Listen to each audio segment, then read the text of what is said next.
The next witness is Mr. John Osowski. Good morning. Good morning. Good morning. Good morning. Good morning. All you beautiful, patriotic, loving Canadians. Let's hope for a good day full of truth and transparency. This morning, we're starting with Mr. Osowski. For anyone who doesn't know who that is the top of the Canadian Border Services Mr. Agency. Osowski, will you swear on a religious document or do you wish to affirm? Affirm, please. For the record, please state your full name and spell it out. John Osowski, JOHN OSSOWSKI. Do you solemnly affirm that the evidence to be given by you to this commission shall be the truth, the whole truth, and nothing but the truth? I do. Thank you. Good morning, Mr. Osowski. Nice to see you again. My name is Alexandra Hine. I'm Commission Counsel, and I'll be doing your examination today. And at the end, my colleague Gord Cameron will have a few questions for you. So we're just going to start by pulling up your witness statement, which Mr. Clerk is WTS 6046.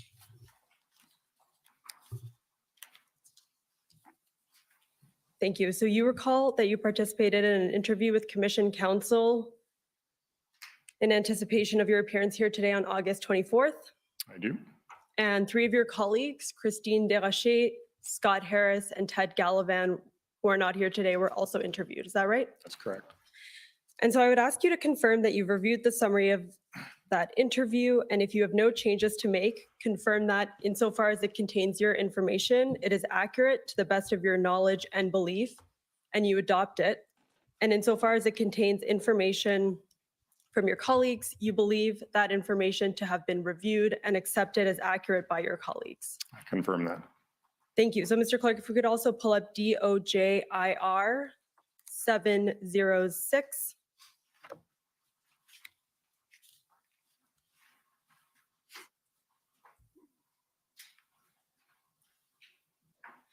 So Mr. Osowski, your department prepared and filed with the commission this institutional report. Have you reviewed this document? I have. And is it accurate to the best of your knowledge and belief? It is. Can you confirm that CBSA has filed this institutional report as part of its evidence before the commission? I believe so, yes. Thank you. So at the time of the Freedom Convoy events, you were the president of the CBSA, is that right? That's correct. And the CBSA is the Canada Border Services Agency. Yes. So you left that role in June of 2022, I understand? That's correct. I retired. Okay, you're retired now. And CBSA manages 117 land border crossings, 22 of which are commercial ports of entry, is that right? That's correct. And amongst other things, CBSA is responsible for administering and enforcing legislation that governs the admissibility of people and goods in and out of Canada. Amongst 90 pieces of legislation and regulation, yes. Right. It also identifies detaining and removing people who are inadmissible to Canada. Yes. And ensures compliance with Canadian laws in the border-related context. That's correct. And it also protects food safety, plant and animal health, and Canada's resource base. Is that right? That's correct. And border services officers, which are sometimes called BSOs, carry out some of those responsibilities. Is that right? That's correct. And BSOs have regulatory authorities under the Quarantine Act, the Immigration and Refugee Protection Act, and the Customs Act. Is that right? They have, if there was something happened with respect to the Quarantine Act, if there was something that officers suspected was offside, they would refer that to a public health official for how they would decide to enforce that particular provision. Right. And I understand that BSOs don't have authorities beyond sort of the confines of ports of entry or CBSA property. Is that right? That's correct. They're not peace officers. They have very limited criminal code powers under the Customs Act and the Immigration and Refugee Protection Act. Right. So they wouldn't have the power or authority to conduct an arrest, for example, outside of the port of entry. No. Well, in the case of an immigration enforcement inland, they might, Right. yes. But otherwise. Otherwise, no. Right. And so accordingly, the CBSA doesn't typically intervene in activities that occurs outside of its port of entry and its property. Is that right? That's correct. So in the case of the convoy, the CBSA did not intervene directly in the protests and blockades because they happened near the ports of entry and not on the ports of entry's property. Is that right? That's correct.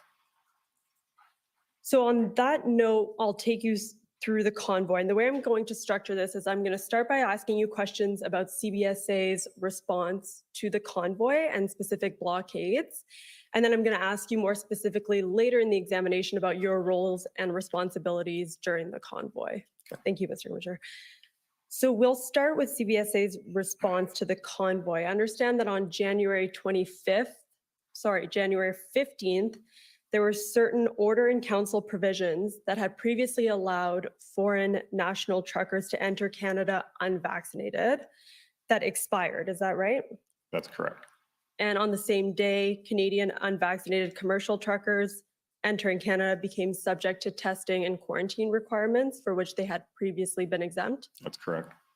So this caused the sporadic protest activities and ultimately the movement that we know as the Freedom Convoy. Is that right? I assume so. And CBSA had intelligence, mostly open source intelligence, that there were going to be some blockades near ports of entry sometime in late January. Is that right? Well, we certainly saw the first slow roll activity on January 17th in Emerson. Right. And that slow roll did not become a blockade. Is that right? Not yet, no. Right. That came later. Yeah. And in response to sort of this intelligence, CBSA put into place a contingency plan. Did you have any involvement in that?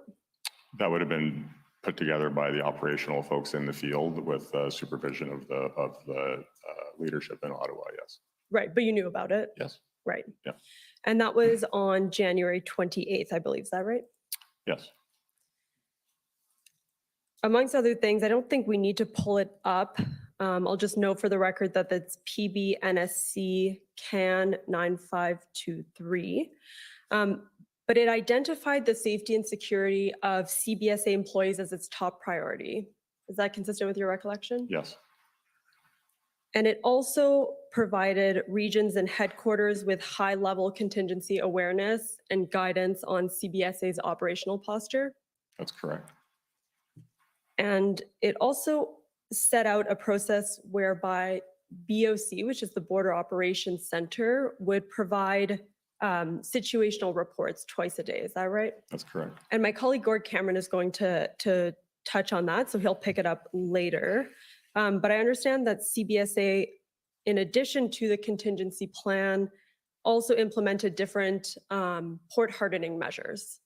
That's correct. Can you describe what those measures were? It varied by port of entry, but certainly one of the things that we started to do was, and very unusually, apply cameras facing back into Canada so that we could be aware of what was coming from behind. Obviously, the officers are facing the United States. We have lots of cameras facing vehicles and passengers coming into the country, but this was done so they had situational awareness of what might be coming at them from the Canadian side. Anything else? That was probably the most significant piece that we started to do. Right, and cameras, you mean CCTV, like surveillance footage, okay. And I understand that BSOs were also instructed, and that's again, border services officers, BSOs were instructed to refer foreign nationals entering Canada for the purpose of participating in protests to secondary for confirmation of their eligibility to enter Canada, is that right? Yes, it was called the Enhanced Vigilance Exam. Enhanced vigilance exam. And can you explain what sending somebody to secondary means? It means that either they declared something at the primary inspection during the initial interaction with an officer, or the officer suspected they weren't being truthful and they went to secondary for a complete exam to make sure that they were eligible to enter the country. Okay, so if a BSO suspected that somebody wanted to come into Canada to participate in the protests, they would send them to secondary. Yes. And BSOs were also instructed to closely examine those travelers to ensure, and travelers generally, to ensure the requirements issued by the Public Health Agency of Canada under the Quarantine Act were met by the individuals entering Canada. Is that also right? That's correct. Right, so that would involve questions about sort of, their vaccination status, testing. for COVID, things Yeah. like that? Proof of vaccination. Right. So I'll take you to January 29th, which is when the Coots blockade started. So that was sort of the first major blockade, is that right? Yes, And understanding that there was sporadic protest activities, so specifically slow roll convoys at other ports of entry in late January, early February, I understand that the next major blockade happened at the Blue Water Bridge, which is in Sarnia, Ontario, on February 6th. Is that right? I believe so, yes. And that blockade dispersed on February 8th.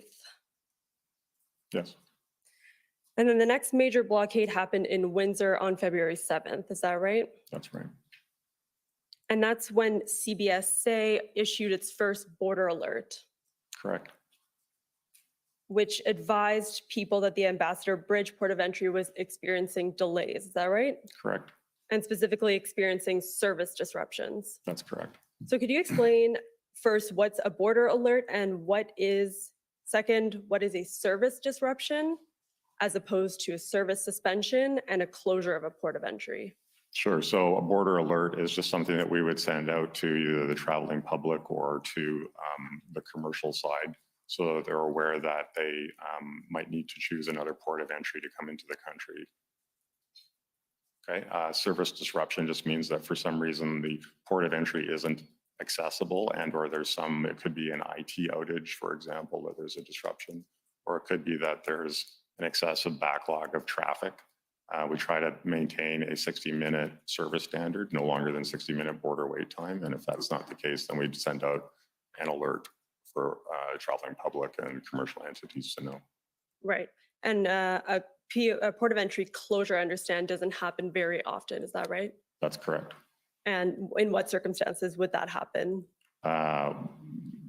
Like maybe very rare, I don't remember, but we actually closed the port of entry, except for a very short period of time, for example, around flooding in Manitoba. Right. But we actually have the ability to suspend service at a port of entry, which is what actually happened in Coots at the request of the RCMP. Right. And we'll get to that. But a service suspension, what does that look like on the ground? So the officers are still there, but they're not processing vehicles or people anymore, except in exceptional circumstances. So you might have a situation where you're not providing the service, but if somebody came and there was a need for an emergency vehicle to get across, then they would facilitate that. Right. But it's sort of a skeleton crew that's sort of at the port of entry, just, Correct. okay. And maybe let's pull up the institutional report, and that's DOJ IR 706. And Mr. Clerk, if you could go to page 32, please.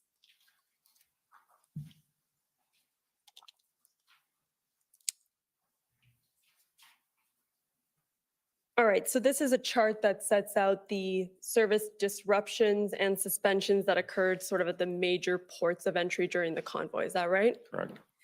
And we see that there was a service disruption, as I mentioned earlier, issued on February 7th for Ambassador Bridge. Mhm. And the next service disruption was issued on service suspension was issued on February 12th. Is that right? That's correct. And there was also a service disruption at Coots on February 10th as well. Sorry, Emerson. Emerson, thank you. And on February 12th, if we just scroll down a bit, there was also a service disruption issued for the Pacific Highway Port of Entry, which is in BC. Is that right? Yep. Okay, so there's a total of 3 disruptions and 1 suspension at those ports of entry. Yes. Were any other service disruptions or suspensions issued for any other ports of entry? Not that I'm aware of. Can you walk us through generally in terms of border wait times and the like, what were the impacts on these main blockades, the impacts of the blockades on these main ports of entry? Certainly. So as you mentioned in your opening remarks, there's 117 land ports of entry. 22 of them are designated commercial ones, and they are specifically set up to receive and process commercial traffic. including livestock and or time-sensitive goods that need to sort of pass expeditiously. Often they'll have the presence of a CFAA food inspector. And importantly, it's set up with our friends to the south in terms of the U.S. Customs Border Protection. They would have the similar processing capability to mirror the Canadians at those ports of entry. So for example, Coutts is the only designated port of entry that does commercial processing in the province of Alberta. And the next available one would have been either in Saskatchewan or in British Columbia. There were other ports of entry, but they weren't designed or set up to process commercial traffic, which is what made it so impactful. Right. And so let's go to Coutts in terms of specifics. So as you mentioned, there are some commercial ports of entry neighboring Coutts in Saskatchewan and BC, but I understand that those are around 8 hours away from Coutts. Is that right? Quite a drive, yeah. Right. Not feasible in the winter, especially with livestock. Right. And those are North Portal in Saskatchewan or Redgeway and Rooseville in BC or Kingsgate. Is that right? I believe Kingsgate, but I don't have the list in front of me. Okay. I think you can just take my word for it. Sure.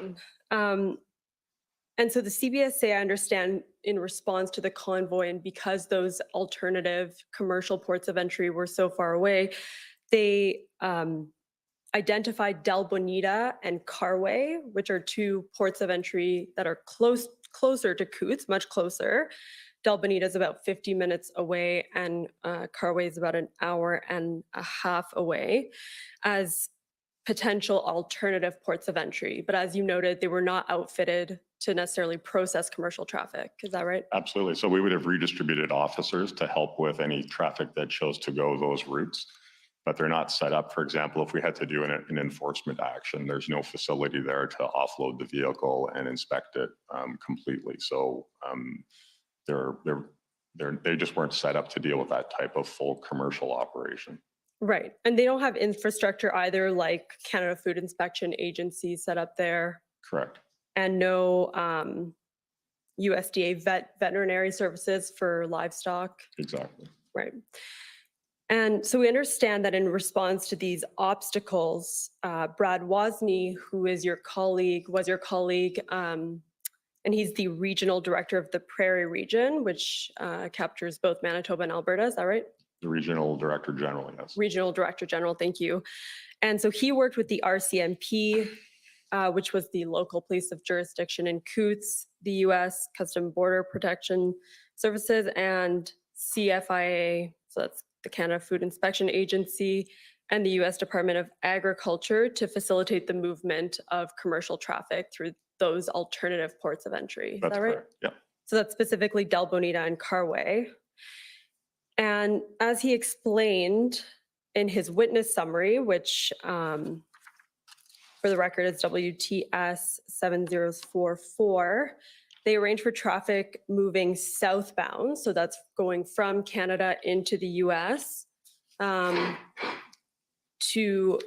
effectively move across to Sweetgrass, Montana, which is located south of Coutts, and access a USDA inspection services there. Is that right? I believe so, yes. And so then they would be able to sort of divert the traffic in that manner. And then the northbound vehicles, so those going from the US into Canada, would drive up to Sweetgrass, and they were inspected by CFIA, and their loads were sealed, and then they would move across to Del Bonita and enter Canada in that way. That's correct.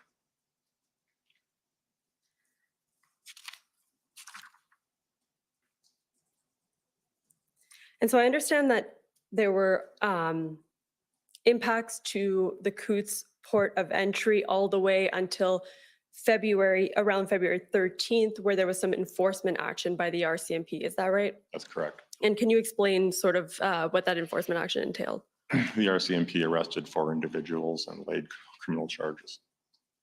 And there were guns and ammunitions that were seized? I believe so, yes. And the rest of the protesters that were remaining agreed to leave sometime midday or in the afternoon of February 14th. Is that right? I believe so, yes. And if we can pull up, Mr. Clerk, PB Can 1385.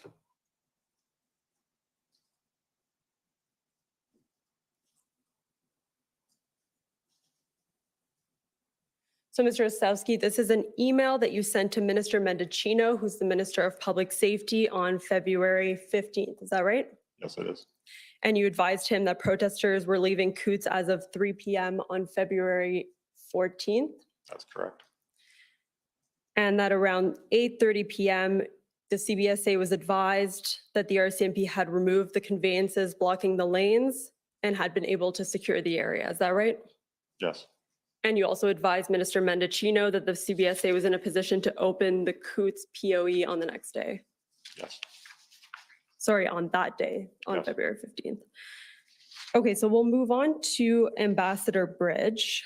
So Ambassador Bridge, the blockade started on February 7th, and a service disruption was issued on that day. And then if we can pull up the institutional report again, Mr. Clerk, so DOJ IR 706. And if we could go to page 38, please.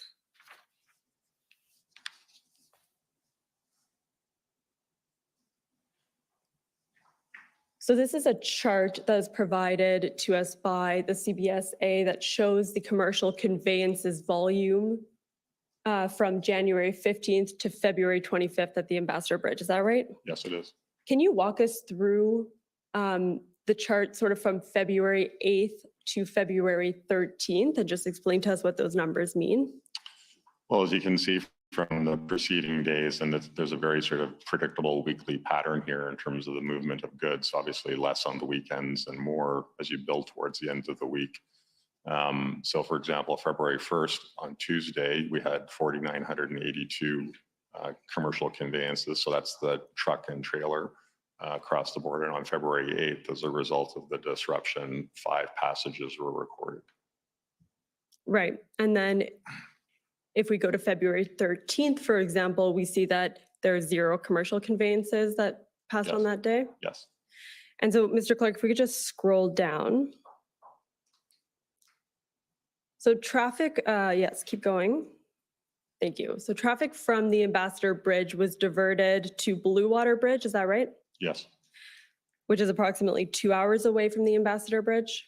I believe so, yes. And also traffic was diverted to Queenston, Yes. which is further, I believe it's 4 hours away, is that Yeah, right? it's about 400 kilometers away. Right, diverted to the Peace Bridge, which is about 4 hours and 30 minutes away, is that right? That's correct. And so if we look at this chart again, we see that from February 7th to February 13th, which were the days that the blockade was impacting on the Ambassador Bridge, we see that Blue Water Bridge has sort of absorbed the traffic that would have normally gone through Ambassador Bridge. Is that fair? I would disagree with that. So the difference is, if you look at, again, the Tuesday before, the Blue Water Bridge processed 2,800 vehicles, and there was 2,000 more vehicles on February 8th. So that's only part of what would have normally gone through at the Ambassador Bridge. Right, and the other part would have presumably gone through Peace Bridge, which if we scroll down, we see that Peace Bridge also has an elevated amount of commercial conveyances on those days. Well, again, if you look at the numbers, the difference is only about 250. So it's not the 5,000 or so that would have normally come through on that day. Right, and there was also some traffic that was absorbed by Queenston. Yes, again, but if you do the math, it wasn't fully absorbed in terms of what would normally have passed at the Ambassador Bridge. And I think the important part to remember here is even though they might have gotten across, it depends on the nature of what they were bringing across. If it was for the auto sector, driving 4 hours away and then coming back another 4 hours would have had impact, and it obviously did. And certainly for livestock, it would have been not feasible to do something like that either. So it really depended on the load. But if you do the math, there was not a complete replacement, despite the fact that these other ports of entry were potentially available for them to use.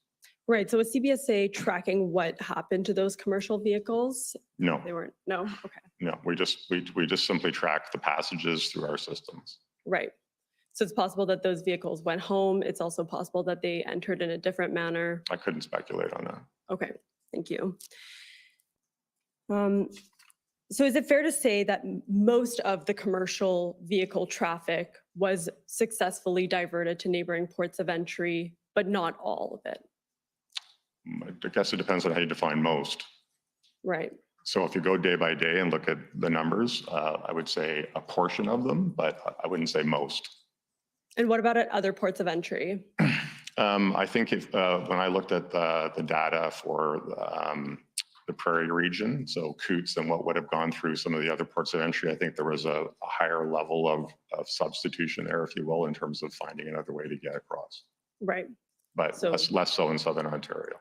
Okay, so it's fair to say that Southern Ontario, the commercial traffic was diverted slightly less successfully than some of the other ports of entry. That's my understanding, yeah. But the other ports of entries were able to successfully divert commercial traffic Yes. largely. Yes. Thank you. And so in Emerson, I understand that there were 5 days where traffic was largely not getting through, and that was from February 12th to the 15th. Is that right? Correct. Sorry, I guess that's 4 days. Yes. And traffic was redirected to 2 neighboring ports of entry, which were Tolstoy and Gretna. Is that right? That's correct. And your colleague, Brad Wozni, Emerson Falls also within his region, explained that although those 2 ports of entry, so Tolstoy and Gretna, were not equipped to process large volumes of commercial traffic, his knowledge was that all vehicles carrying commercial goods were diverted, made it across the border.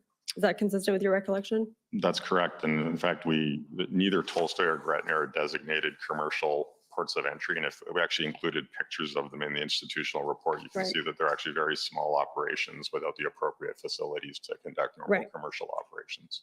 Right. But Brad Wozni, Regional General Director Wozni, was able to work with the US authorities and some of the Canadian authorities to outfit those neighboring ports of entry so they would be able to process some of those commercial vehicles. That's correct. And making sure that they had the staff there that were trained to do that type of function. Right. So a resource diversion, Yes. basically. Right. And lastly, the other main port of entry where blockade happened was Pacific Highway. We touched on that briefly, but I understand, and this is from your colleague Nina Patel, who's the Regional General Director of the Pacific Division, or the Pacific Region. Yeah. And in her interview summary, which we don't need to pull up, but for the record, it's WTS 6045, traffic was rerouted from Pacific Highway on February 12th, 13th, 14th, and 15th. Is that right? I believe so, yes.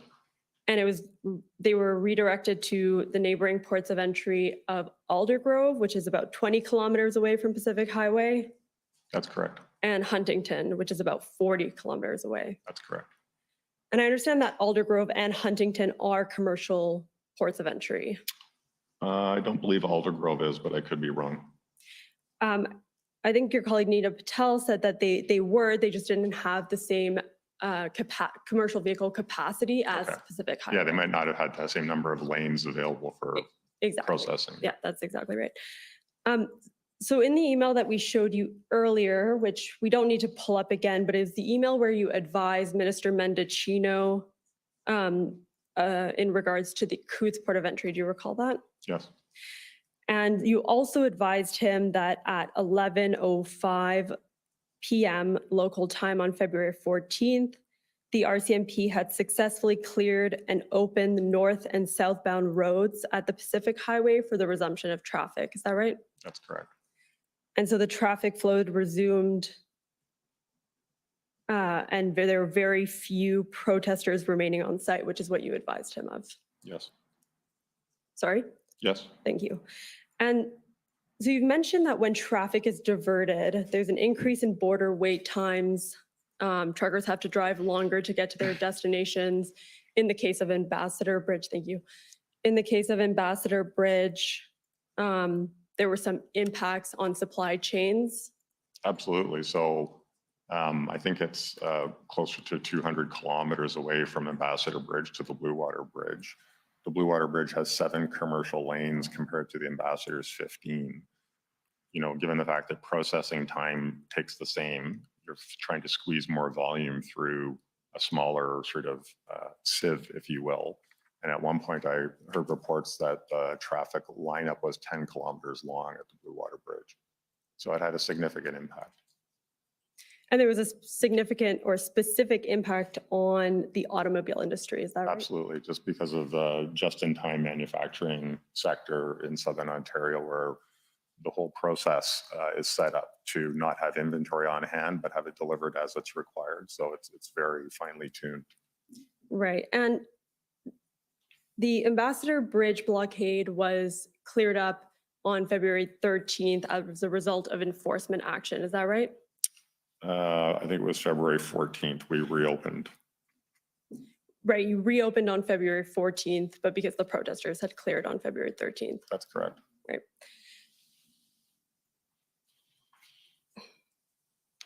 Overall, would you say that the CBSA responded well to these blockades? I was very proud of the way the organization responded to it. I mean, I think that I can't emphasize enough how unpredictable and escalating this was for us. And it was more than just the ports of entry that you're referring to. And certainly when you look through our institutional report, this was literally from coast to coast. And obviously some suffered more severe disruptions than others, but it really kept us on our toes in terms of trying to anticipate and work with our American colleagues in the local police and jurisdiction to make sure that we could continue to manage the border effectively. Right. And CBSA took active steps to mitigate the impacts. Absolutely. And it staffed alternative ports of entry as well. That, and as well worked with all police of jurisdiction. If they were going to set up a command center, we would embed ourselves in there. So we had good situational awareness to the point, the port hardening that we talked about earlier in terms of installing cameras to make sure that officers were safe in their operating environment, working with their U.S. colleagues so they could understand what they might need to do in terms of reallocating their resources. So it was a very busy time. Right. And as we talked about earlier, CBSA was able to successfully divert much of the commercial traffic, not all of it, especially at Ambassador Bridge, but a lot of it due to the steps that it took. Yes. I'm going to now turn to your role specifically during the convoy. So as president of the CBSA, you were first in command, is that right? That's true. And you reported to cabinet? I reported to the Minister of Public Safety. And that's because CBSA falls within the general umbrella of public safety, is that right?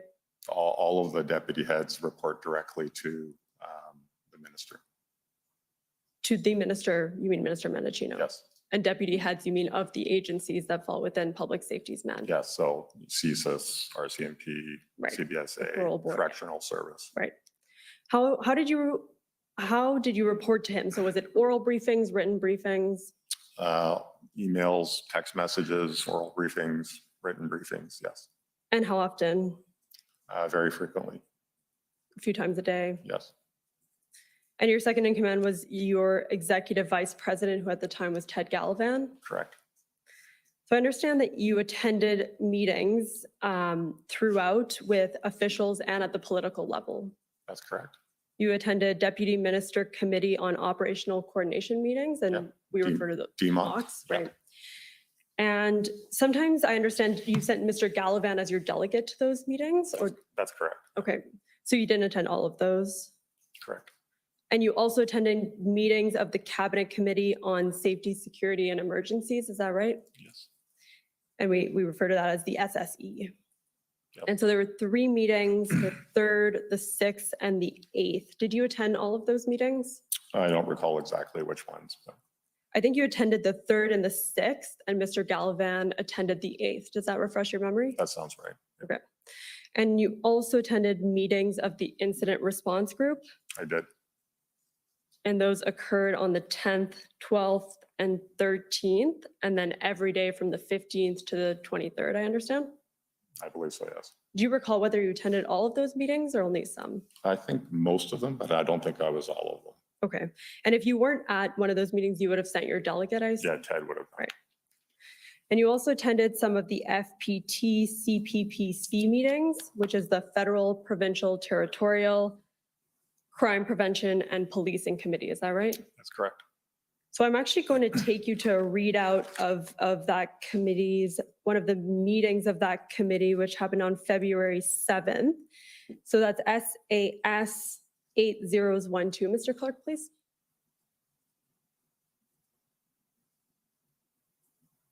And if we go down to page 2.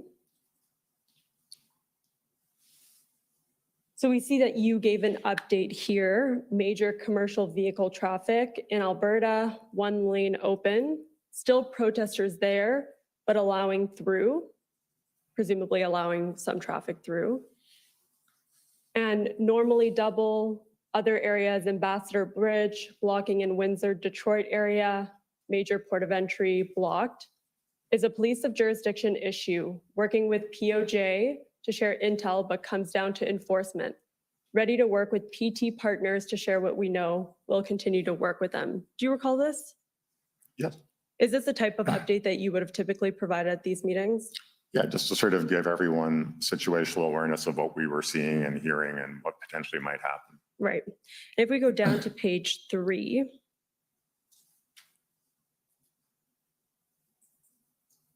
Keep going, keep going. Might be a bit lower. Keep going. Keep going. There we go. Sorry, page 4. So you say issue is large trucks, tow trucks, and cannot compel drivers. Emergencies acts could be used to compel. So we've heard a lot of evidence throughout this inquiry that there was an issue procuring tow trucks, and that one of the powers that the Emergencies Act provided was for people or the police to be able to compel those tow truck drivers to assist. So this is on February 7th. Does this mean that you were contemplating the use of the Emergencies Act as early as February 7th?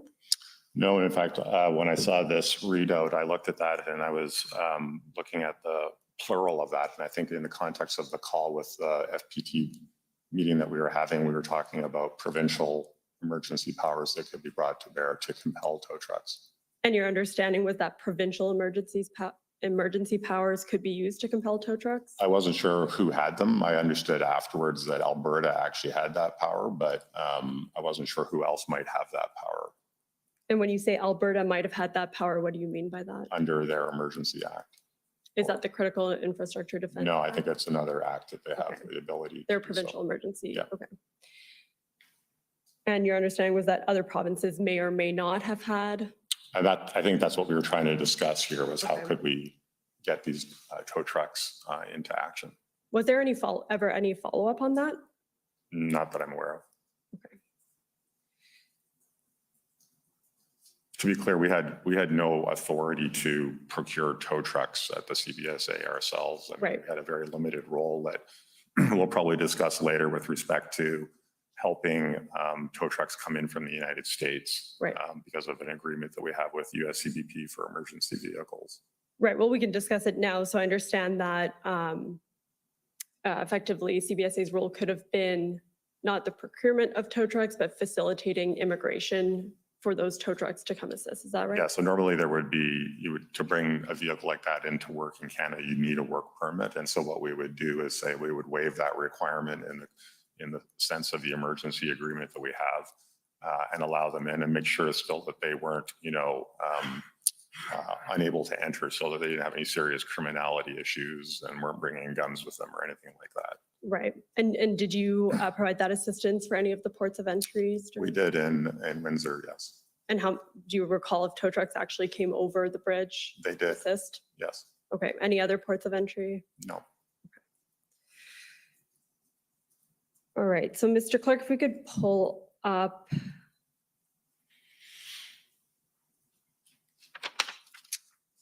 SSM NSC CAN 50214. So while it's, Mr. Clerk is pulling that up, Mr. Osowski, this is the meeting minutes from the February 12th IRG meeting, which you attended. Mhm. And Mr. Clerk, it's on page 6, please.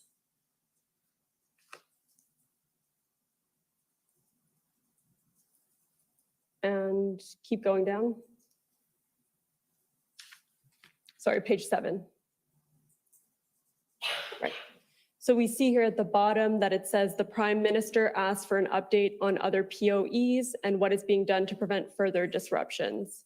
The Minister of Public Safety and President of CBSA, that was you, confirmed that there is real-time reporting in all critical POEs and ongoing engagement with local law enforcement. If an authority or asset gap is identified, departments remain ready to respond. Currently, it remains only 3 blocked POEs. There was an attempt to block the Pacific Highway, but police successfully thwarted this attempt. So I have a couple questions about this. What was meant by if an authority or asset gap is identified, departments remain ready to respond? Well, just whatever we had within our authority to sort of deal with the situation and collectively with respect to all of the partner departments. You know, I was just, I don't recall seeing this language before, but I would say that I was referring to the fact that we were looking collectively as deputy ministers at the time in terms of any authorities or asset gaps to resolve the situation. Right. And when you say currently, it remains only the 3 blocked POEs. This is on February 12th. So which ports of entry are you referring to here? Let's turn to my report here. So I think it would have been the Ambassador Bridge, Emerson, And presumably Coots. yes, Coots. Right. Yeah. Okay, so Emerson, Ambassador Bridge, Coots. It's on page 54 of our institutional report, all of the disruptions on February 12th. Great, thank you.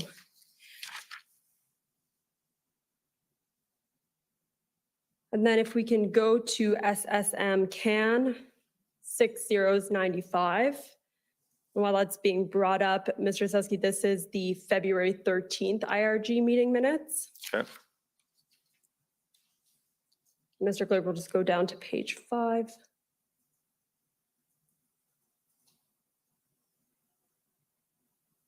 So the Prime Minister asked the Minister of Public Safety to outline additional actions that could be taken by federal authorities to deal with and prevent further blockades. Do you recall this?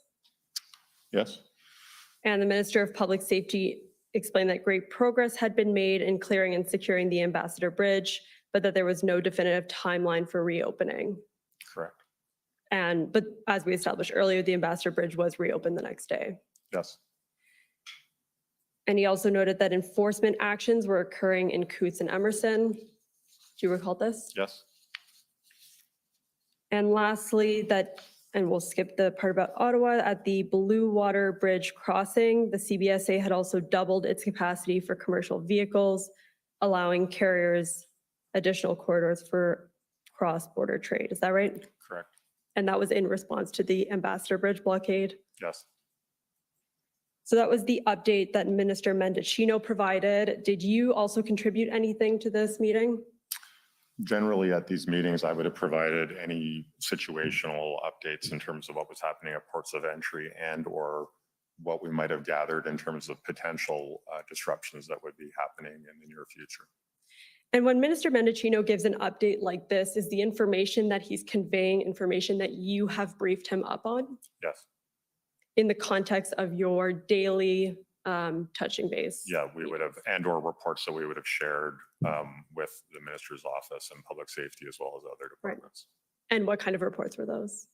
We provided a number of different reports, situational update reports, called the bluff reports, bottom line upfront Right. reports that were very real time in nature. Right, and the Border Operations Center situational reports that we talked about earlier, those as well? Yes, So those were sent to both Minister Mendicino's office and Public Safety? yes. Okay, now I'd like to now ask you questions about the invocation of the Emergencies Act. The decision to invoke the Emergencies Act. So earlier, we talked about how you and some of the other deputy ministers discussed alternative authorities that could be used. Is that right? Yes. And in one of your deputy minister briefing talking point packages, which I understand are binders prepared for you either for DMOCs or IRGs, is that right? Correct. We don't need to pull it up, but the reference for the record is SSM NSC CAN 321. And so that briefing package says that the CBSA considered various avenues as deterrents. So the Nexus trusted trader status of a commercial driver, cancellation of FAST applications, and other options.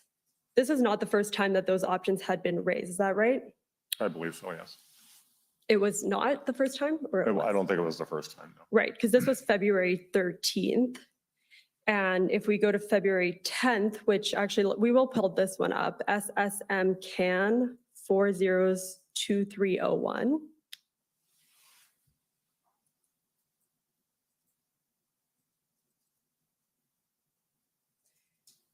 So this is a email from Mike Jones, who is Minister Mendocino's Chief of Staff, is that right? Correct.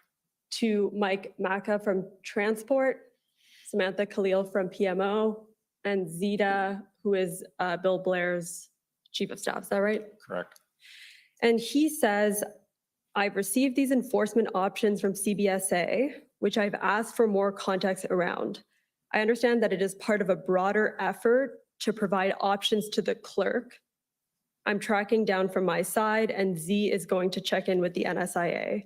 So the clerk here would be the clerk of the Privy Council, is that right? I assume so. And then he goes on to list some of the options that we just talked about. So the Trusted Trader Program, Trusted Traveler Program, Nexus, and others. Do you know whatever happened to those deterrent options that you put on the table? Well, I think we ended up dismissing the trusted trader programs because these are administered bilaterally with the United States. And so we just weren't sure that we could do something very expeditiously here in terms of what's referenced above as the good character clause for these participants in the program, and try and leverage that so that we would, they would be aware that there was consequences for their participation in the protests. And then as well, the designated international trade corridors. There, I think I would just point out that ports of entry up until the invocation of the EMA and the regulations was not a critical infrastructure.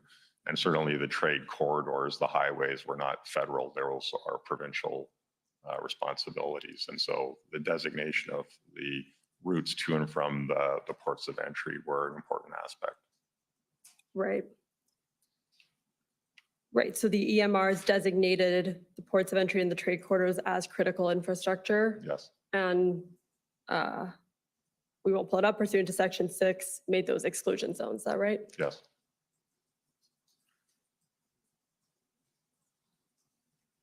So ultimately, none of these options ever went anywhere. Well, except for the trade corridor piece. Right, Yes. right, because of the Emergencies Act. I mean, prior to the Emergencies Act. No. And did you play a role in the decision to invoke the Emergencies Act? I simply provided advice from the CBSA perspective in terms of managing the border. Can you elaborate on that? Well, the one thing that we identified a gap in the sense that as we were starting to get to the point of declaring the protest a prohibited protest, that there was no ability for us to stop people from coming in, foreign nationals from coming in and participate in that protest if they were otherwise able to enter. So they met all the other program requirements, Quarantine Act requirements, whatever else may be involved. So we identified that as a gap. And when you say we identified, you mean you reported it to cabinet? Well, first obviously through the deputy minister Right. colleagues, and then ultimately to cabinet, yes. Right. But you were not asked for your advice on invoking the Emergencies Act or No. directly for your input? No. So you never advised any of the cabinet members whether they should or should not invoke the Emergencies Act? No. And so you just identified this legislative gap to cabinet. And you've explained that the gap was that there was no authority to turn somebody away in relation to wanting to participate in a lawful protest. Is that right? Correct. I was surprised to know at that time that we couldn't do that a foreign national could enter the country for the purpose of participating in a protest. Right. And the CBSA was concerned with this legislative gap in allowing foreign nationals to come into the country to participate in a peaceful protest. Well, I think collectively, when you look at the tools that we were discussing at that point in time, we were trying to de-energize the situation and obviously allowing people to continue to come into the country for the purpose of participating in a protest was inconsistent with that. And was it your understanding that many US or foreign nationals were coming into the country to participate in the protest? Well, certainly as part of the enhanced vigilance exam process that we invoked before the Emergencies Act, we turned away people that intended to come and participate in a protest or we suspected were going to participate in a protest, but it was only because they weren't vaccinated or didn't meet up with some other program legislation requirement. Right, so they would go to secondary and be turned away because they didn't meet the requirements of the Quarantine Act, Yeah. for example. Okay. Did the CBSA consider whether they had the authority to turn away foreign nationals on the basis that they wanted to participate in an unlawful protest? I don't quite understand the question because like it's not a prohibition on entry under the Immigration Refugee Protection Act to come in and participate in a protest. So what the EMR added to was to our abilities under both the Customs Act and the Immigration Refugee Protection Act for a new prohibition on entry. Right, but the Immigration Refugee and Protection Act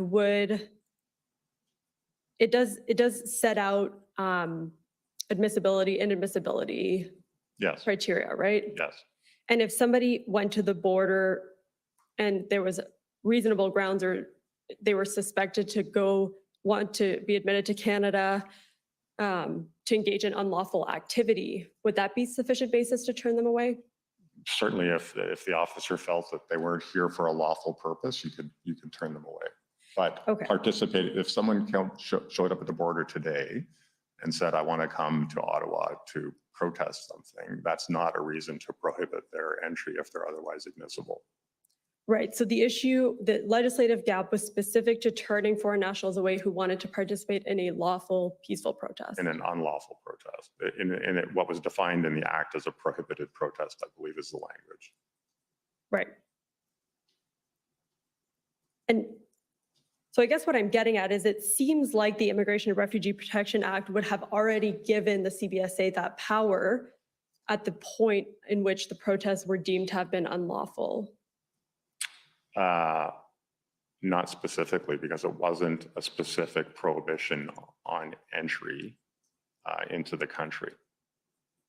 What do you mean by that? It wasn't part of the IRPA tools that were available to officers to exercise. So we don't know where you're going to go once you come in. Right, but if there were reasonable grounds or there was a suspicion that that was their end destination, then that would be a sufficient basis to turn them away. I believe so, but you're assuming that they're going to tell us the truth about where they're going. Right, and I mean, Border Services officers are trained to assess whether somebody is telling the truth or not. Yes. Right. So you talked briefly about how a lot of foreign nationals were turned away because they didn't meet the requirements under the Quarantine Act, like they weren't vaccinated, for example. And my co-counsel will get into this further, so I'll leave that to him. But I guess my question is whether that was sufficient to attenuate the CBSA's concerns that foreign nationals were entering to participate in the protests. The idea that they would most likely be turned away pursuant to the Quarantine Act requirements. Well, as I said, yeah, I think we were fortunate in that we had these other prohibitions on entry at play to prevent people from coming in and participating, but there were people that came in that met all of the requirements and could have gone to the protest. Right.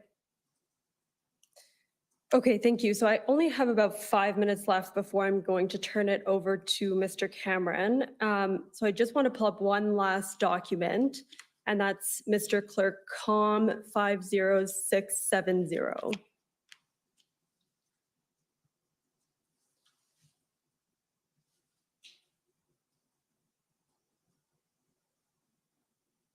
So this is the government's Section 58 explanation. Are you familiar with this document? Yes. Did you have any role in drafting it? I think we might have given some factual inputs that were used later on in the document with respect to sort of the situation at the border. Okay, so inputs, but you didn't hold the pen. No, absolutely not. So if we go to page 7.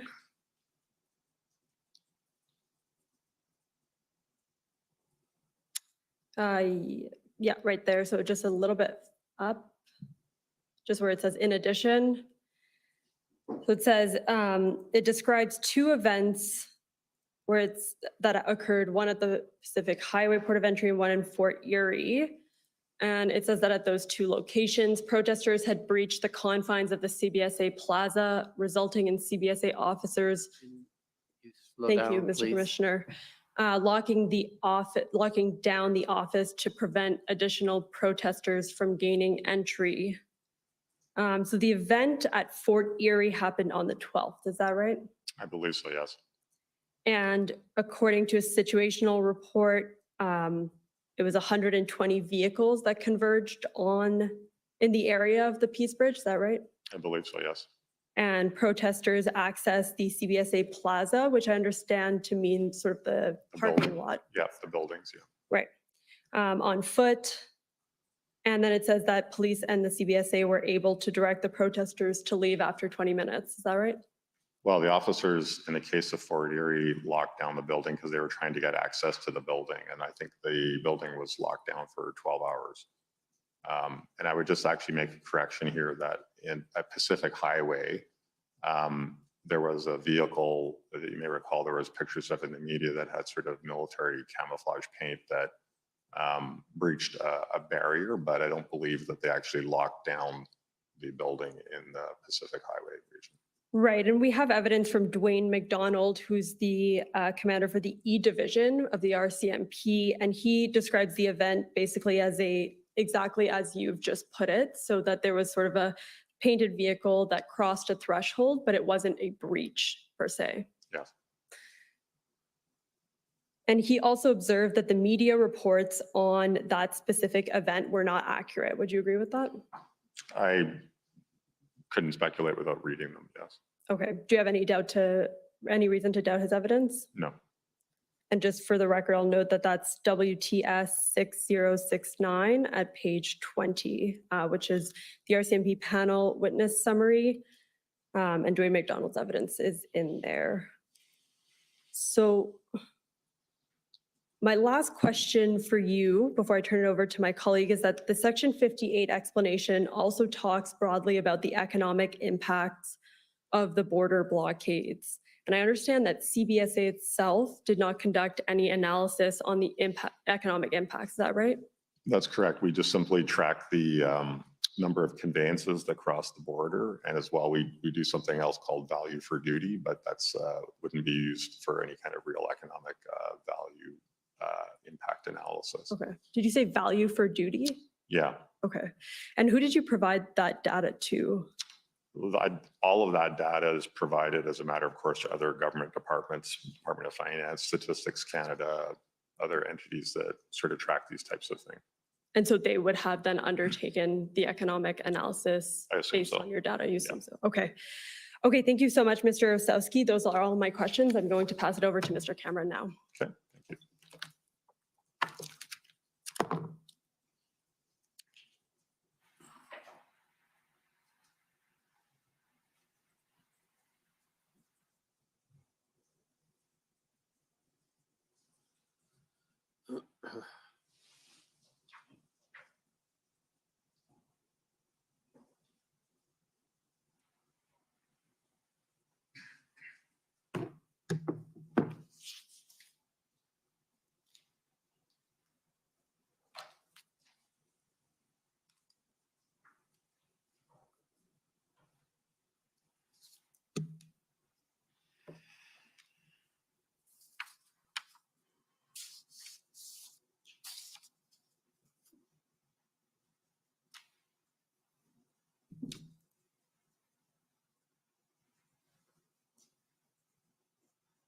Good morning, sir. My name's Gordon Cameron. I have just a few questions to finish off your examination by Commission Counsel this morning. Let me begin just so that I don't get it wrong for the whole examination that I do. Do you prefer Ozovsky or Ozowski? Wasowski. Ozowski. Thank you.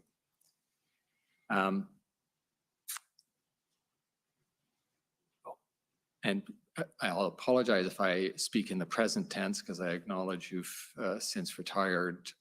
So if I talk to you as if you're still in charge of CBSA, just I still feel like I am. yeah, just make the time change on my behalf. But certainly when you were at CBSA, CBSA had and you would have had overall responsibility as its president or deputy minister, the Intelligence and Enforcement Branch.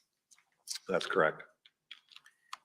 And am I correct? I'm just going by website information. So if I get it wrong, please correct me. That Ted Gallivan as executive vice president would have had that under his purview as well. No, at the time it would have been Vice President Scott Harris that was in charge of the Intelligence and Enforcement Branch. Thank you. Tell me briefly why CBSA has an Intelligence and Enforcement Branch. So what that branch is responsible for is giving the front line the situational awareness in terms of targeting, for example. So we have a targeting center and where we do and try to add value to officers on the front line in terms of things that they need to be aware of. So for example, if law enforcement partners want lookouts on the system, they're the ones that would sort of manage that type of thing. If somebody's of interest coming into the country or leaving the country, they would be the relationship lead with all of the other national security partners on intelligence that would be important in terms of the day-to-day functioning of the border. They're also responsible for the removals of people that are found to be inadmissible to Canada after they've gone through their due process. So it's a complicated job. And it's a fairly substantial department within CBSA? The branch? Yes. Yes, it is. Yeah. And they produce in what we've learned to call intelligence products for use by CBSA personnel, management and personnel. Well, I would say that in terms of the national security apparatus, we're largely a consumer of intelligence. So they would, as I said, be liaising with other partners domestically and abroad to create products that would be useful to the front line in terms of how they're managing the border on a day-to-day basis. Fair enough. So they would take in information and distill from it the information that's most likely to be relevant to Correct. CBSA's mandate and then distribute it within the organization. Correct. Thank you.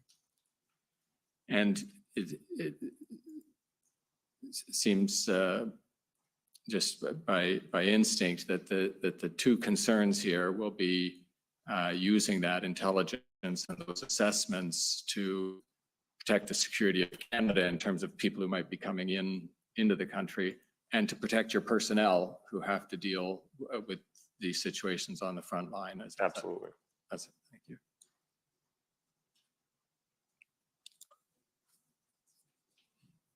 Now, you produced for the commission, helpfully, a series of these situational reports and intelligence assessments, if I can use that term. And I'd like to call up the first of these, if I could, Mr. Clerk, SSM NSC CAN 7068. I say the first, it isn't the first sequentially, it's just the first I'm going to refer to.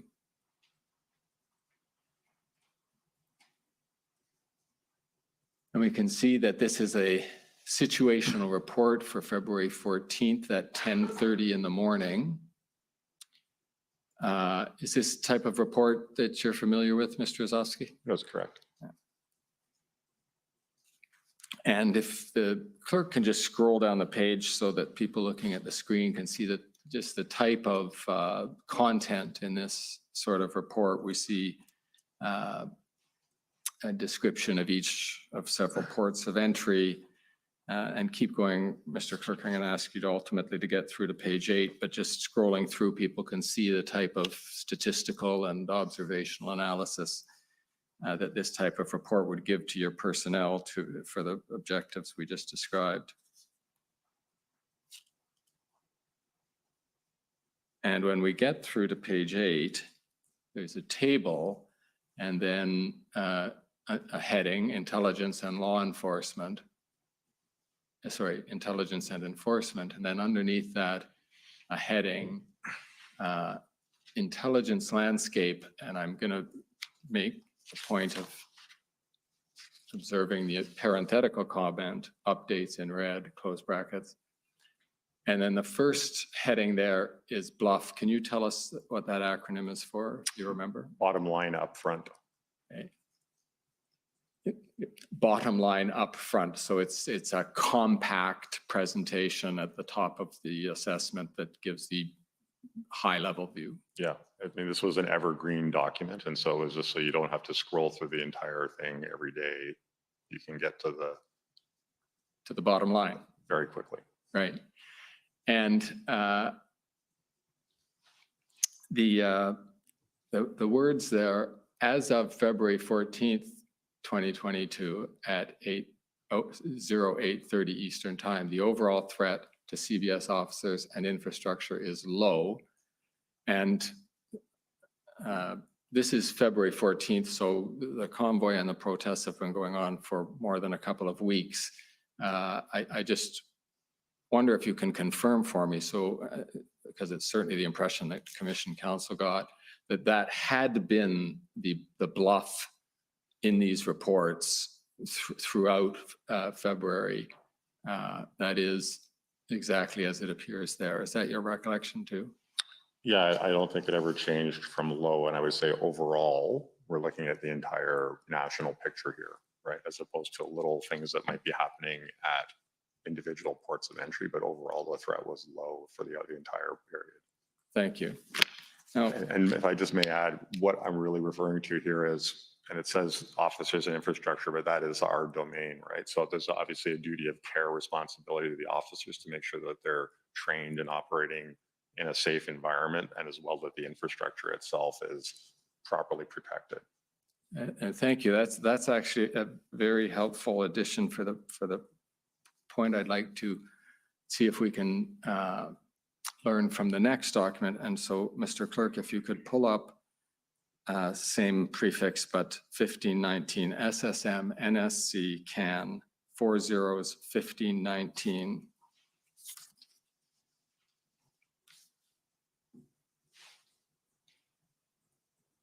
And so here we have the situational report, and you'll recall that the last one was for 10:30 in the morning. We are now at 4 p.m. in the afternoon, correct?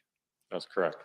And was it typical for these situational reports, at least during, you'll note that it's a situational report specific to the COVID-19 mandate protest. Was it typical, and it's our impression from your documents, that these would be produced twice a day, one in the morning and one in the afternoon? That's my recollection.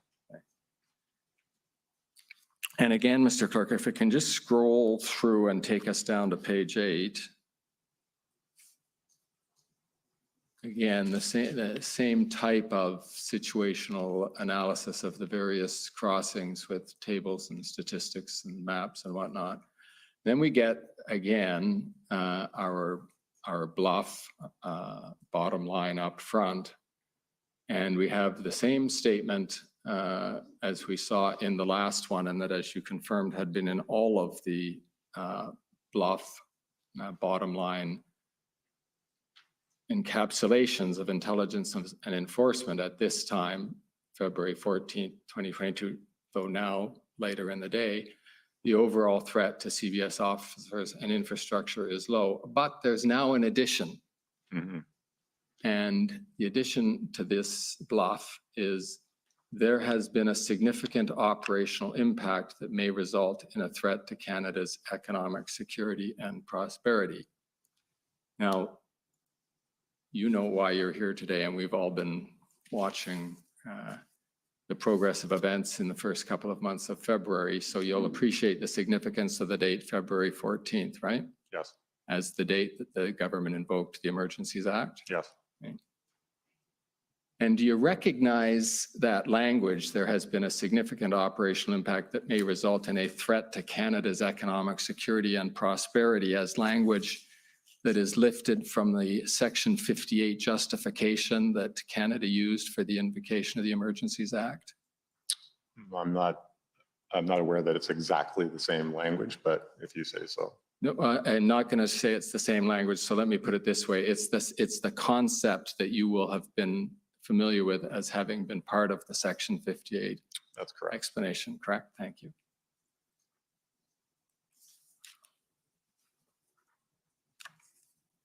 And so I'm going to circle around to this later, but can you tell me, do you have any knowledge as to why your Bluff report, which throughout all of the protests had been describing the risk to your frontline personnel and the guidance for your management, why it changed from a description of the threat being low to your officers and infrastructure to the addition of this point about operational impact may result in a threat to Canada's economic security and prosperity? So I can tell you at the time that I didn't even pay attention to that new language in the report. And after the fact that this was brought to my attention, we looked into it. And what I understand is that the acting director general of the Border Operations Center at that point in time decided of their own volition, given all of the events that had happened up to that point in time, to put this in. And I want to be very clear that I'm satisfied that they did that, in no way trying to provide any tacit or implied support for the Emergencies Act. I believe they just did this on their own volition. And that's what I understand to be true. Fair enough, and thank you for that. Let's look at another sequence of similar threat assessment or situational reports. Mr. Clerk, could you call up SSM NSC CAN 7064?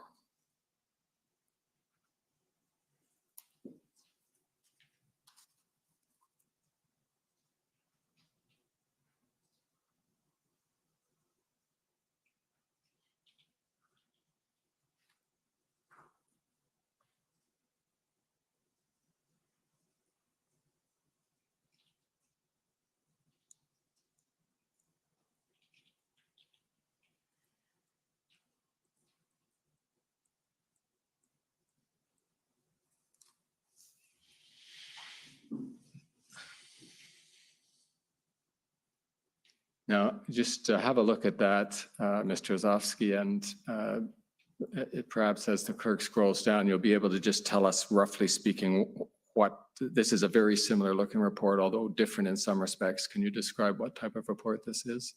So this would have just been something that was set to a very long email list that shows what has transpired and whatever the current situational status is of the various ports of entry. Okay. And again, scrolling down just so Mr. Ozovsky can see the report as it progresses through, but stopping there, please, Mr. Clerk. Again, we have a Bluff, a bottom line up front description under the same type of heading, intelligence landscape. And again, for this report, it says that at 8:30 in the morning on February 14th, and I'll quote, the overall threat to CBSA officers and infrastructure remains low. And do you see that, Mr. Ozovsky? I do. And can you agree with me again, so that we don't have to go through them all, and perhaps subject to check if you do want to, that had been the report given in all of these reports throughout February? Correct. Okay. And Mr. Clerk, if you could next call up SSM CAN 406200.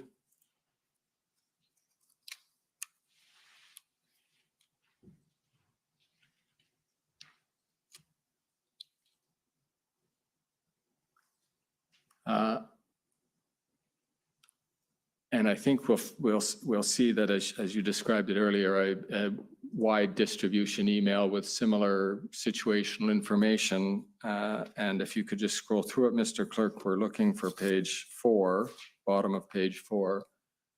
Again, tables and statistics about activity at the various border points, and then we get the intelligence landscape bluff.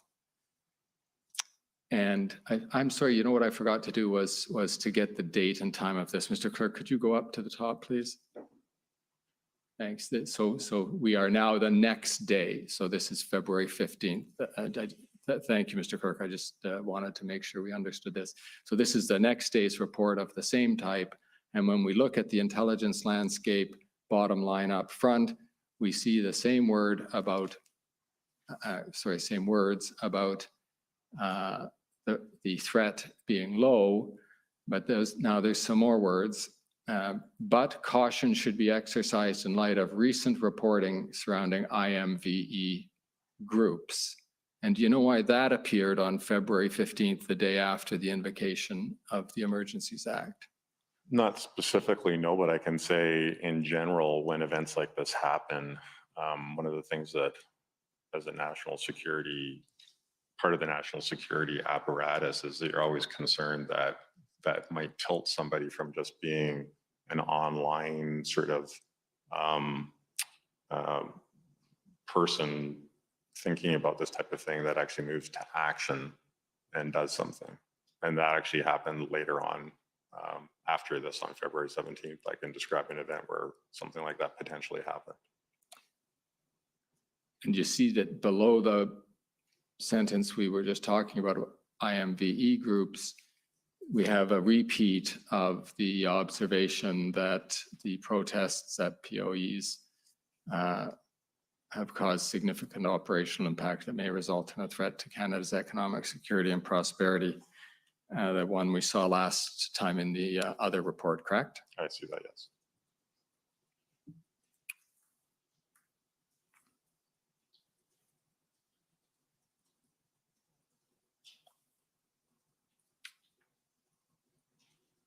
Now your explanation, as I understood it earlier, for the appearance at the end of the day on February 14th in one type of report, and then in the next day on February 15th in the other type of report, for the appearance of these references in the intelligence landscape description of the threat to CBSA officers and infrastructure, this sudden appearance of references to a threat to Canada's economic security and prosperity as being not motivated, in your view, by an effort on the part of the drafters of these reports to repeat the government explanation for invoking the Emergencies Act. You're confident of that? I believe that to be true. And I think you'll agree that a threat assessment is meant to be a guide to action and policy, not to serve as a vehicle to rationalize it, correct? Correct. And in fact, if your personnel get the idea that the content of these threat assessments that they are getting are driven by an attempt to repeat government talking points, it's going to dilute the utility of those assessments to your personnel and to their ability to protect Canadians. I don't disagree with that. Okay. So it's important that the explanation you gave, that is that it was more or less a coincidence that this language appeared immediately after the invocation of the Emergencies Act, that it was just a coincidence and not an attempt to repeat the government's talking points for the invocation of the Act. I believe that to be true, yes. Thank you. Another point that chronologically, because we're at the end of the process here, chronologically at the invocation of the Act, you mentioned that the only impact, you mentioned in answer to colleague questions by my colleague, Ms. Hine, that the only input that CBSA gave to Cabinet when it was considering how provisions in the Emergencies Act could assist CBSA's mandate was to observed that you didn't currently have the authority to prohibit entry on the grounds that people were heading to one of these protests, and that would be useful to you in terms of the objectives that Cabinet appeared to be trying to achieve. Do you remember that evidence? Yes. And if we can call up Mr. Clerk, SSM NSC CAN 50405. This is IRG minutes for February 20th. Do you recall participating in IRG meetings, Mr. Ozovsky? I did, yes. And Mr. Clerk, if we scroll down to page 6 at the bottom of the page,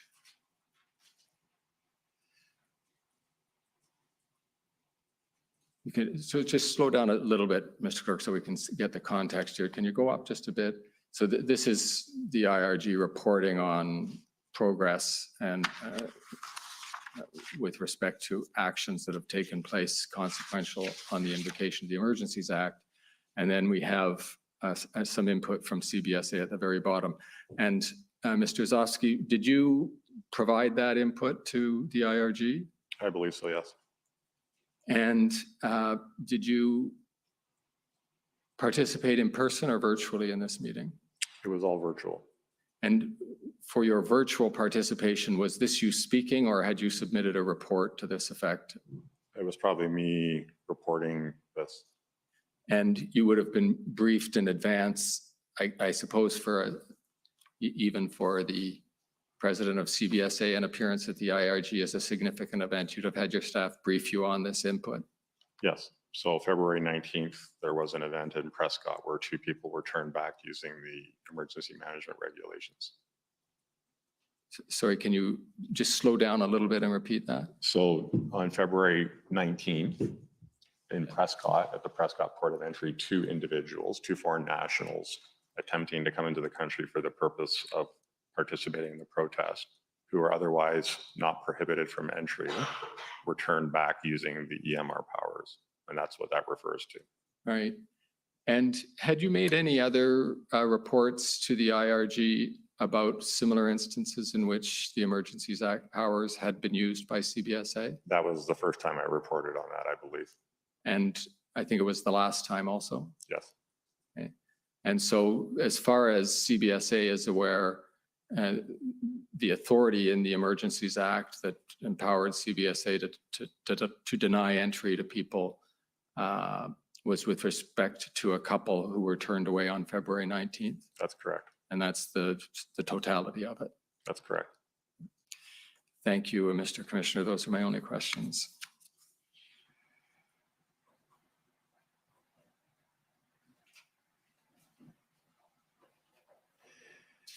Okay. Thank you. So I'd like to first call on the convoy organizers to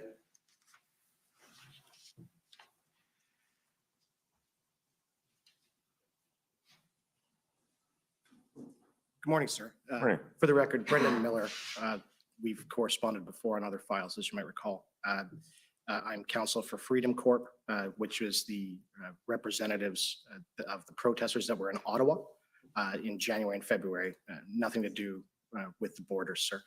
So I just wanted to get out some of the information with respect to the information that you gather internationally and that is given to the CBSA, if you don't mind. So if you can turn your mind to that. So Canada, of course, is a part of what they call the Five Eyes. Can you sort of give an explanation of that for the folks at home? The Five Eyes is Canada, the United States, Australia, New Zealand, and the United Kingdom. And it's a term that's been used to the Allied relationship since World War II. Right. And in the Five Eyes group and everything, a lot of the information that is gathered by the Five Eyes is provided to the CBSA for security purposes. Is that fair? Yes. Right. And so, and of course, the Five Eyes, the United States, you get information from the agencies in the United States about any sort of threats that may exist both for Canada, but also for the United States. And that's essentially put into the CBSA's information bank, and so that you have it with respect to people coming across the border. Is that fair? If the information is relevant to the border, yes. Right.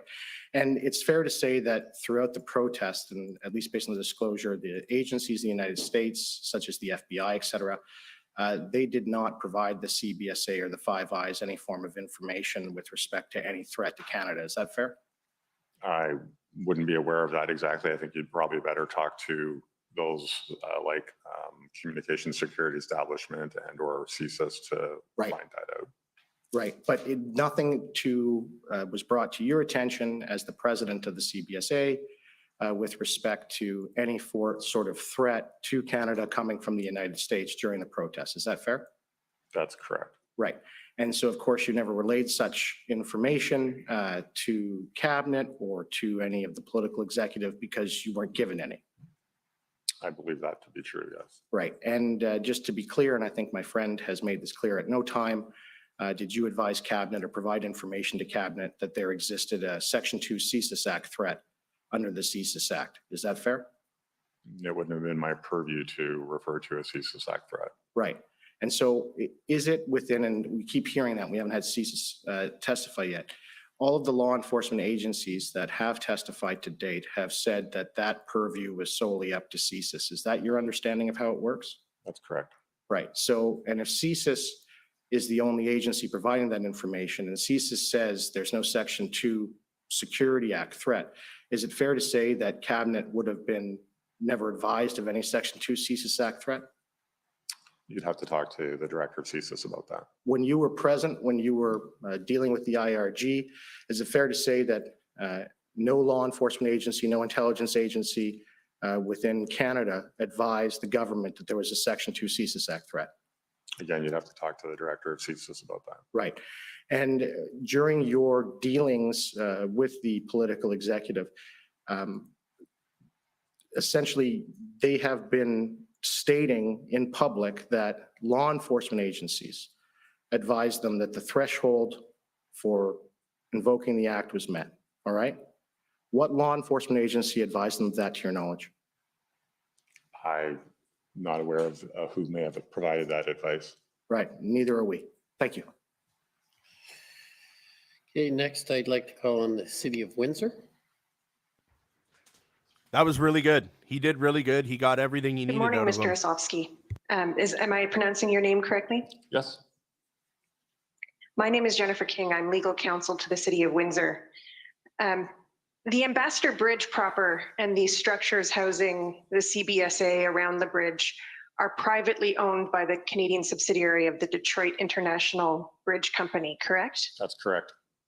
And the Canadian subsidiary is the Canadian Transit Company, correct? I believe so, yes. Does the Canadian Transit Company own the land around the bridge infrastructure and the structures housing the CBSA? I believe so, and it's provided to us under Section 6 of the Customs Act for us to use that Okay. facility. Are there any other international border crossings managed by the CBSA that are owned and operated by a private corporation? Several, yes, there's several what we call Section 6 operators that provide us the facilities in order for them to provide that availability for travelers and commercial vehicles to cross. So the Peace Bridge, for example, is another example of that. Okay. I take it, Mr. Osofsky, that you are familiar with Windsor and the location of the Ambassador Bridge? I am. The Ambassador Bridge sits at one end of a municipal roadway here on Church Road, correct? That's correct. And that road is about 3 kilometers or so from the provincial highway? That's correct. So truck drivers have to contend with, Mayor Dilkins testified, 6 or 7 local intersections with traffic lights as they move along here on Church Road to and from the bridge. That's correct. Is this unique, in particular with respect to points of entry geared towards commercial conveyances? I wouldn't say it's unique, but I'd say that there's every port of entry is different in terms of the infrastructure leading to and from them, but that is a different situation for sure. Okay. And the road is surrounded by residential areas on both sides, educational institutions and businesses? Yes, The University of Windsor is right beside the bridge and the CBSA facilities, correct? I believe so, yes. And you'll agree that Huron Church bisects the city, so serving as an access point between the east and west sides of Windsor. Yes, And are you aware that the route under the bridge along Huron Church is an important route connecting West Windsor to downtown? I'm not familiar with that particular road. Okay. So the thousands of trucks that cross the border every day share Huron Church Road with local Windsor residents. Yes, Mayor Dilkins of Windsor testified last week in response to a question from Commission Council who asked whether or not there was any discussion about trying to prevent the blockade.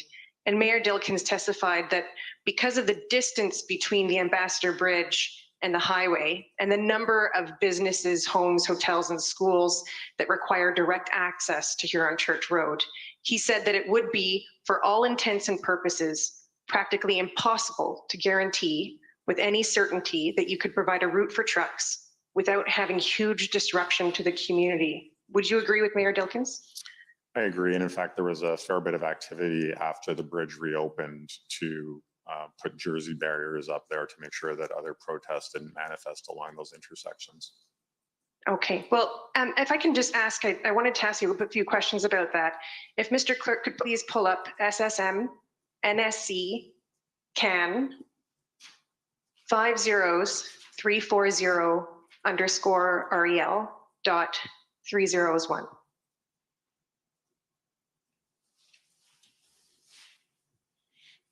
Mr. Osofsky, I'm not sure if we've discussed this document yet today. I'm not sure if I missed that. Have you been asked any questions about this document yet this morning? I don't believe so. Okay, can you tell us what this is? So this is briefing material that would have been prepared for me to participate in a meeting. I'm not sure which one. Okay, so these are the February 16th date. It would have been around February 16th and certainly after the invocation of the Emergencies Act. Yeah. Okay. If you could just go to the last bullet on the first page, please. And you'll see here that the last bullet discusses or states that since the reopening of the bridge, we have not seen any service disruptions or border wait times, which is good news. Law enforcement partners are maintaining a strong presence in the area with police erecting concrete barriers along the length of Huron Church between the Ambassador Bridge and EC Row. And so that was what you were referring to? Yes. All right, if you could please scroll to page 3, Mr. Clerk, and the heading Temporary POE and Trade Corridor Hardening. This second bullet, you'll see that the CBSA identified 22 high-risk POEs that, if impeded, would continue to exacerbate the fragile international trade chain. And the Ambassador Bridge was one of those 22 high-risk POEs. Yes, for sure. The CBSA collaborated with police agencies of jurisdiction and provincial and municipal officials to ensure the integrity of these essential transportation routes, correct? Absolutely. Although our responsibilities are just the port of entry. Just the port of entry. Yeah. So in Windsor, the police of jurisdiction would be Windsor Police, That's correct. and the municipal official obviously would be the City of Windsor. Yes. Are you aware that this temporary hardening had a significant impact on the community around the bridge and Huron Church Road? I'm sure it did. Okay. I have a few questions about, just to clarify, the impact of border blockades on other border crossings. Mr. Clerk, you can take down that document. So the CBSA Ambassador Bridge operations is also responsible for the Windsor truck ferry, right? The ferry? Yes. I'm not aware of a ferry. Okay, well, then perhaps I won't ask you any questions about it. I'll note that the CBSA produced an Ambassador Bridge profile. I won't bring it up if you're not familiar with it, but the profile for the record is at PB NSC CAN 409539_REL. And that profile, Mr. Osofsky, states that the CBSA Ambassador Bridge Operations is responsible for the Windsor truck ferry.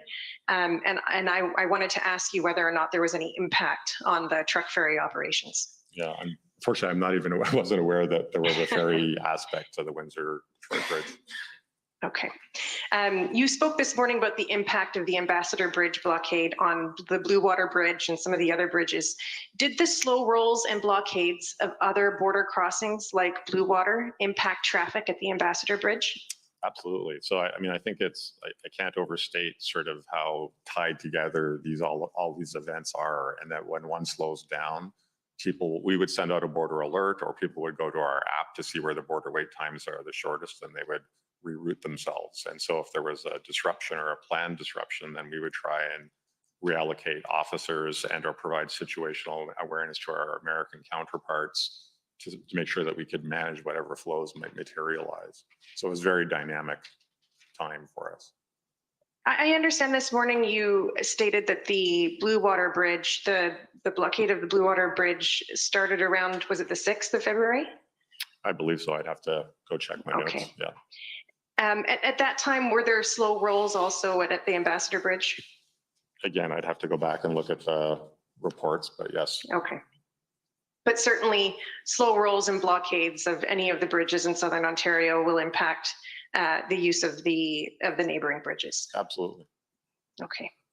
I have a few questions just to clarify the CBSA's authorities at and near ports of entry. Sure. This morning, you testified that the CBSA has limited authority to arrest within the port of entry.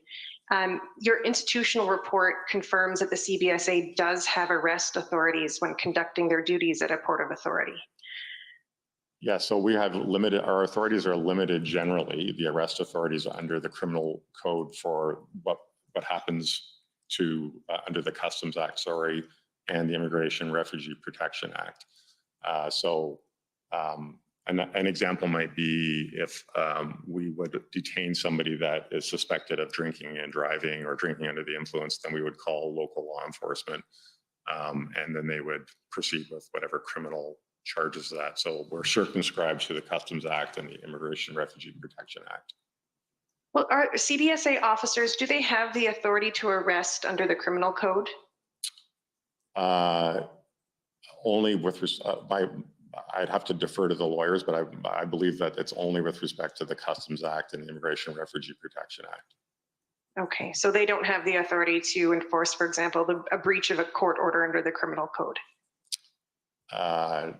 Not that I'm aware of, unless they were under, they were listed as, an open warrant for their arrest, for example.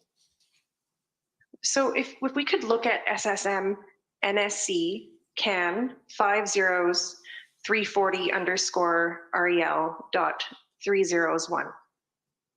This is back to your briefing material.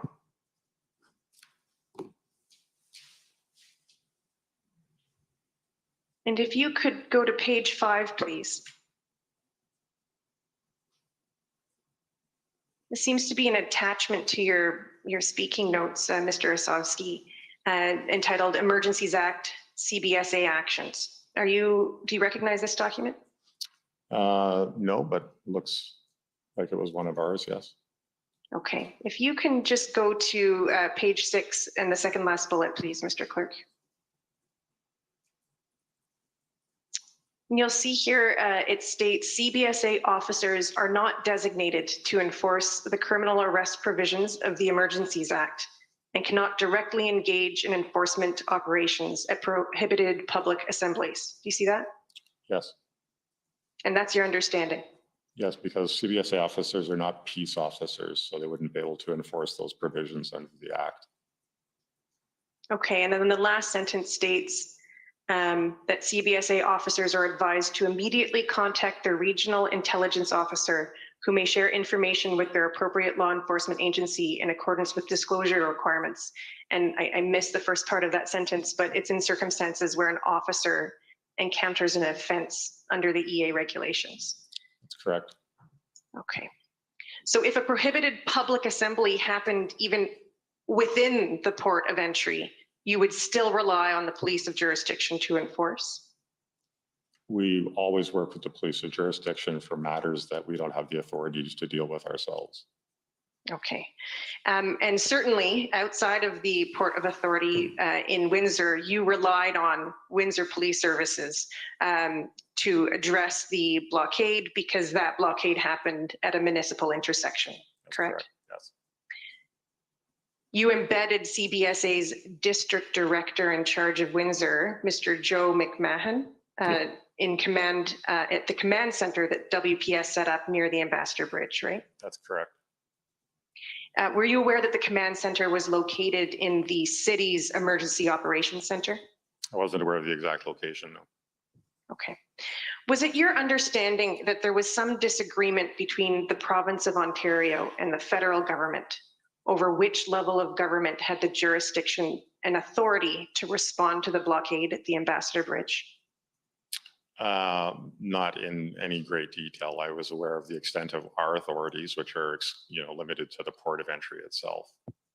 Okay, if we can bring up ssm.can 50374_REL.301. This is an email that Natalie Drouin sent to you on February the 10th. Who's Natalie Drouin? She's the deputy clerk of the Privy Council. Okay, if you can scroll all the way to the end of the email chain, Mr. Clerk. And you'll see here the email from Natalie Drouin to yourself and some others. Yes. Okay. And so she's asking whether or not we can declare the region of the Ambassador Bridge a trade corridor and then get jurisdiction. Do you see that? I see that, yes. If you can scroll up, Mr. Clerk, we'll see that Mr. Osowski, you sent this question to Michael Keenan of Transport Canada. That's correct. And if you continue to scroll up, we'll see his answer.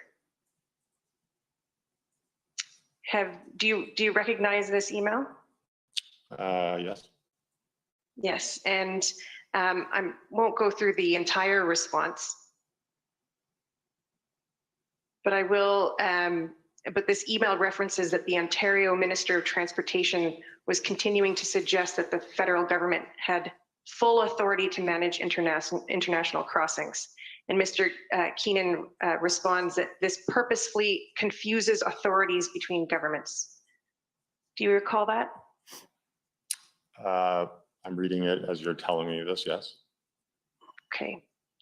And Mr. Keenan refers to the federal authorities under the Customs Act and the International Bridges and Tunnels Act, but concludes that these acts don't directly bring any authorities to bear on the blockade, right? That's what it appears to be, yeah. Okay, and do you agree with Michael Keenan's email? I do. All right. Thank you, Mr. Clerk.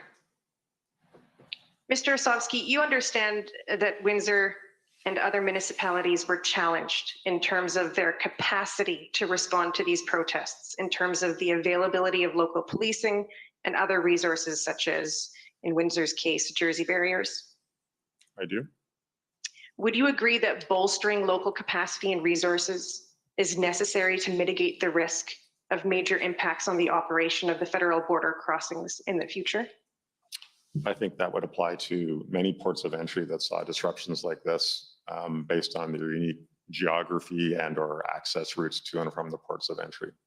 Yes. Okay, thank you. Would you agree that the blockades revealed a mismatch between jurisdictional authorities and responsibilities? I think we saw that across the entire country. And I think that, from my perspective of trying to run the border in a nationally consistent manner and seeing the variations in response across the country, either how law enforcement chose to respond to it or what the particular infrastructure was problematic for us. Okay.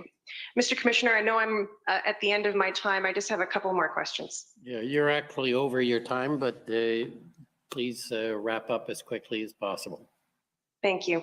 Mr. Osowski, Mayor Dilkens of Windsor, we've heard that he wrote to the Ontario and federal governments in March earlier this year, And he stated that following the blockades, the need for broader collaboration and support, and I think in this case he meant of local authorities, from provincial and federal governments to bolster the safety and security of our borders appears obvious. Do you agree with Mayor Dilkens? I agree. Okay. And given the particular jurisdictional issues surrounding international bridges like those in Windsor and the evidence that you've already given, would you agree that a specific plan should be developed by all three levels of government for international border crossings? If I were to be so bold as to offer a potential recommendation of the commission is that I think that that is something that should be done, and as well in terms of how police and jurisdiction choose to respond to something like this should be exercised regularly so that this type of thing doesn't, take root and be so hard to disentangle as was the case in January and February. Okay, and my final question, Mr. Osowski, and thank you, Mr. Commissioner, for this indulgence. Would you agree then that coordination across all three levels of government, including the coordination of responsibilities and responsibility for costs, should be part of that plan? Well, I can't speak to cost, but I can certainly speak to coordination of responsibilities would make it a lot easier, I think, for all parties to manage these situations in the future. Thank you. Those are my questions. Okay, thank you. And next, I'd like to call on the government of Alberta. Good morning. For the record, my name is Stephanie Bose. I'm counsel for the government of Alberta. I'll ask the clerk to please pull up the institutional report doj.ir, and I believe it's 706. And when that report is up, I'll ask to scroll down to page 35. I just want to ask some questions about the accommodations made during the Coutts border closure at different ports of entry in Alberta. And I'm not going to run through this chart other than to note that there are days during the course of the blockade where commercial traffic was traveling through the Coutts port of entry, but there were also days when there were no traffic, in particular January 31st to February 2nd. Do you understand that that was at a time that Highway 4 was completely blockaded? I believe so, yes. And then we see that again on February 9th for reasons of a blockade. That's correct. And then on February 13th and 14th, that was due to the RCMP request for the closure of the Coutts port of entry, correct? The suspension, yes. The suspension, thank you. And then if we go to page 36 in the institutional report, we can see the charts for the Del Bonita and Caraway ports of entry. And those charts will track some of the changes in traffic through those ports. And there were accommodations made to try to accommodate some of that commercial traffic that would normally travel through Coutts to these two ports of entry, correct? Yes. For example, Del Bonita, which was normally closed on Saturdays and Sundays, was opened on February 12th and 13th. That's correct. And hours were extended at both Del Bonita and Caraway. Caraway, yes. Caraway, thank you. I also understand that the U.S. Customs and Border Protection Services permitted boxed meat to go through other ports of entry and then reroute to Sweetgrass, Montana for USDA inspection. Is that correct? I believe that to be true, yes. And Sweetgrass, Montana is basically on the Montana side of the Coutts port of entry. Is that right? Yes. And the USCBP also agreed to facilitate the clearance of livestock at any port into the United States, with the carrier then diverting to a location that had USDA and veterinary services. Yes. And the CBSA allowed livestock shipments coming into Canada to be inspected at Sweetgrass and then divert to another port of entry while services were suspended at Coutts. Is that correct? Correct. Now, did the Coutts port of entry experience any other protest or blockade disruptions after February 15th? I think there was some reference in my materials, and if I may, I would just refer to the end of my institutional report that shows the day-to-day. So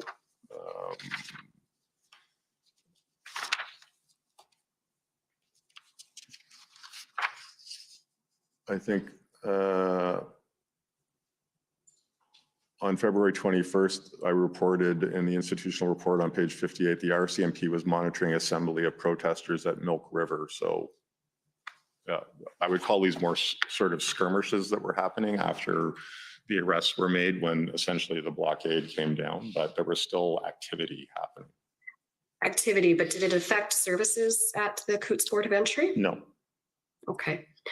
And you were asked a question by a commission counsel about a reference attributed to you, wherein you referred to the Emergencies Act. And I believe your response was that you think you were referring to provincial powers under emergency legislation to compel somebody to render services, for example, towing services. Is that Are correct? you referring to the report from the FPT meeting?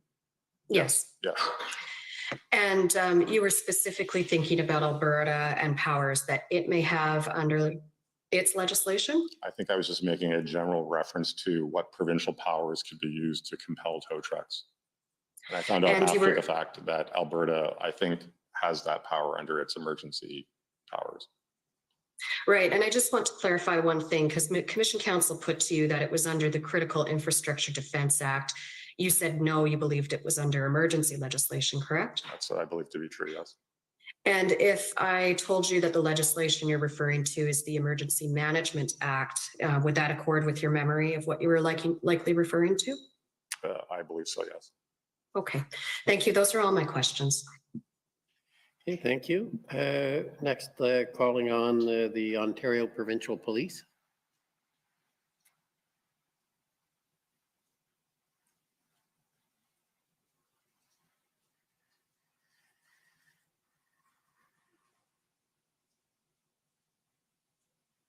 Good morning, Commissioner. Can you hear me? Yes. Unfortunately, it appears my video is not working. I do have it on. My apologies. If you'll allow it, I'd like to proceed. I only have a few brief questions for Mr. Osofsky. Yep, go ahead. Okay, thank you very much. Mr. Osofsky, good morning. My name is Janine Kabursi, and I'm counsel for the Ontario Provincial Police. And I have just a few brief questions for you on the topic of intelligence and information sharing among agencies. So I understand from the witness summary, you were also interviewed with your colleague, Mr. Harris, who was the vice president of intelligence and enforcement at the CBSA during the convoy. Is that correct? Yes, it is. Scott Harris, I should say, Yeah. his full name. And so I expect that you rely on Mr. Harris to report up to you with respect to intelligence. Is that fair to say? Anything relevant, yes. Right. And so, of course, I appreciate that you may not be aware of the details with respect to processes and sources of information within the intelligence and enforcement branch of the CBSA. But I'd like to ask, were you aware that the OPP Intelligence Bureau was in fact actively sharing Freedom Convoy related intelligence throughout the period of the convoy in January and February of 2022? I would say I generally remember that happening, yes. Okay. So given that you generally remember that happening, if we could just, clerk, perhaps pull up the witness summary. It's WTS 46. We were referring to it earlier in your evidence today.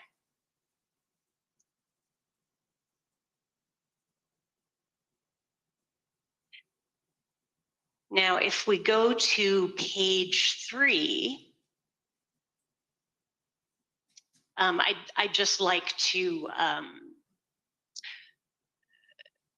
look at that second paragraph, and if we go a little bit into the second paragraph, it says, to Mr. Harris's knowledge, the CBSA did not provide or receive unique intelligence disclosures from or to law enforcement partners prior to the arrival of the convoy in Ottawa. Mr. Osofsky, from what you just said, it seems to me that you did have a general awareness that the OPP was providing some intelligence information to the CBSA, or you have become aware of that at some point. Well, I think that, as Mr. Harris states in the notes here, like maybe we wouldn't have received, I was aware that OPP was producing intelligence from other tables that I was sitting at, but generally in a situation like this, what we would be getting from law enforcement partners was situational awareness so that we could actually figure out how we were going to make any adjustments at the border in terms of the management of the border. So I wasn't aware, and if Mr. Harris said that we didn't receive any direct intelligence from the OPP, then I believe that to be true.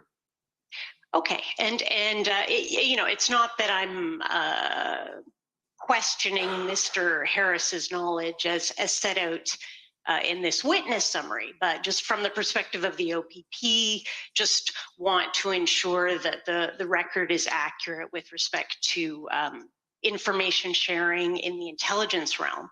And so for that reason, I'd like us to please pull up, Clerk, OPP 4577, if you could. And Mr. Osofsky, this is a distribution list from the OPP's Intelligence Bureau that we'll take a look at together here. And also for the record, this distribution list is referred to at the OPP's institutional report at page 23. But Mr. Osofsky, we can see here that if we just scroll up to the top, this says original partner agencies. It's dated 22nd of February 2020. And if we just scroll down to page 3, and I appreciate Mr. Osofsky, I expect you have not laid eyes on this document before. No. Is that correct? Yes. Okay. But if we take a look at page 3 and scroll down, this is a bit of a challenge, but there, we can see at the bottom there, there's Melanie Rose at CBSA. Can you confirm that you see that entry with a CBSA email address? Do you know who Melanie Rose is? No, I don't. No.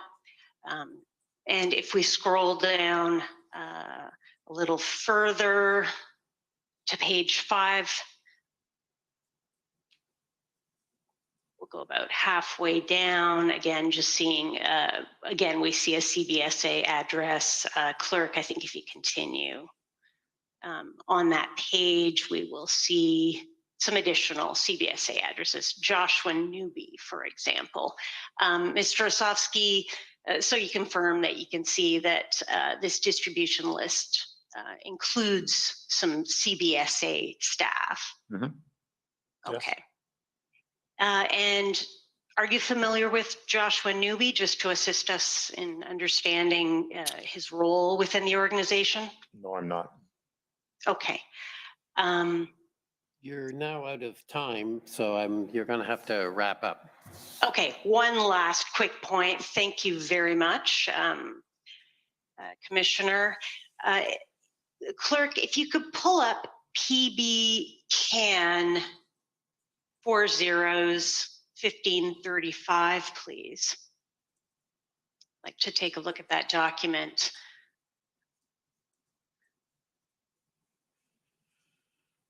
Okay, if you could perhaps reduce it. I believe towards the middle of the document, there should be an indication of the role of Josh Newby in this mandate protest incident command structure.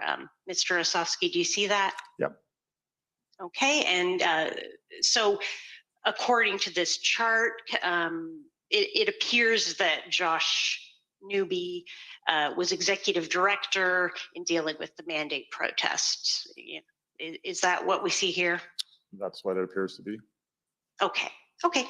Well, thank you very much. Those are all my questions. Thank you, Commissioner, for that additional time. Thank you. Those are all my questions. Okay, next is Democracy Fund, JCCF.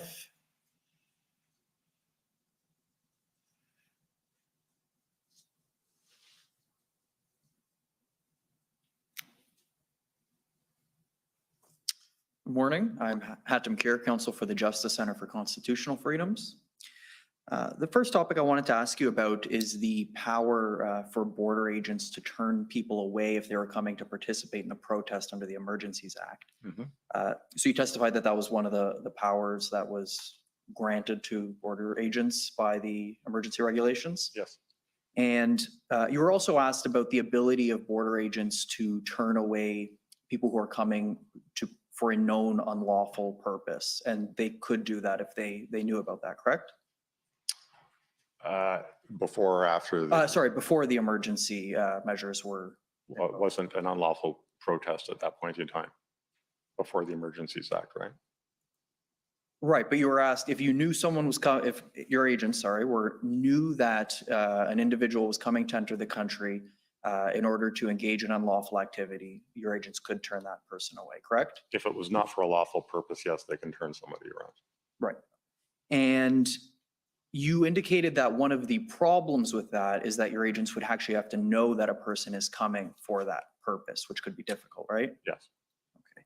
And under the emergency regulations, your agents could turn someone away if they were known to be coming to engage in a certain kind of prohibited public gathering that might breach the peace through listed. Known or suspected. Right. So, but your agents would then face the same problem in terms of having to identify a person's intentions, correct?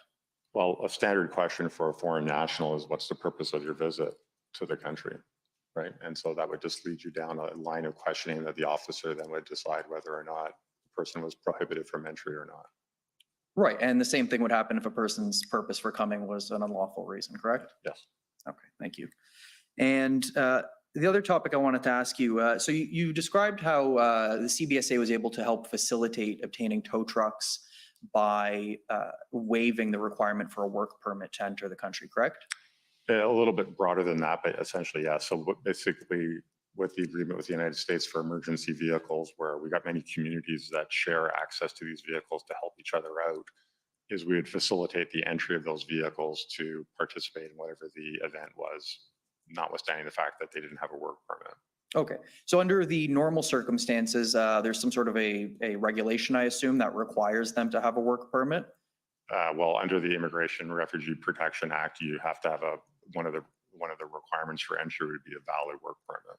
Right. So, and just trying to understand how that that actual process worked, would it fall under the discretion that border agents have when they're enforcing these laws to simply I not believe apply it's in just that a instance? memorandum of understanding that we have with our American counterparts to facilitate emergency vehicles for the purpose of participating in resolving whatever the issue is. Right. But would I be correct in thinking that that would operate as an exercise of the border agent's discretion to simply not apply what would normally be a requirement for entry into the country? Well, I don't know that the individual officer would do that. I think that would probably take, it would go a little bit further up the command chain in terms of saying, yes, this is where we're going to invoke this memorandum, for lack of better words, to facilitate the entry of the emergency vehicles.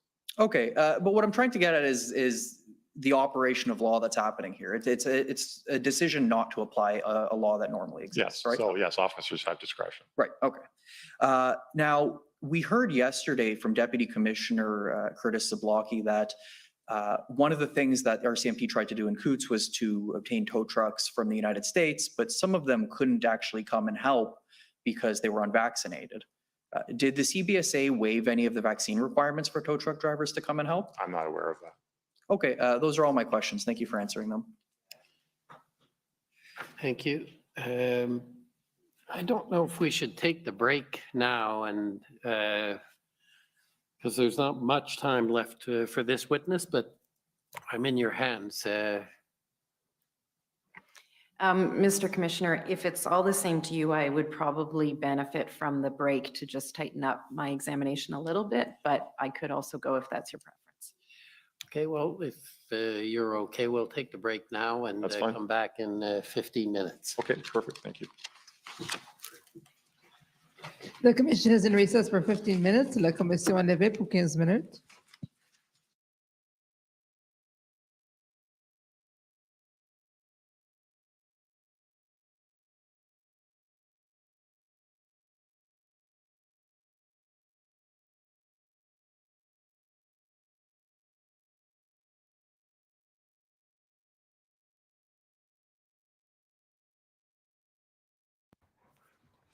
Whoa, whoa, whoa. What's up, guys? I'm just jumping on here right now. I literally just missed that entire interview. So if there's someone on here who could give me an update of what just happened, I would really appreciate that. I just literally heard in my headphones something about that's the last time for yada, yada, yada, whatever. I also see a couple other people in the chat here are saying something about this feed's behind. So maybe we'll switch this feed over to CPACs. I've got this feed on from the Public Order Emergency Commission's website. Let's switch that over. But yeah, if you guys can write in the chat what just happened so I know how'd that go with the JCCF.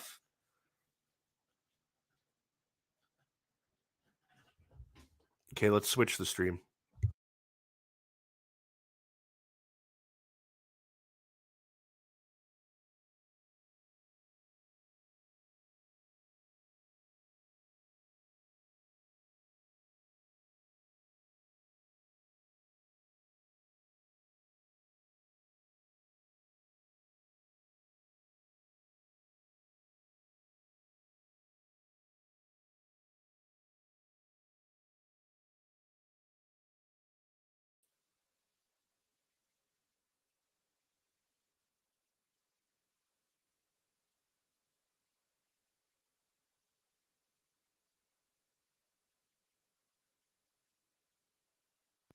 Oh shit, mine's ahead of CPAC. Okay, well then we're gonna switch back to that stream.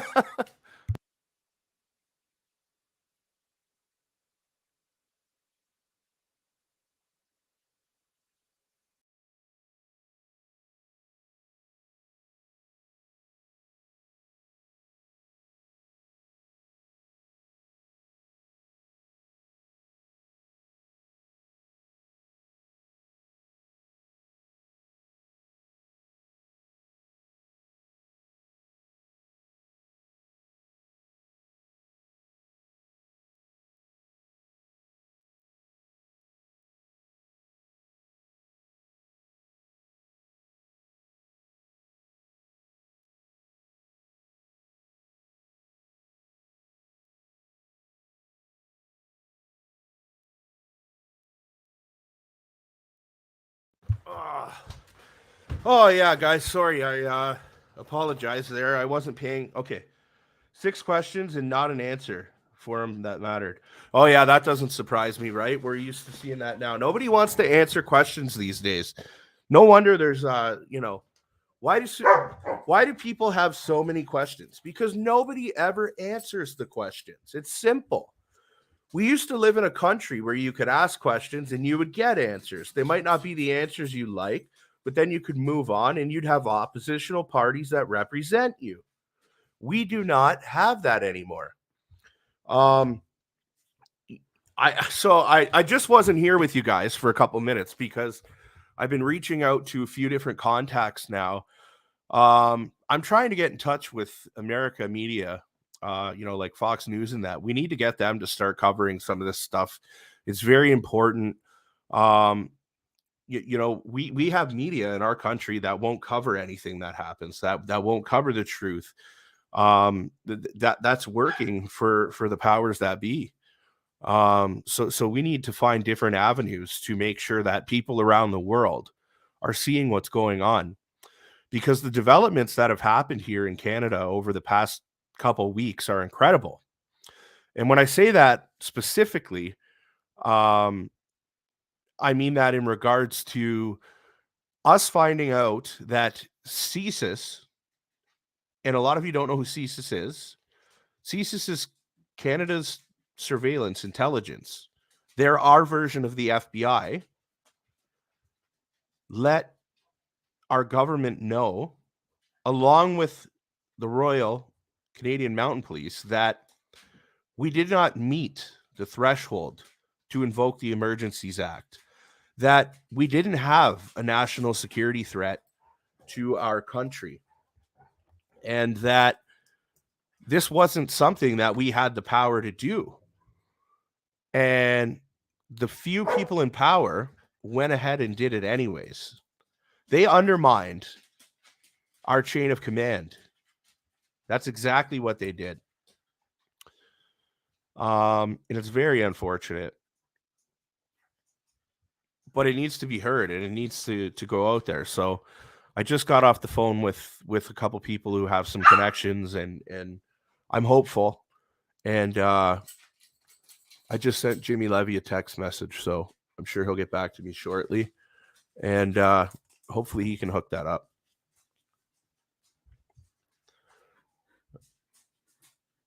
There was a very interesting video that surfaced this morning, and I don't think that I'm going to have time to show you guys it right this second. So I'm probably going to wait until we do the lunch break, and then we'll put it out there. Well, sorry, it's already out there, but then I'll broadcast it on here. But a very a telling thing is that a lot of people in Canada don't see how our system works, because for far too long we haven't been involved in politics, and that's how this country ended up the way it did. But above the House of Commons is the Senate, and things need to pass through the Senate before they go further. And there's a member of the Senate who is in Ottawa on the ground every single day. And I've never seen this video until today. And credit to VidStorm, my buddy there, he put it out, and he's the one who was taking the video. And it's a great video. And right away, the gentleman says, "I don't want to be on camera. Take me off camera," and that. So he turns the camera, and it's kind of hard. It breaks your heart because, he didn't want this video out there. He was there supporting all of us Canadians. But at the same time, you have the voice in the Senate. So if you're not using that, I don't blame this person for sharing this video. We have to get it out there that this wasn't just some racist and some bigots in a small fringe minority. No, this was the whole country coming together. So it was very telling to see this guy talk about it, because he talks about how he works there and he commutes every single day. He walks through the streets of Ottawa as a member of the Senate. Okay. And he speaks to how he's never felt safer in his entire life before, as he did walking through the streets of Ottawa when everybody was there on the ground. So we'll definitely get it out there.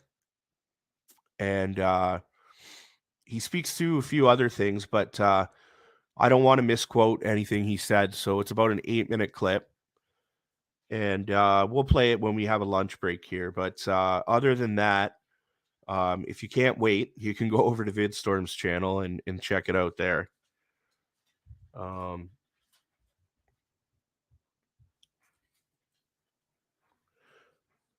Jimmy is great. Yeah, Jimmy's a great guy. I've been fortunate enough to do a few lives with Jimmy. I like how the whole celebrity status and all that's never really taken a grip hold on him. He'll just jump on with you and talk anytime. I've talked to him many times before. And he shot me his cell phone number, and now we talk like that. Yeah. So I got to use the washroom, guys. So I'm going to go do that. I got to fire off another text message here. We're trying to get this out, get the American media on it, because, our media is not doing much for us. So we'll see this in a second.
Order à l'ordre.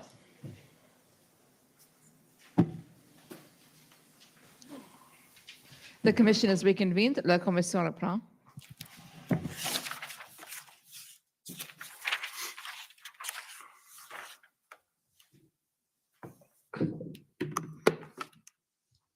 Thank you, Commissioner. For the record, I'm Andrea Gonzalez, counsel for the Government of Canada.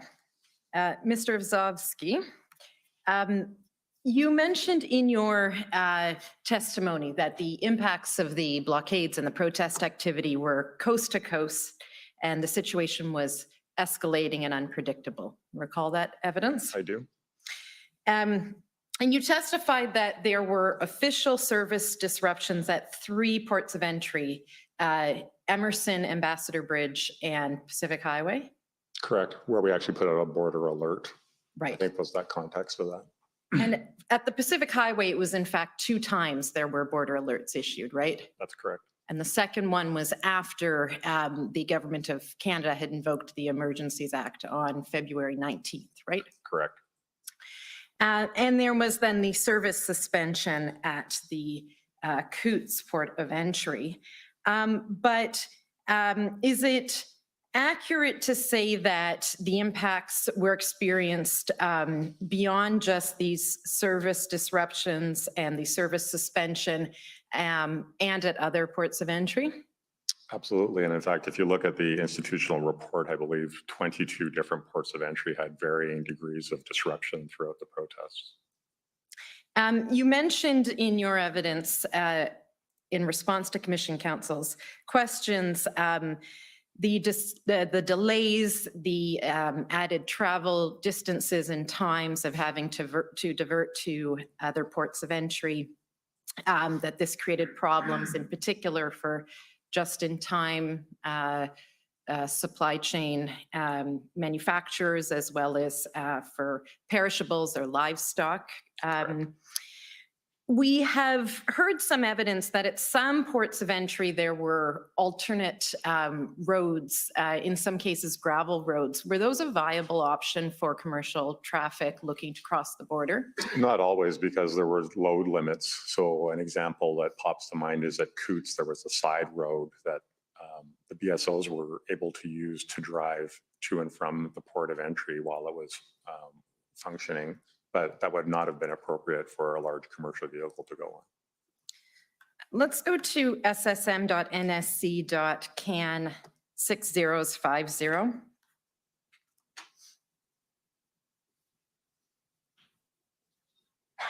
This is the CBSA SITREP as of February 12th. So that's the Saturday of the third weekend, 3 p.m. Eastern time. And if we just scroll down, we see reports of activity at Cornwall. Mr. Ozovsky, I understand that the port of entry at Cornwall is particularly complex jurisdictionally. Is that correct? It is. Its placement is not at the first point of landing in Canada, which makes it very inconvenient for the members of the Mohawk-Akwesasne Band that live on the island. And so the members of that First Nation live on an island that is between the Canadian side where the port of entry is located and the US side. Is that accurate? Yeah, so the actual international boundary is to the south of the island, but the port of the entry is on the mainland to the north of the island. And for members of that First Nation, then, if they want to access any services on the mainland on the Canadian side, they have to pass through the port of entry. That's correct. And so a disruption to that port of entry would be particularly problematic for that community. Very much so. Okay, and then also on February 12th, there are incidents being reported at Lansdowne, which I understand is in the Thousand Islands area. Yes. Ambassador Bridge, Peace Bridge, let's scroll down, Sarnia, Blue Water, Emerson, Coutts, Pacific Highway. And then there's a table there of upcoming protest events that are ongoing, confirmed, and unconfirmed. Yes. Mr. Ozovsky, does that help illustrate the coast-to-coast dynamic that you testified about earlier? I believe so.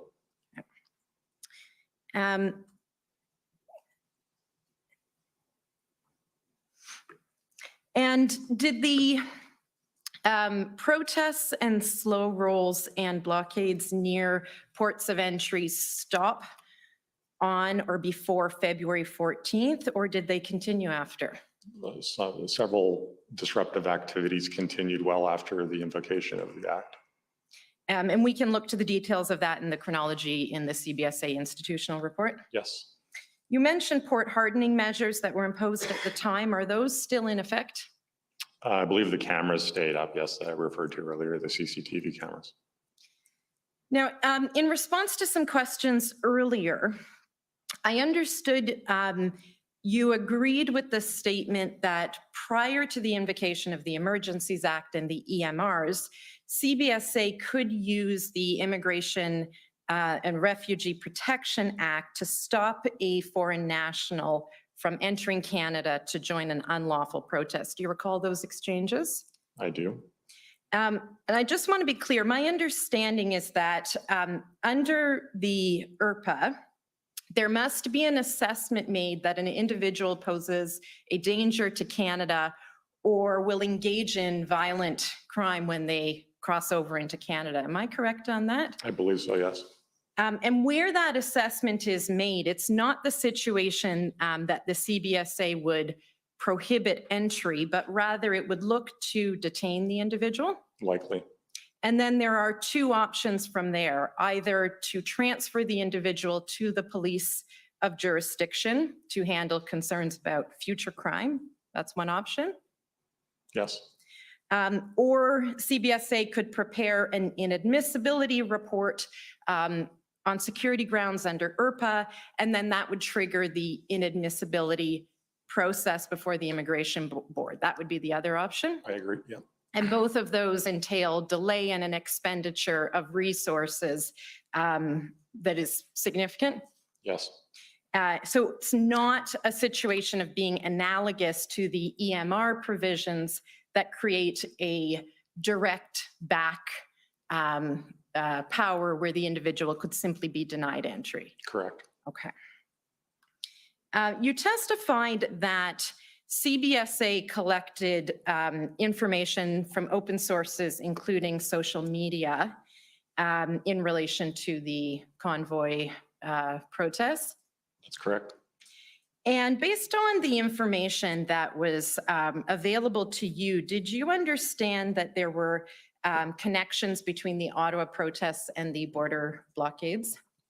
I think events like this, they feed off each other's energy and their successes and defeats. So I think even might not have been direct, but certainly through social media channels, I would say that there was an implicit link between what was happening all across the country with all of the different activities.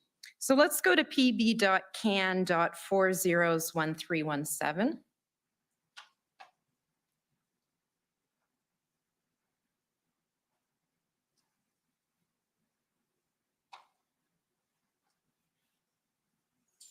And this is an email from Lynn LaMarche, who's with the CBSA. Yes.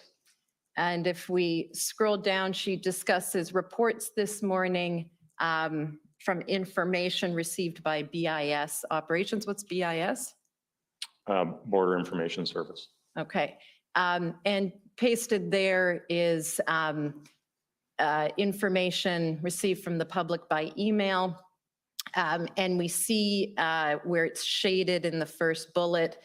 In Alberta, those who cannot go to Ottawa are being encouraged to block the Coutts border and not move until the demands in Ottawa are met. And so is that the sort of information that you were discussing when you said about energies feeding each other? Yes. And let's go to pb.can.401523.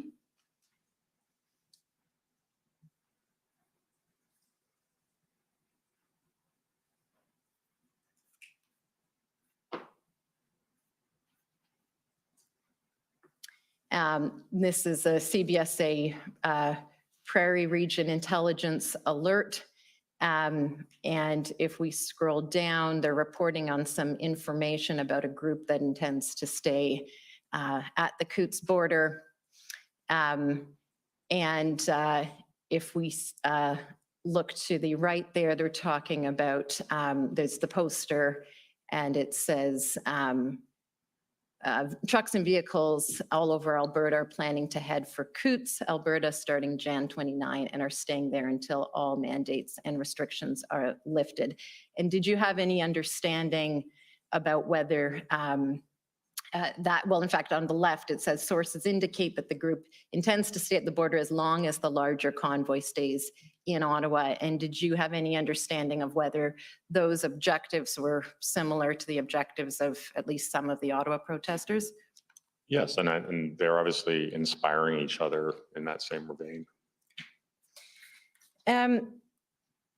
Your institutional report speaks to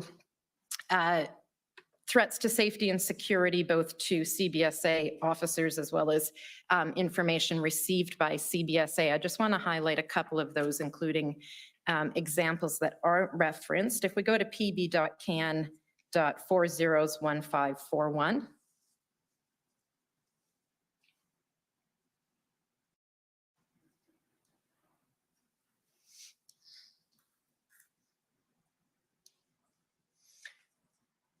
This comes from the CBSA Border Operations Center on Sunday, February the 13th, although I think we're in a situation there where we subtract the 5 hours, so it's the evening of February 12th.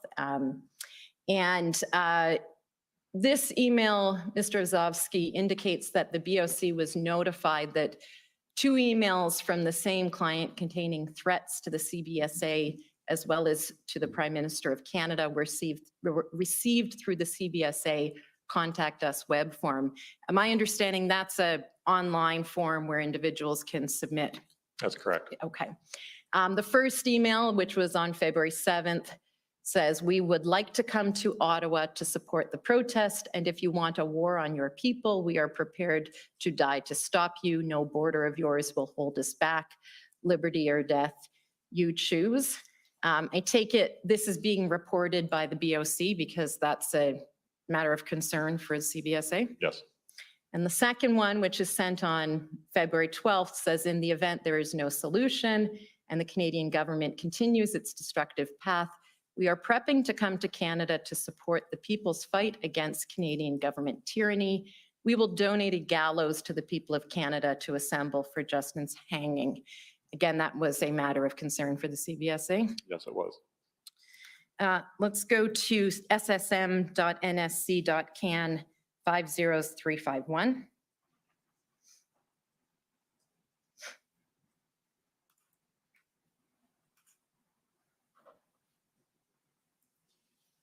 And this is a CBSA SITREP February 17th, 1600 hours. So this is a few days post invocation.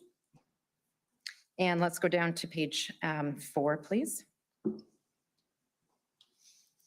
Under that chart, pausing there, February 16th, Border Information Services is reporting increased activity related to the COVID mandate protest, email containing conspiracies, threats against the CBSA and law enforcement agencies from the same phone number, and an increase in calls relating to the importation of items such as body armor, ammunition, firearms, and gas masks. And was that report a matter of concern for the CBSA? Absolutely. And we refer to that in the institutional report as well, where people were asking for information, particularly on armor-piercing Teflon-coated bullets and what it would take to import those into Canada. That's not something you see very often at the CBSA, I assume. No. And let's go to OPP 50938. Mr. Azovsky, what is a controlled delivery? Controlled delivery is when we pick up something at the border, usually in courier or postal mode, that is prohibited, and we'll work with the local police of jurisdiction to deliver the goods in order to ascertain the extent of if it's an organized crime ring or whatever, to sort of, instead of just holding back the good, to actually see if there's any further criminal activity that needs to be investigated. Okay, so if we go down to page 3, this is an OPP document. It advises that at 4 a.m. on the 17th of February, CBSA and OPP executed a weapons importation warrant in the York region. Upon entry to the residence, it was discovered the suspect was not present, but firearms and ammunition were observed, located improperly stored in the residence. A 3D printer was located. The POI, I understand that to be person of interest, had ordered parts to complete a Glock-style handgun, item seized by CBSA. Believed they may have manufactured frames using the 3D printer. Machetes were located at entry doors. An anti-government police notice was observed taped to the front storm door. The POI is prohibited firearms. Neighbors indicate he is currently in Ottawa. Is that information that you knew at the time? At the time it was reported to me, yes. Okay, and if we scroll up, please, to the top of page 2. So I understand that the OPP put out a BOLO, a be on the lookout for this individual. Yes. And it says here the phone was just pinged and the location has him within 8 meters of the War Memorial, and that's in Ottawa at the time of the protest. Yes, it is. And then if we go to pb.nsc.404460.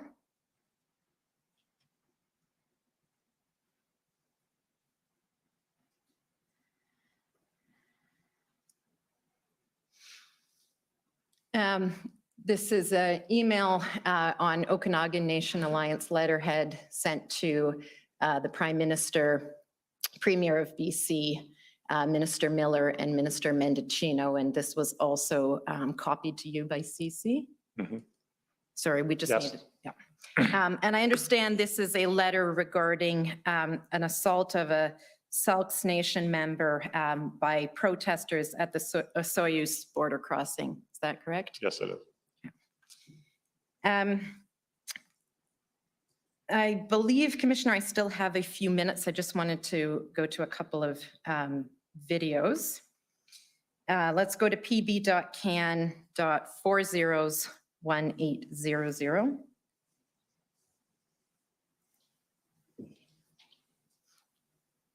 And we're going to begin at the 2-minute 49-second mark.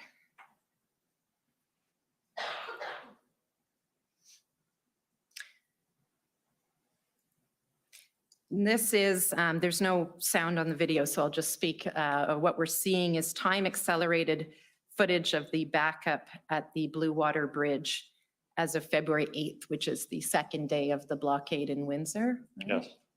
You mentioned before, you said at one point this backup was approximately 10 kilometers long. That's correct. We'll let it continue to play while I ask my questions. When we look at a backup of this nature, would this meet the 1-hour service standard for processing that the CBSA sets? Absolutely not. And this is, as I said, only one day after the Windsor blockade. You mentioned the difference in the lanes for commercial vehicle processing between Ambassador and Blue Water Bridge. You recall that evidence? Yes. And so when we look at that footage, we can stop it there. Terrorists or anything like that. Would you say that Blue Water on its own was a viable solution to the Windsor blockade? As I testified earlier, it was not able to accommodate all of the volume that would normally have gone through the Ambassador Bridge. And if the Blue Water Bridge was blockaded at the same time as the blockade in Windsor, what would the impact of that have been? Well, it would have made it very unfeasible for traffic that was hoping to cross in that part of Southern Ontario to do their particular trade, because the next available ports of entry were 400 kilometers away at Queenston, Lewiston, or the Peace Bridge. And are you able to comment on how long it would take to work through a backlog of that nature, even once the blockades are cleared? I don't have the volume of the actual number of vehicles involved there, but you know, essentially the process takes, say, on average, a minute per vehicle to do that, and you only have 7 lanes available to you at the Blue Water Bridge. And so I think there, you know, the math could be done in terms of how long, but it was certainly well beyond an hour. Okay, and my last video and last set of questions, pb.can.401802. And we'll begin at the 7-minute 26-second mark.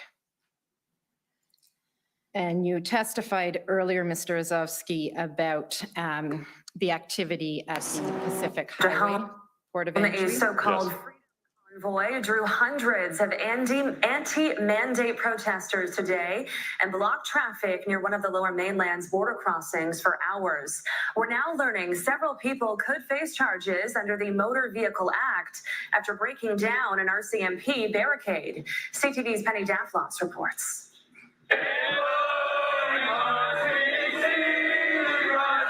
That military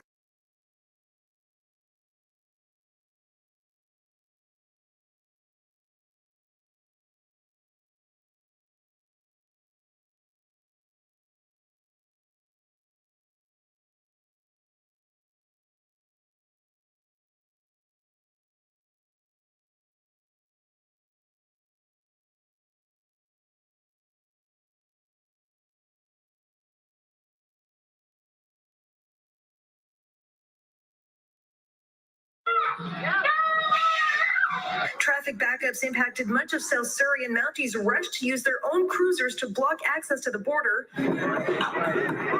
Anti-mandate protesters have been near the crossing since Monday. I have never worn a mask. I will say I'm not vaccinated because I'm a pure blood. I don't believe in this. It's not right. In solidarity with the so-called Freedom Convoy started by truckers with anti-vaccine and anti-government messaging as they express pride in standing up for their beliefs, no matter how controversial they may be. We're peaceful. We're Canadians. And let me tell you, the world's giving us a bear hug right now, a big bear hug, because they know what we know how to protest.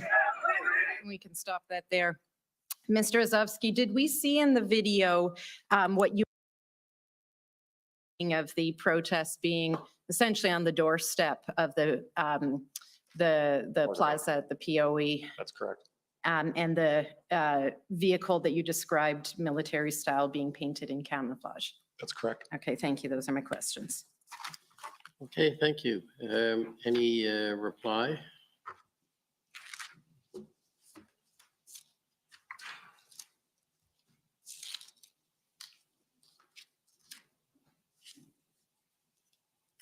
Thank you, Commissioner. Just briefly, I'd like to take the witness back, and Mr. Clerk, could you call up for me, please? SSM NSC CAN 401519.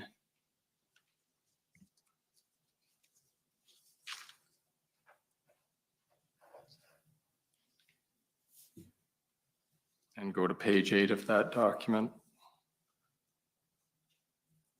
Mr. Azovsky, this is the February 14th in the afternoon, the one that is dated February 14th, 2022, 1600 Eastern Time.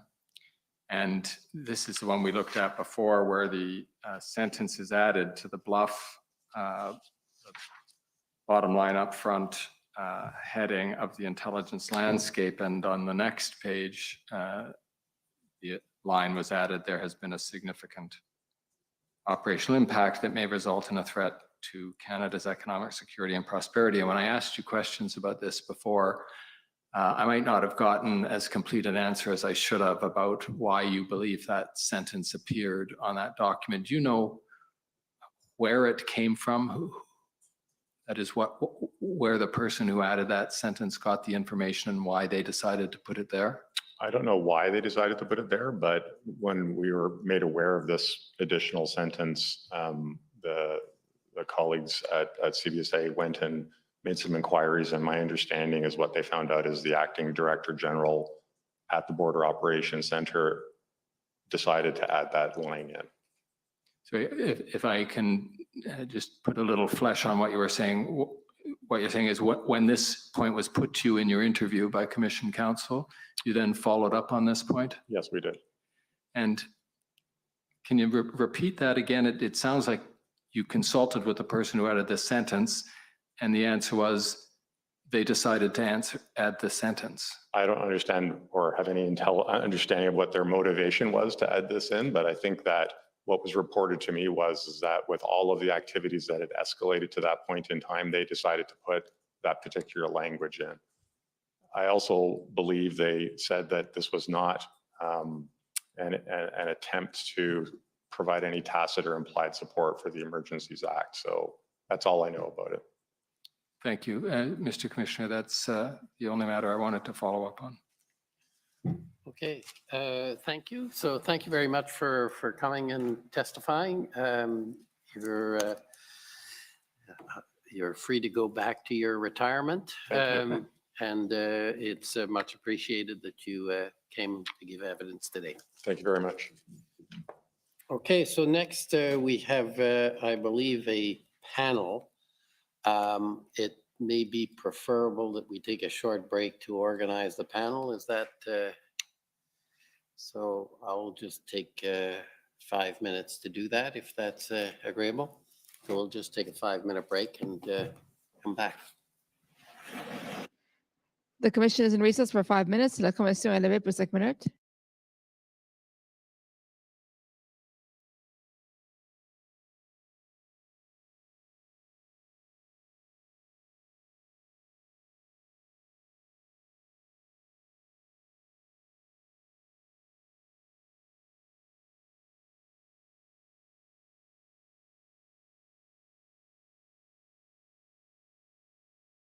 are you? Yeah, Good man yourself. right on. Where are you from? Local? Nova Scotia. Nova Scotia. Yeah. Right on. Yeah. Thanks for coming down, brother. Right I'm on. not coming here. I work here. Oh, you work here? I do. Oh, right on. This is the video I told you guys about that just got released today. Don't put that on. I don't want to be recorded.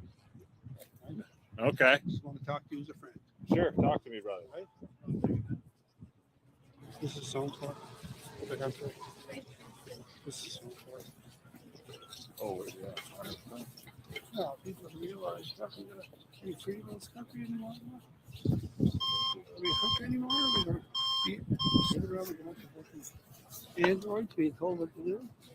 We will. I agree, brother. No, fucking not like this. Right? How old are you? 37. I'm 67. Right? 67? Yeah. I just, I'm so happy with people that say you have no problem. Beautiful. Right? They have courage and integrity and determination to come out and hold the ground. Mm-hmm. This country is full of people with no courage. It's full of Karens, silly people, people being judgy. We criticize them. But people with better judgment have to prevail. Yeah, absolutely. People with better judgment have to step forward and say, no. Mm-hmm. Mm-hmm. 100%. Right? What do you do? I'm a streamer. Well, my day-to-day is I'm a plumber. Are you? Yes, sir. There we go, guys. The world needs plumbers, brother. Yes, sir. Yeah. Too many people going to university and taking useless degrees. Mm-hmm. And I always say, we should be, instead of subsidizing people's university degrees, let's produce more pipe fitters and plumbers and electricians and journeymen and carpenters and stationary engineers and people that can do things that are useful. Yeah, 100%. Instead of virtue signaling and you won't know who I am. Never guess who I am. I do not know. I'm a senator. Oh, yeah. Okay. I'm the only conservative senator from Nova Scotia. My father went to sea when he was 12 to raise his family. He worked hard his whole life for everything.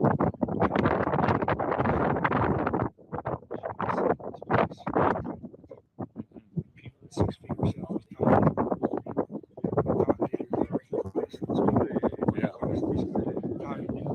saying we're your friends. No, you're your fucking enemies. You're a bunch of sellouts and people here who I mean a lot of different political persuasion with them. But we have the right to be free in our own country. Yeah. And yeah. when I see the government put a fucking fence around the war memorial as if to imply that it's endangered. Yeah. I've been here for 3 weeks. Mm-hmm. I walked from my office in the East Block to my hotel room in Weston. Yeah. I never felt so safe than I have for the past 3 weeks. Yeah. I don't feel battles or threatened. I feel safe. 100%. Threatened by people who are my friends. Yeah. And aren't bullying me. The only thing you got to be worried about here is getting a hug from a stranger. No, that's down right. here. No, that's right. That's right. It's just Right. Well, beautiful. I just can't get over how the way people here are being lied about, misrepresented. I sat at home. I said, look, I'm there. I'm like, I read all the newspapers home, Cape from Nova Scotia. Mm-hmm. All these local journalists, same local, regurgitating what they're told out of CTV or CBC or Global. Yeah. I said, I'm there every day. I've been here every day for the last 3 weeks, walking through everybody. Nothing but peace. Don't you tell me there's a problem. Yeah. Yeah. I know the difference. I Right know on. it because I'm living it. Yeah. And you're representing these people this way.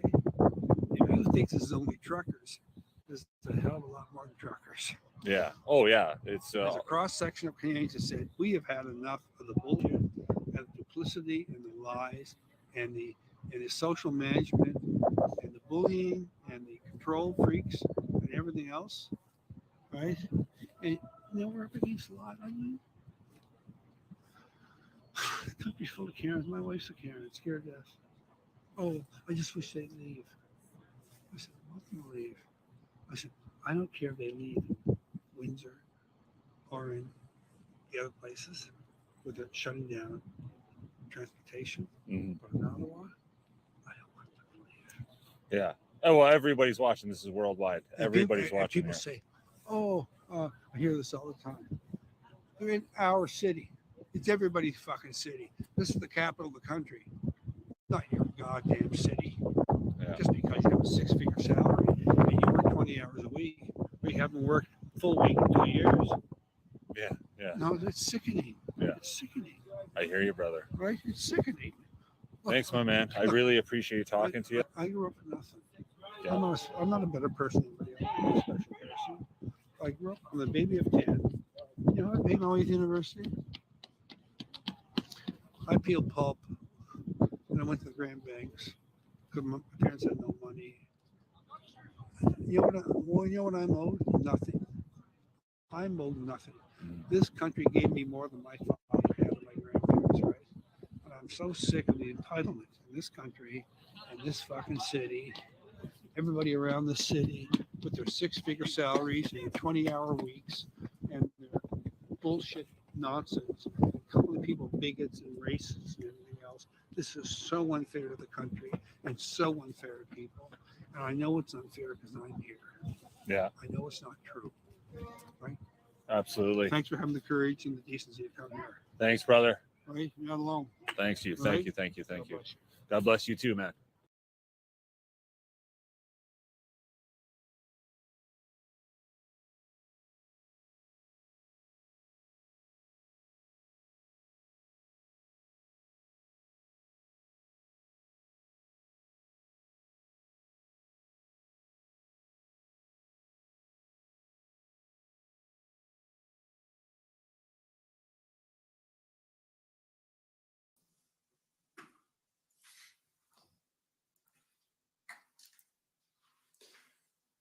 Good afternoon, gentlemen. And my name's Gordon Cameron, and I have some questions for you on behalf of Commission Council.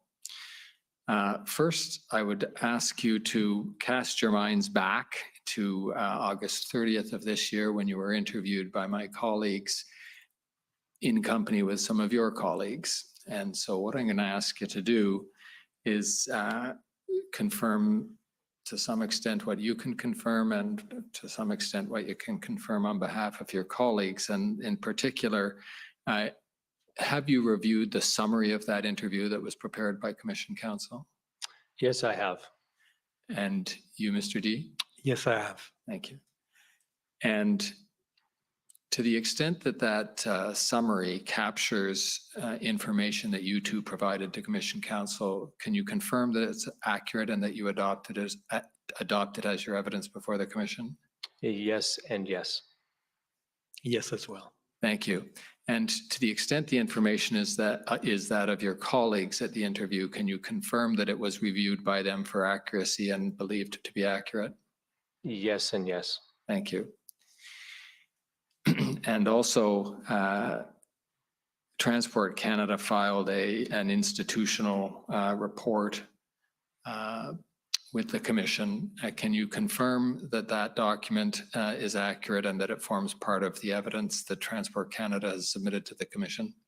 Yes. Thank you very much. Now, let me ask you each gentleman to introduce yourselves and describe the role you have in Transport Canada. My name is Michael Keenan. I'm the Deputy Minister of Transport Canada. So I'm responsible for overseeing all aspects of the operations of Transport Canada, and I'm the head of the transport portfolio, which includes 8 Crown corporations, 4 agencies, and 50 shared governance organizations. And I am responsible for providing advice to the Minister of Transport. Thank you. And Mr. Diak, can you give us an outline of your position and what you do there? Yes. My name is Christian D. I'm the Chief Economist and the DG, the Director General of the Transportation Economic Analysis Unit at Transport Canada. My role and the role of my group at Transport Canada is to monitor the performance of the transportation system and to conduct economic assessment on any disruption affecting the transportation system. And in doing so, I'm providing the advice and the result of the analysis to the senior management, including the deputy and the minister. Thank you. And if I can go back to you, Mr. Keenan, and ask you to describe, it would probably take you all day if you were comprehensive, but just describe what Transport Canada does, what is jurisdiction, what is the federal jurisdiction that Transport Canada administers? So Transport Canada is responsible for all aspects of the Canadian transportation system that is within federal jurisdiction. And we have three key priorities that we pursue across the organization of 6,400 people. The first is to ensure the safety and security of the part of the national transportation system, and that's in federal jurisdiction, ensure the environmental safety, environmental and green performance, and to ensure the system is efficient, both for moving people and goods, and so that there's a strong trade and transportation network. In terms of jurisdiction, it varies by mode. So in aviation, it's essentially exclusively federal jurisdiction. So Transport Canada is responsible for all aspects of aviation, working with international partners like the International Civil Aviation Organization. It is responsible for the vast majority of marine transportation, although there is some provincial involvement. The majority of rail transportation, road transportation is very much a shared jurisdiction. Transport Canada is responsible for some aspects, but provincial governments are responsible for significant aspects as well. And we have significant federal, provincial, territorial governance to coordinate our efforts in that respect. And I'm going to ask you to expand on exactly that last point that you mentioned, that road transportation, which of course is for a trucker's convoy, the more relevant aspect of your department's jurisdiction. For road transportation, you have this divided jurisdiction where there are federal responsibilities, but there are also provincial responsibilities. If you could just describe to some extent what that division is, and then I'll ask you to expand on how that prompts you to have interfaces with the provincial and territorial authorities. So in the area of road transportation, Transport Canada has responsibilities principally under two pieces of legislation. There's some others. We administer 74 acts and 400 sets of regulations, but the two principal acts involved here, the Motor Vehicle Safety Act, where we certify the importation and the use of motor vehicles as to their safety, and the Motor Vehicle Transport Act, where we have responsibilities and authorities with respect to international and interprovincial road transportation. Intra-provincial road transportation, i.e. within a province, is essentially the exclusive domain of the province, except for the aspects that touch the Motor Vehicle Safety Act, which is certifying that the equipment is safe. In practice,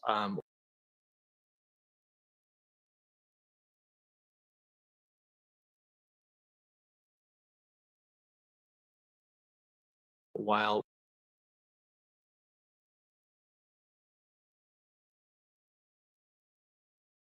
we have, for example, an international interprovincial trucking, things like there's safe practices like hours of service limits for truckers.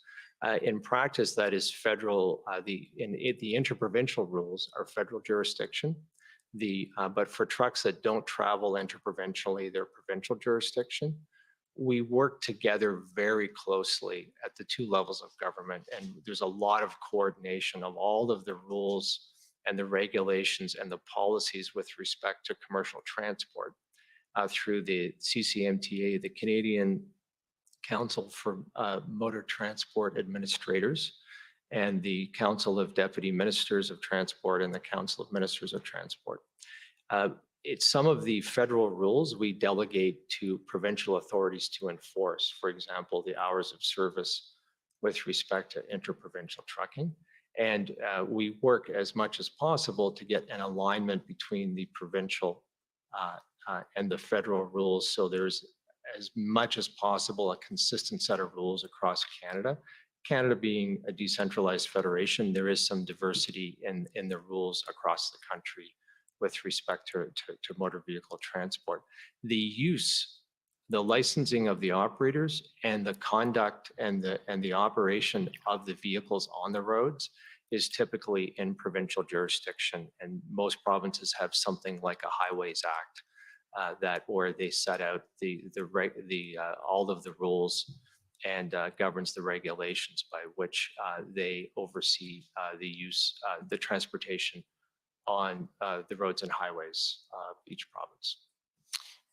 Thank you for that. And now if you could help us with the second half of what you were describing, which is as a result of that interplay between the federal jurisdiction over some aspects of transportation by motor vehicle and the jurisdiction of the provinces over and territories over other aspects, you have quite a bit of intergovernmental connection at your level and probably at the level of the people who work with you. But can you expand on that for us?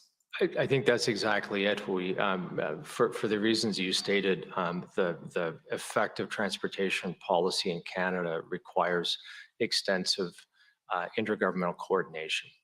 And so it starts at the top of it is a Council of Ministers of Transport and Road Safety. And then there's a Council of Deputy Ministers of Transport and Road Safety that I co-chair with a rotating provincial partner. There is the Canadian Council of Motor Transport Administrators. There is a group of assistant deputy ministers, people that report to deputy ministers. The PPSC, the Policy Planning and Support Committee, and there are, I would guess, at any moment in time under PPSC and CCMTA, and I apologize for the acronyms, there are probably a dozen working groups of various experts working on some aspect of coordinating federal and provincial transportation policy. Now, with that background in mind, both the complexity of the overlapping jurisdictions and the extent of your network, the network that your department is responsible and presumably also you personally have between the federal government and the provincial government, I want to take you to the beginning of the convoy and the days as it is just sort of starting to appear on the horizon. What did Transport Canada see when, and what was your reaction? The Transport Canada, we began to, we saw, and sort of in the lead up to that weekend of the 22nd, 23rd, which was a full week before the trucks arrived in Ottawa, we began to see the reports of trucker convoys that was just beginning to show up on the screen. I think some folks in the department noticed something as far back as January 19th. I think that's in our institutional report. It came to my attention around I would say the 22nd. And we were initially watching it because it was truckers. And so there was for two reasons. One is we have relationships with the commercial trucking industry.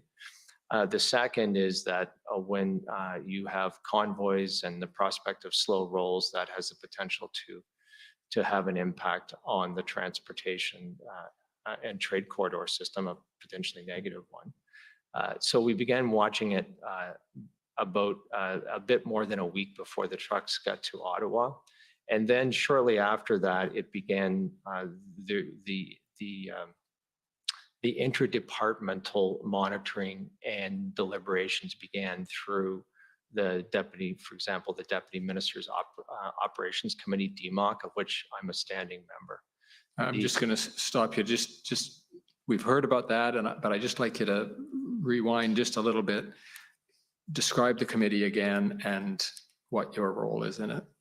Sure. The Deputy Minister's Operating Committee is a standing committee of about 8 deputy ministers who have responsibilities that directly related to maintaining the safety and security of Canadians and protecting the national security of Canada.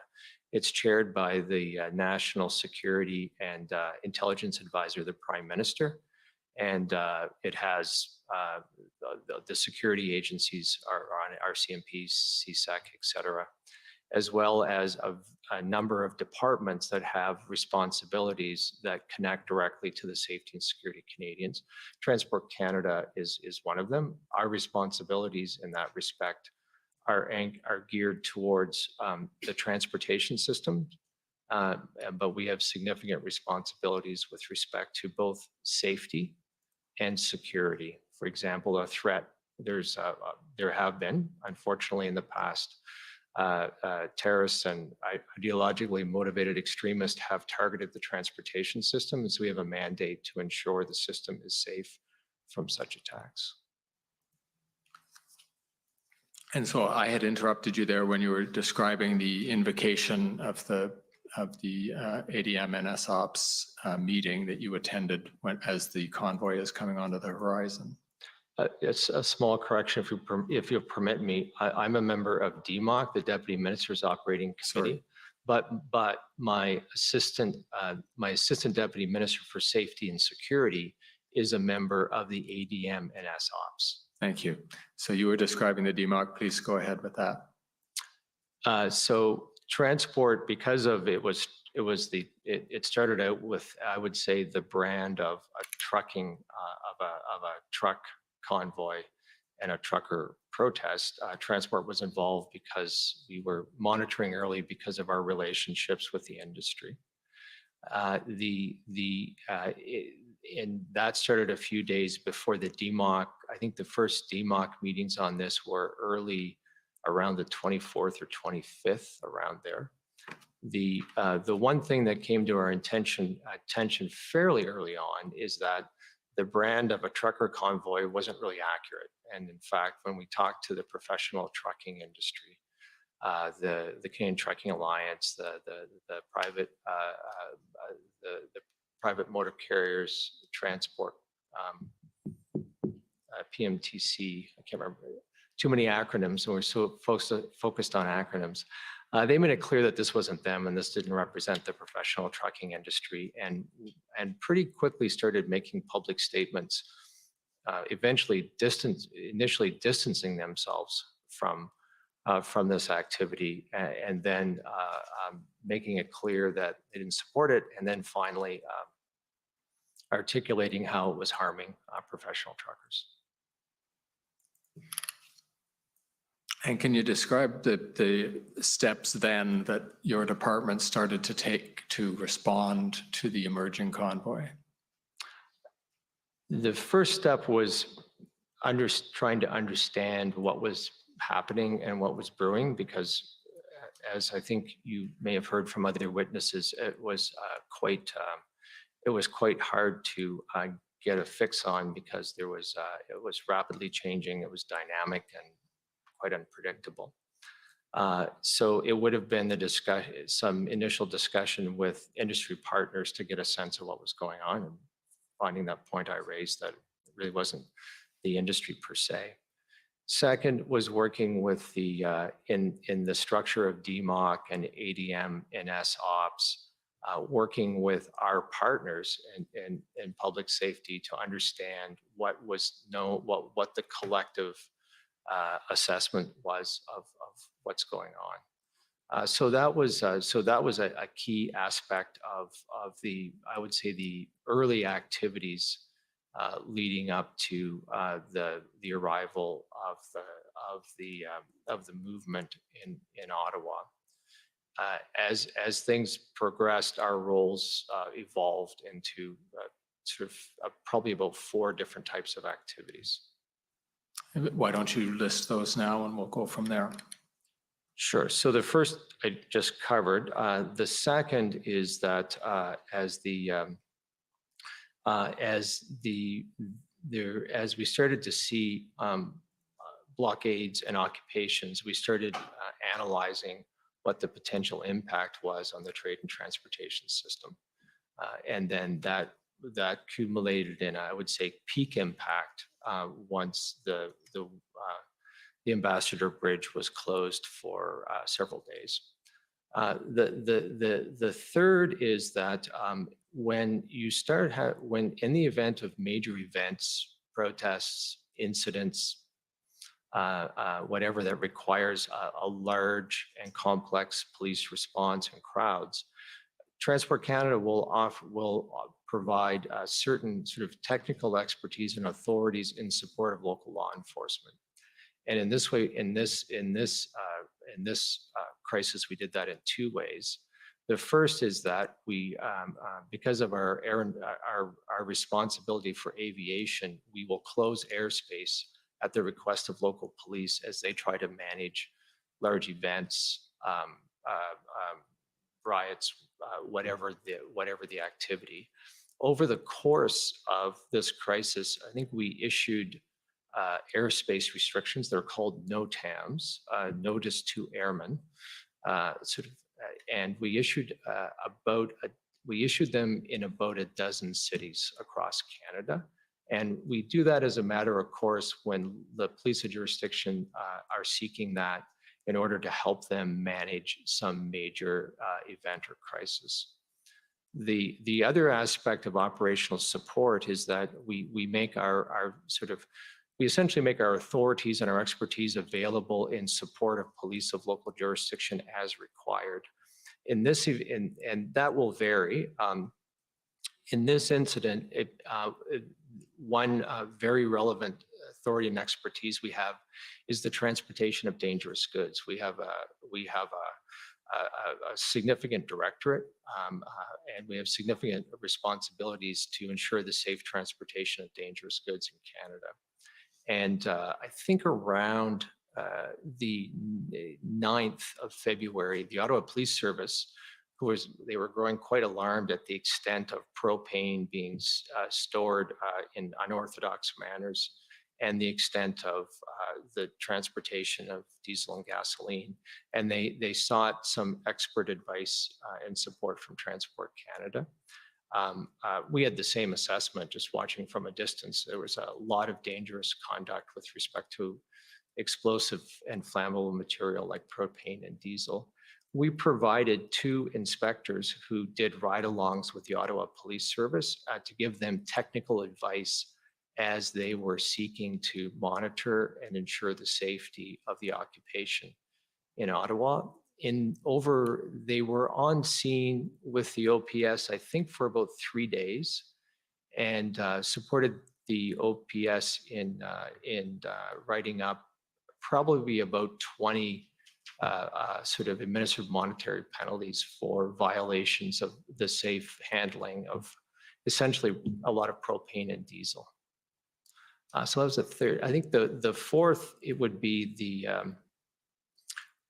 after coming out of a meeting organized by my colleague, Deputy Minister Stewart of Public Safety, with the City of Ottawa and the Ottawa Police Service, we were absolutely struck by the overwhelming challenges the Ottawa Police Service was facing on several areas, and that generated that led to some thinking of how we could be of assistance to frontline police of jurisdiction, and from that, some thinking about that, we ended up developing 2 strategies that we worked with a lot of partners on through the course of this national crisis.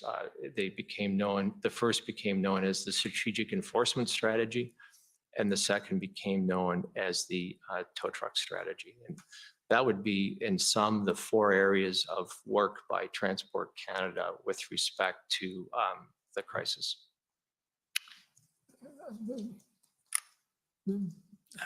Maybe I could ask the clerk to call up for us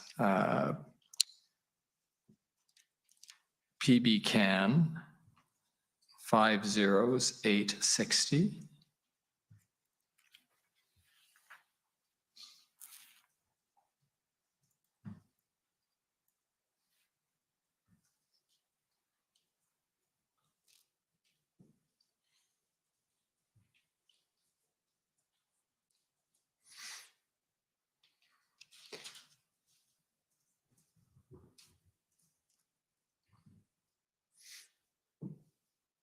Now, to assist you, Mr. Keenan, I'll draw your attention to the upper right-hand corner of this page where it says working draft February 13, 2022, but we haven't found a later draft, and I think that you've confirmed for us already that this is effectively the final version of this strategy. Is that right? Yes, that's correct. Right. And describe, if you can, what you were trying to accomplish with the strategic enforcement strategy. Sure.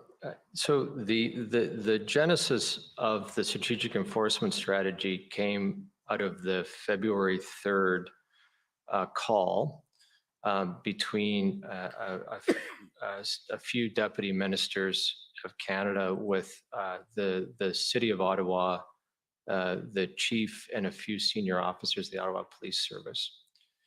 And it was an update on the situation in the NCR was the purpose of it.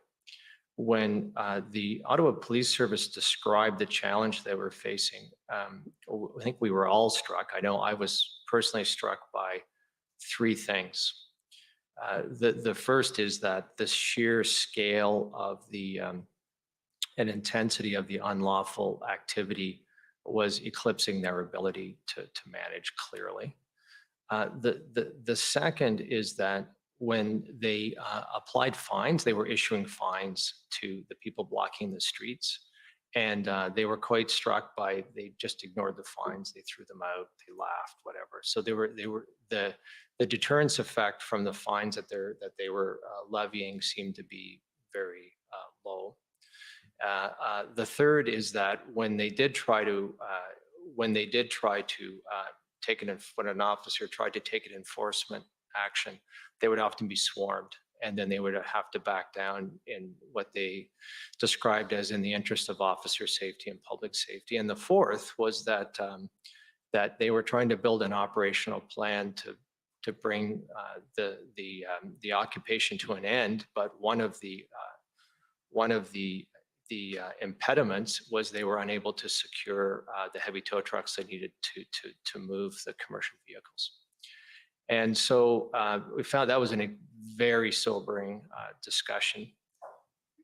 In coming back from that and reflecting on that, we had discussions inside Transport Canada, briefed Minister Alghabra, and he was obviously keen for us to do whatever we could do to help resolve the situation. And that because we're a large organization with extensive regulatory responsibilities, we have a large oversight operation, compliance operation, enforcement operation. We have some expertise in compliance promotion and encouraging and strategies to encourage parties to comply with, well, usually transport regulations, short of actual enforcement. And so we started developing two sets of things. One was a strategic enforcement strategy, and that's the document you have here. The other is a tow truck strategy. The idea here was to try and marshal every legal resource available and all of the best practices and strategies to try and convince people that, first of all, what they're doing is illegal, because there was some sense that a number of the people involved in the occupation did not have a clear understanding of how much illegal activity they were undertaking. Second, the consequences of it and how that is could be quite significant adverse consequences for them. Third, to encourage that, thereby encouraging them, at least the ones that were open to any persuasion, to cease participating in the occupation, and thereby the so-called shrink the footprint. And so given the fact that the initial attempt to levy fines, according to the Ottawa Police Service, had no effect, the thinking here was, what if we looked at all available legal tools and had a comprehensive approach to deploying everything, municipal bylaws, Highway Traffic Act, Criminal Code, et cetera, both in terms of as a communications exercise to encourage people to cease and desist the illegal activity, and then as necessary, using multi-pronged sort of options for enforcement.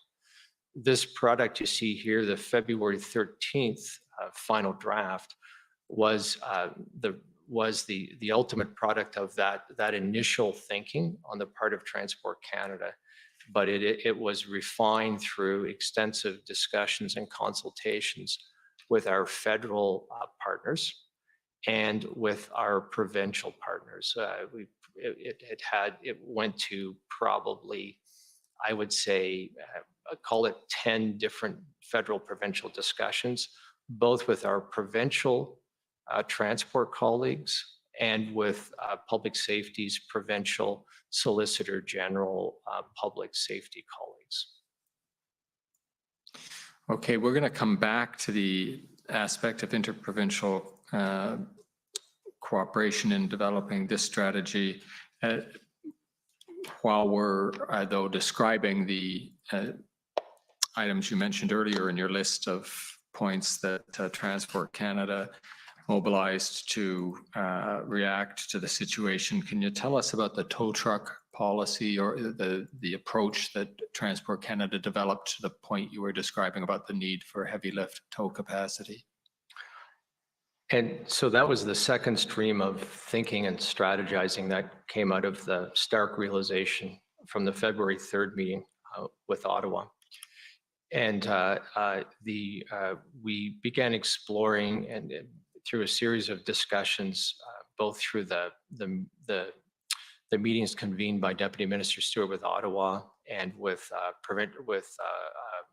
our police and procurement colleagues at the federal level and with provincial colleagues. We began exploring options for solving the tow truck problem. What could be done in order to to address the fact that the tow truck industry was declining to provide service to police in Ottawa, in Coutts, and multiple locations, in Windsor, everywhere. And so we ended up developing a 6-part tow truck strategy. The initial focus was to work around, if you will, the inability to secure tow trucks by having a strategy of using the strategic enforcement strategy to try and convince the commercial drivers that it's in their best interest to stop, cease and desist, and leave the occupation or the blockade, because if they voluntarily drive their truck home, you don't have to tow it. The second is that if in the event that you can't secure the tow trucks, the services of the industry, but the police are ready for operations to bring the occupations and blockades to an end, to have strategies like as they enforce, to get the keys, and if they detain the driver because they're breaking the law, have somebody who knows how to drive a truck, drive it away to some secure location. A lot of the trucks were purposely disabled, and so then you'd have to have the next stage was to have mechanics get the truck in working order so it could be driven away. And then a key part of the strategy is that having maximized what you can do without tow truck services, because they were blanket refusal, looking at a whole range of strategies to try and overcome the reluctance of this part of the tow truck industry. And I should emphasize that that because of the commercial vehicles involved in some locations, you needed not just your average everyday CAA small tow truck that shows up for a Honda Civic. You needed a large wrecker that had the mechanical capacity with an operator with the skill to safely move like a semi truck. And so we worked through a series of ideas that we kicked around with different partners to try and overcome the reluctance of that specialized heavy wrecker or heavy tow industry to provide service. Through the course of that, it became clear how deep when we started this out around the 5th or 6th, we were optimistic we could find a solution. As we worked it and worked it and worked it, we got to the 13th, a solution was still elusive. And what we came to realize over this period was essentially how deeply rooted the reluctance is from the industry. And they, quite frankly, and it was quite clear what the picture that emerged to us was quite clear that they felt quite threatened, and that if they showed up and in support of a police operation on a convoy, they were putting their future business at risk, their property at risk, and to a significant extent their safety at risk. And so while we thought we could figure out a financial instrument that would get them to show up, we weren't able to figure out a financial instrument strong enough to overcome those threats. And whatever happened then with the tow truck strategy, did it get implemented in any measure? It was the product of a lot of discussions, and it was implemented in some marginal ways in some places. Its ultimate manifestation, I would say, was the fact that having sort of worked through all of this, that the ultimate manifestation was that, and I should make a point that, interestingly enough, on the 12th and 13th, I think between myself and the Assistant Deputy Minister of Safety and Security, I think we had about 4 meetings and discussions to try and find the solution to try and find a way where the tow truck strategy would actually work. And there was some interesting back and forth with different provinces, police, and procurement officials on that point. Ultimately, I would say the tow truck strategy found its was ultimately manifest in the Emergency Act orders, where there was a specific provision to request essential services, specifically tow trucks. If I can capture what you've just said, and then I'm going to ask you some questions about this. The purpose of developing the tow truck strategy was to come up with a solution to all of the parked trucks. That is sort of obvious on its face.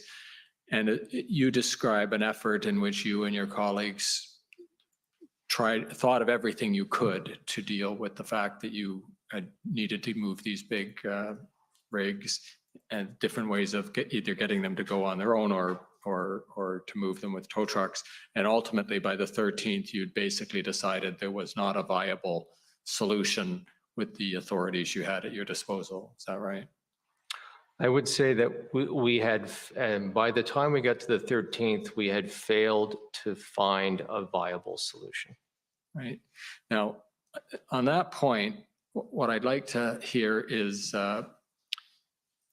your response, if you're familiar enough with the facts I'm going to suggest to you. The Commission has heard evidence from different representatives of the Ottawa Police Service and the Ontario Provincial Police that they had some success in securing voluntary compliance from heavy lift tow truck operators without, this is before the Emergencies Act gave them authority to compel that. So I'm not going to ask you to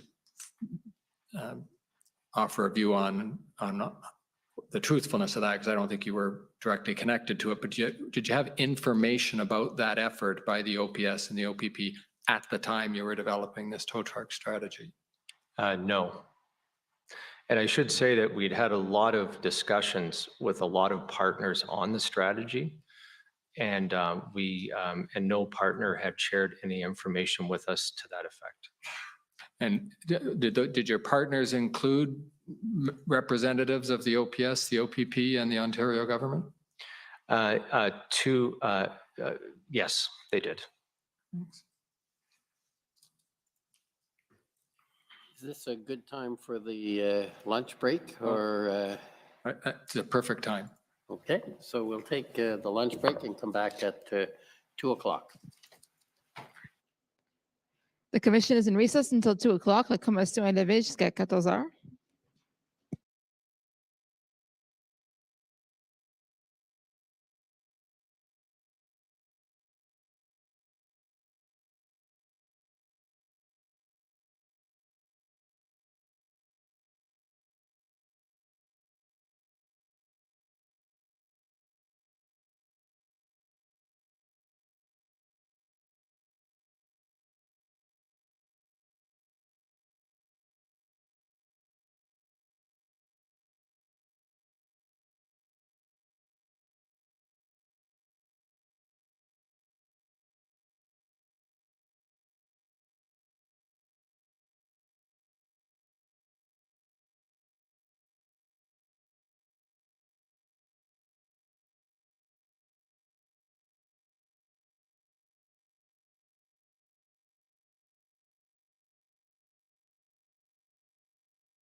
Let's go have a little peek on Twitter. We'll see what's going on here. Let's see if the media is picking anything up. Oh, we got our buddy Justin here. Following yesterday's explosion in eastern Poland, I called president earlier today, offered my condolences to the Polish people, and reiterated Canada's support for a full investigation. We agreed to keep supporting Ukrainians.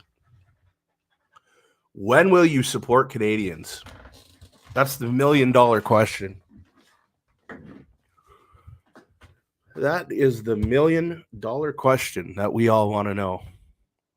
When will you support Canadians, you globalist scum? Rachel Gilmore must keep eyes wide open on Chinese interference. It's interesting you say that, Rachel Gilmore from CBC News.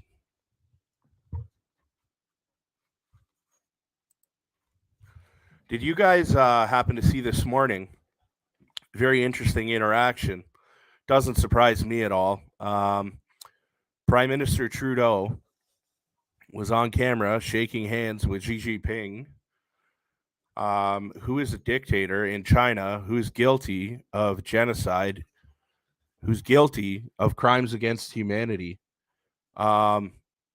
Just Putin's bad, Russia bad.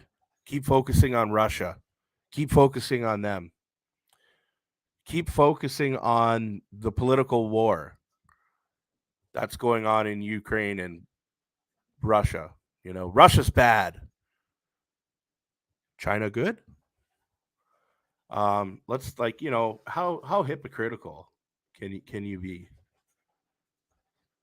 Oh, this is another good one of Rachel's. I just read this a couple minutes ago. Would you consider this a death threat? Sure feels like one. This is how soft we've become as society. This is a death threat in the eyes of a news anchor. You have a meme. During the Nuremberg trials, even the media was prosecuted and put to death for lying to the public. So, making a meme that discusses something that's happened in the history of the world we live in is now a threat.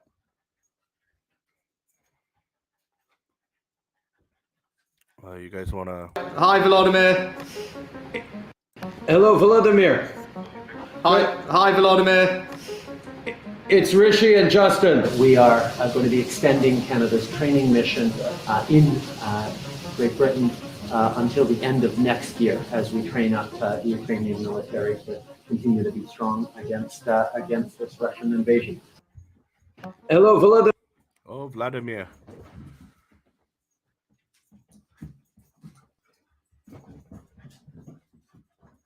Oh, God. Kids need to be able to get care. And the chief medical officer of health said yesterday, we're monitoring the situation. If they start canceling surgeries, we'll do something. Read a paper. They're canceling surgeries. Watch TV. They're canceling surgeries. Why must we wait again to do what we know is right? I have a great idea. You know what you could do? You could hire back all the staff that's waiting to go back to work that didn't take your forced medical jab. All those people sitting at home, sick of not being able to exist in society, you can let them go back to work and stop discriminating them. Oh, yeah, here's a good one. Andy Lee posted this picture of the G20. Look at this. Matching. The tremendous trio. Virtue signaling. Nice, eh? So, while we just had Remembrance Day to honor our veterans, our prime minister fled the country and wasn't there for that. You know why? because he's never there to answer for our veterans, and they're not happy with him. So he'd rather be on the other side of the planet, chilling with his globalist friends like Klaus.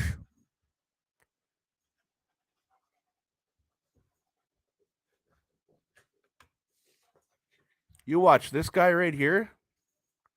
He's not going to be the prime minister. He's going to end up being involved with NATO and all those people. You watch.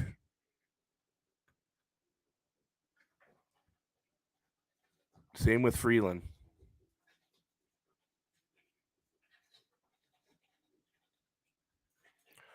Tom Marazzo says, I've been supportive of Commissioner Rouleau, but in the last few days, I've grown incredibly frustrated by the lack of time we are getting to ask vital and relevant questions to important witnesses. I couldn't agree with Tom more. What happened with Brenda Lucki, the commissioner, shouldn't happen. They were given, let's say, 1,200 documents or something like that. Not pages, documents.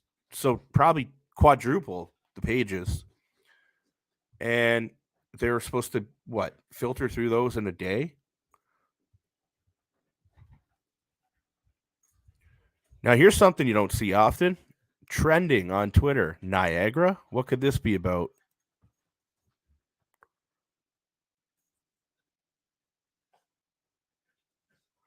Doug Ford Tories looking to revamp regional government in Peel, York, Durham, Niagara, Waterloo. Niagara's Brock University has launched a new racially segregated study hall for students who identify as Black, Indigenous, or persons of color, BIPOC. So the answer to segregation is segregation? So you want to make this world a more inclusive place where everyone belongs, but you want to group people of different ethnical backgrounds differently than the general public. Makes a lot of sense, right? Niagara Falls.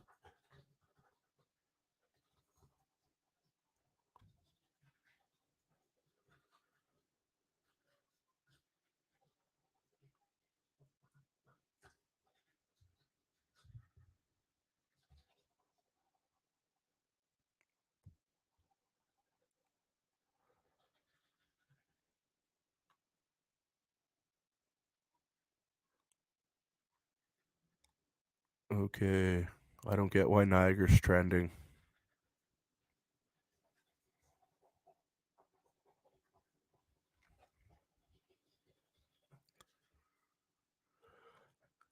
That's pretty funny. Niagara MPP. That's Jeff Birch. He's that's really funny. Ask Doug Ford why he's carving up Greenbelt like it's one of his homemade cheesecakes.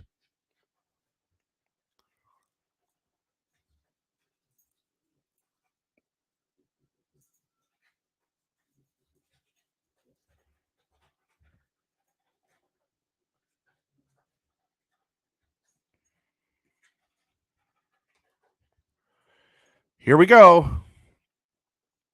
You got the Ukraine flag in the bio. You got a virtual signal. My medical officer of health is in favor of a temporary mask mandate. Good to hear. The support keeps growing. I can never get over this conversation. Like, if a mask works, if it's your view, your opinion, even though across the scale there's science that proves the exact opposite and data, if it works, everyone should have the right to wear one or not wear one. So wear it if you want and shut up.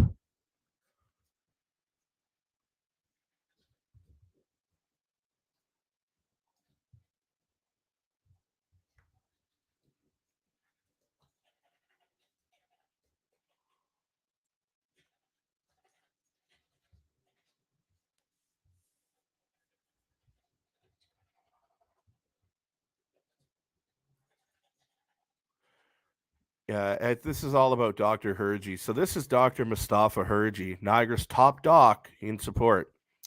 This guy's our acting chief medical officer of health. This entire time, they haven't even put a CMO in. He's not even qualified to be our CMO, and he's way more involved in politics than people's health. And there's a lot of rumors going around that if the NDP were to ever get in, that they would be making him the top doc, which has led a lot of people to believe that the NDP are pulling at the strings and making a lot of decisions. And we're seeing a lot of political interference in real time right now with problems we have going around our country. And there's a reason that we have a chain of command, and it's not being respected or followed.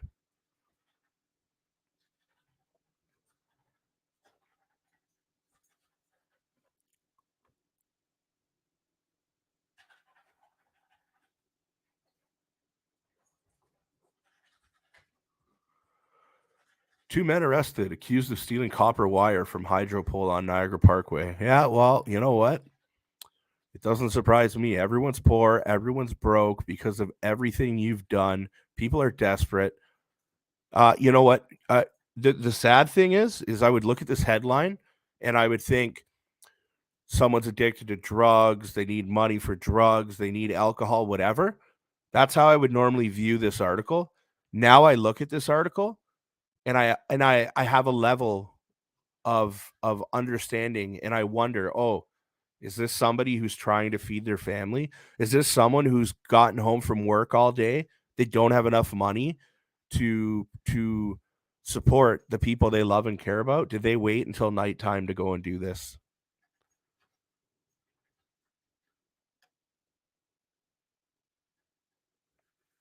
Oh, Carrie Porter.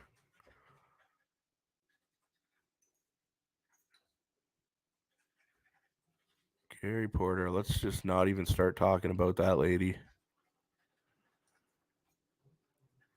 Let's talk about her. Carrie Porter.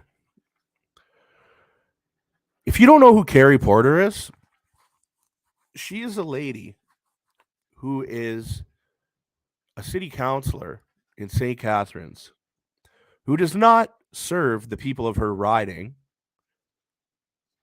She serves her beliefs. She serves an extreme left agenda.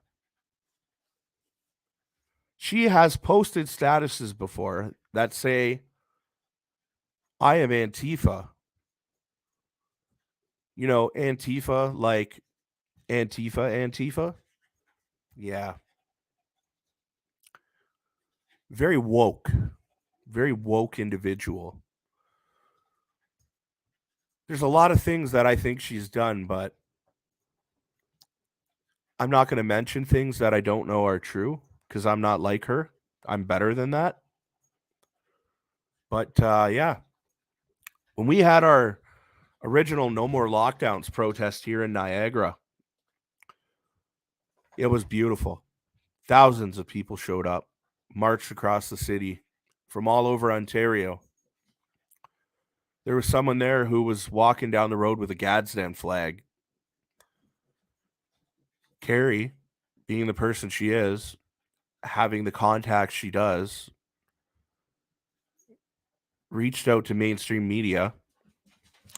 She let them all know that this wasn't a lockdown rally. This was more of an anti-science, anti-mask, anti-jab, white supremacy rally.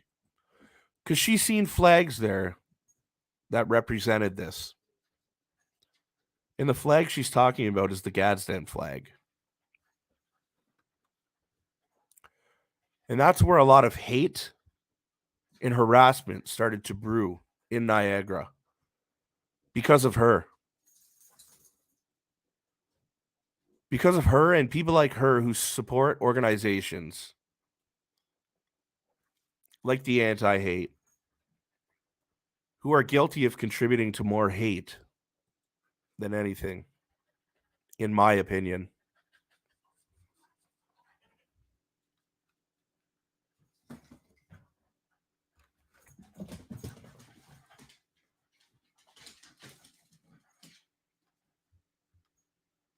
Yeah, this video here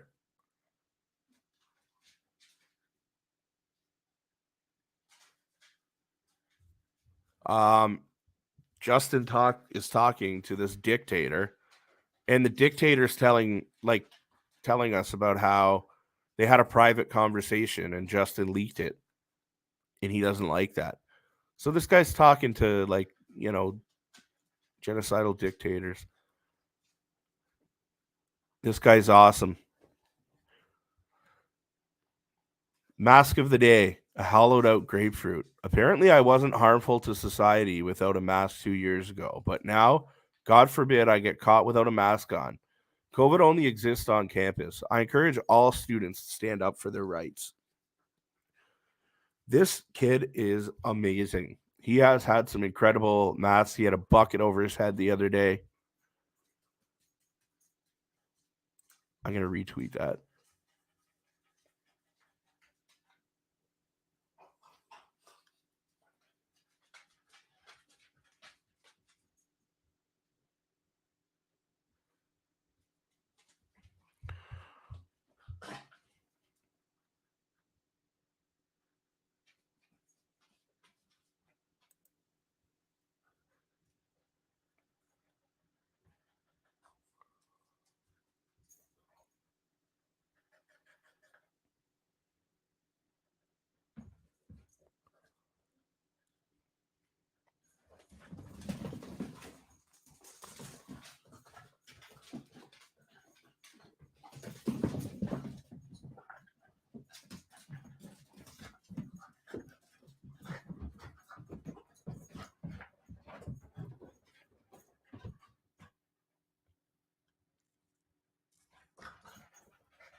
Imagine they had art grid stock footage in the 60s. Okay, guys, how are we going to pull off this moon landing? Sahara Desert. Let's shoot it there.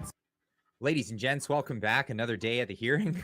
We'll check this out. It's nonsense probably pretty from, good. People who apparently don't know what it is that their job is with the government. Just learning this now, and to join me today to ask questions about what it is that goes on the legal side of things.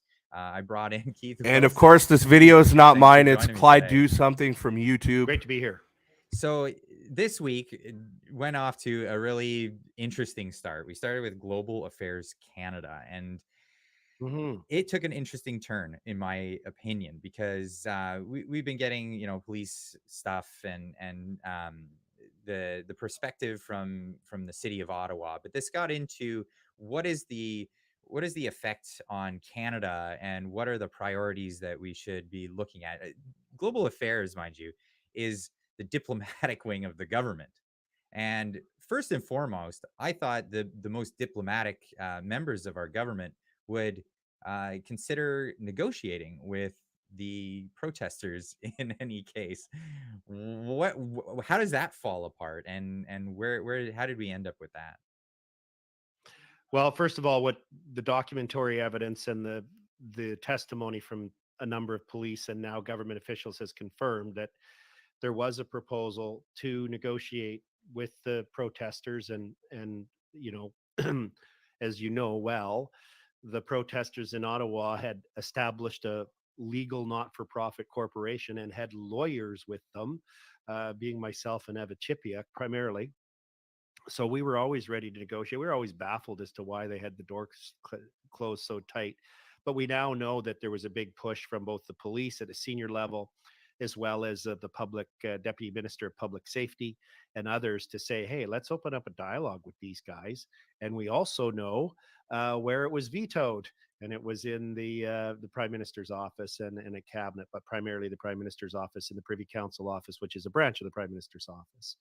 So, but when you talk about Global Affairs and their testimony, Global Affairs is a fancy name. It used to be called Foreign Affairs for those who are a little older like myself. It's the equivalent of the State Department in the United States. So you think about the Secretary of State traveling and doing negotiations with other countries. So Global Affairs is our new terminology for our basically our State Department that interacts with other governments. And this very polished bureaucrat testified yesterday about the concern about the economic impacts with our trading partners and the economic impacts to Canada. And there was this exaggerated projection that Freeland's office had done, claiming what all these huge costs would be if all of the trade that normally crosses over the Ambassador Bridge at Windsor was suddenly stopped. Well, guess what happened? There's 3 bridges. Yeah, it diverted. It went somewhere else, and They diverted. So it was minuscule in terms of impact. And in fact, Stats Canada later released a report that trade across that border crossings at Windsor, the 3 of them, was up 16% from the previous February. So this idea that there was this great impact is not true. But here's the really, really important point. Why were there tens of thousands of people protesting in Ottawa? Why did thousands of Canadians get into vehicles and trucks and drive from every corner of the country in terrible winter conditions to Ottawa? They were protesting 2 years of government mandates that had put people out of work. It was the truckers who got started because they were being put out of work. If you're worried about cross-border trade, when you have supply chain issues, you don't knock out 30% of your truckers from being able to drive across the border. That's exactly what they did. If you're concerned about cross-border trade and the economy, you don't impose a requirement that everybody who works at an airport, whether you're a baggage handler or whether you're a customs officer or whether you're a security screener or you're running the Booster Juicer, the Subway shop, that you have to be vaccinated, resulting in over 10,000 airport workers losing their jobs and the airport's barely functioning. And I could go on, right? Yeah. Like, That's let's put this in perspective. a massive downturn on economic activity by just leaving a giant part of the workforce out of it. Now we heard some news about a new contract. They were really excited about a new contract for battery manufacturing in Windsor, Ontario. They said that this was putting it all in jeopardy. They couldn't talk about it at the time, and that's why they had to be so secretive about it. But the thing in the back of my head was, well, does an automotive contract take priority over charter rights in the eyes of the law?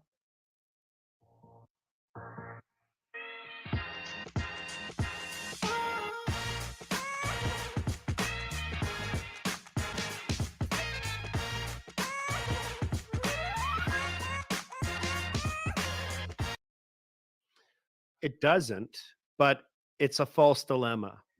And the reason it's a false dilemma is 2 reasons. One is, as I've just mentioned, the trucks just went to the other crossing. But more importantly, it's a smoke screen, because what really happened is the international investment community said, what? The bank or the cabinet at the snap of their fingers can seize bank accounts, can freeze them and neutralize your ability, like Venezuela style, from carrying on business, Cuba style. They said, you know what? Nah, I don't think we're investing. So I had information, I talked about this only in one other podcast, that the reason people thought the reason why the Emergencies Act got revoked was because it looked like it might not pass in the Senate. That's not what I was told. I was told by a very informed international source, very credentialed individual, that the investment community and the American investment community got to the White House and said, this has gone way too far. You're putting all of our investments in Canada at risk by the instability that's been created with the banking and the finance systems through this overreaction by the government. And if I was told that the Prime Minister was given 24 hours to revoke or the White House was going to come out and criticize the Trudeau government, that it had reached that level. And whether that's true or not, I don't know. But what I do know is that Canadians lost confidence in their banks, and there was a run on the banks. I still have lost confidence in the banks, and the investment community, I'm told, also as well. So this whole idea that, oh, the protesters were bad people because they might have impaired our ability to get an electric car contract. If you're really worried about the economy, you would not have overreacted with COVID mandates, shut down our airports and our transportation systems, blocked the borders, done all these ridiculous things that they did. So that's my answer on that one. So fans of the channel are not unfamiliar with the idea of regime uncertainty. And this is a concept where investors are scared to go into a particular geographical location because what the government might do, not what the people there, or how good or bad the investment is based on other factors, but based on, well, people didn't want to invest in oil in Venezuela after Hugo Chavez decided to nationalize it all. Right. And I feel a lot of investors are thinking the same way about Canada right now, with the uncertainty of asset forfeiture or asset seizure. Like we heard David Lametti saying, Canadians don't have a fundamental right to property. And that was an eye-opening moment. But there was another part with the Global Affairs Canada that really struck me, and that was the not being able to define what was illegal about the protest. Can you tell me a bit about that? Well, and Lucky, the Commissioner Lucky, did the same thing today as well. So on that point,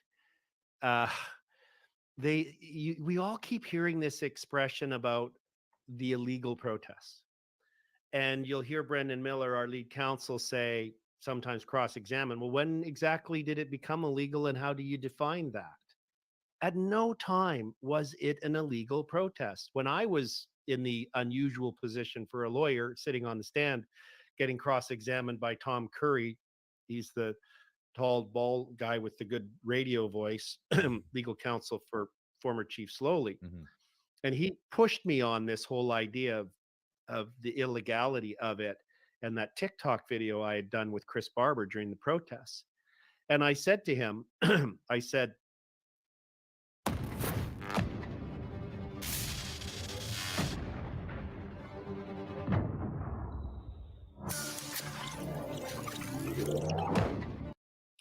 I think I said something, I haven't looked at my testimony, but my memory is I said something like, you know, you're a lawyer, I'm a lawyer. If on February 10th or February 14th or February 18th, we were walking down the sidewalk, on Wellington Street, you and I together, observing what was going on, as lawyers, I think we wouldn't have turned to one another and said, hey, I think we're breaking the law right now. We would have said, we have a charter right to be here. We're walking on a sidewalk.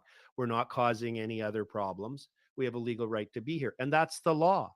The Emergency Act proclamation itself, because Lucky said today, to jump ahead a bit, because it's the same theme from these guys. Sure is. She said that the Emergencies Act was not for the ones legally protesting. It's for the ones that were refusing to leave. What? But there's So police measures refusing for to there, yeah. leave a public space that you're allowed to be in suddenly makes it illegal? No. The Emergencies Act proclamation, and that's why I did that video and briefed everybody I could at the time, and we wrote a cease and desist letter to the then interim police chief Bell before they did the raid, pointing out that their public statements about what they were saying to Canadians that you couldn't come to Ottawa because the Emergencies Act were false. The act is absolute. The proclamation was clear. You could only not come to Ottawa if you were going to interfere with international trade, like trade routes. There isn't one in Ottawa. Right. 2, interfere with critical infrastructure, which was defined to include airports, ferry terminals, and things like that, none of which the protests were occurring at. And then the third one was if you were going to engage in serious acts of violence against persons or property. Well, if you weren't planning on doing that, you had the legal right to be there and come and go freely under the charter and otherwise. And they kept saying, oh, there's this exclusion zone and anybody who enters it'll be breaking the law. Well, no, the law is clear. Only if they're coming for violence, yes. And I don't want them to come. Nobody wanted them to come. So we've had this sleight of hand going on, this spinning going on, and we've been trying to, expose it legally through the cross examination. But they keep repeating this line that it was an illegal protest, and it wasn't. To be clear, I always said, so a trucker would stop me when I was here in February, and they'd say, Mr. Wilson or Keith, hey, lawyer man, whatever they call me, trucker lawyer guy is usually what they would call me, is like, am I breaking the law? And I'm like, well, where's your truck? And they turn around and point, and it's in the middle lane, right? And it's parked there. And I'd say, well, it's pretty easy. If you're driving down the 401 on a Friday afternoon and you stop in the number 2 lane and you get out and go sit on the curb, what's going to happen? They said, well, the OPP is going to come and they're going to write me a ticket, and they're going to, if I don't move, bring a tow truck and tow my truck. And I said, well, it's what'll happen here eventually. I never said, yeah, you're allowed to be there. What changed though, and that even came out today with the RCMP, they said some people wanted to leave but couldn't because we'd blocked them in. I was like, finally. They admitted and to it was it. great because They it was the admitted to it. commissioner of the RCMP who said it. Well, the interesting thing about um, the commissioner of the RCMP that we learned today was that, for one, memory is not something that's required for the position. You don't have to have a very good memory of anything, and also don't have to have much of a knowledge about the law and how the law works. So one question that particularly stuck out to me, and that was lawyer asked, roundabout in a way, in the case of an injunction where something is deemed to be unlawful, where the RCMP have jurisdiction over all of Canada for anyone who's breaking criminal code law. They asked, can the RCMP arrest people that are actively breaking the law in that case? Because they were in Ottawa and they were claiming that they weren't policing it because they didn't have jurisdiction. But if it was an injunction, for example, the horns going against that would become a criminal law or a criminal infraction. And she replied, I don't know. I'm not a lawyer.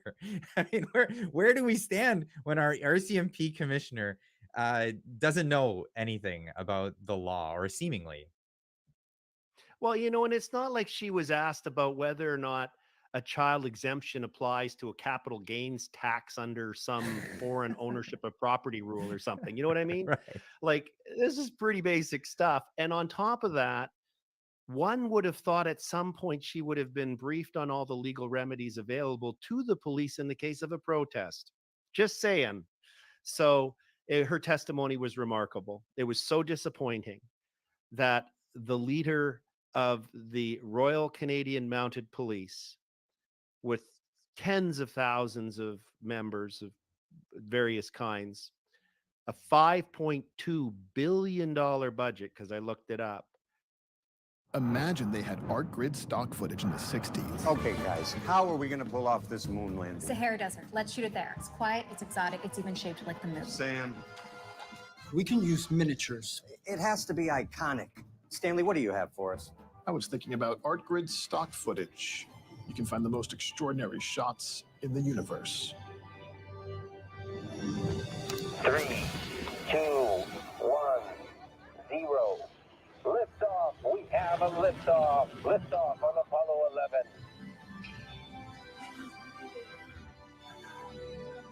And one small step for stock footage, one giant leap for creativity. So go to ArtGrid now and start creating without limits.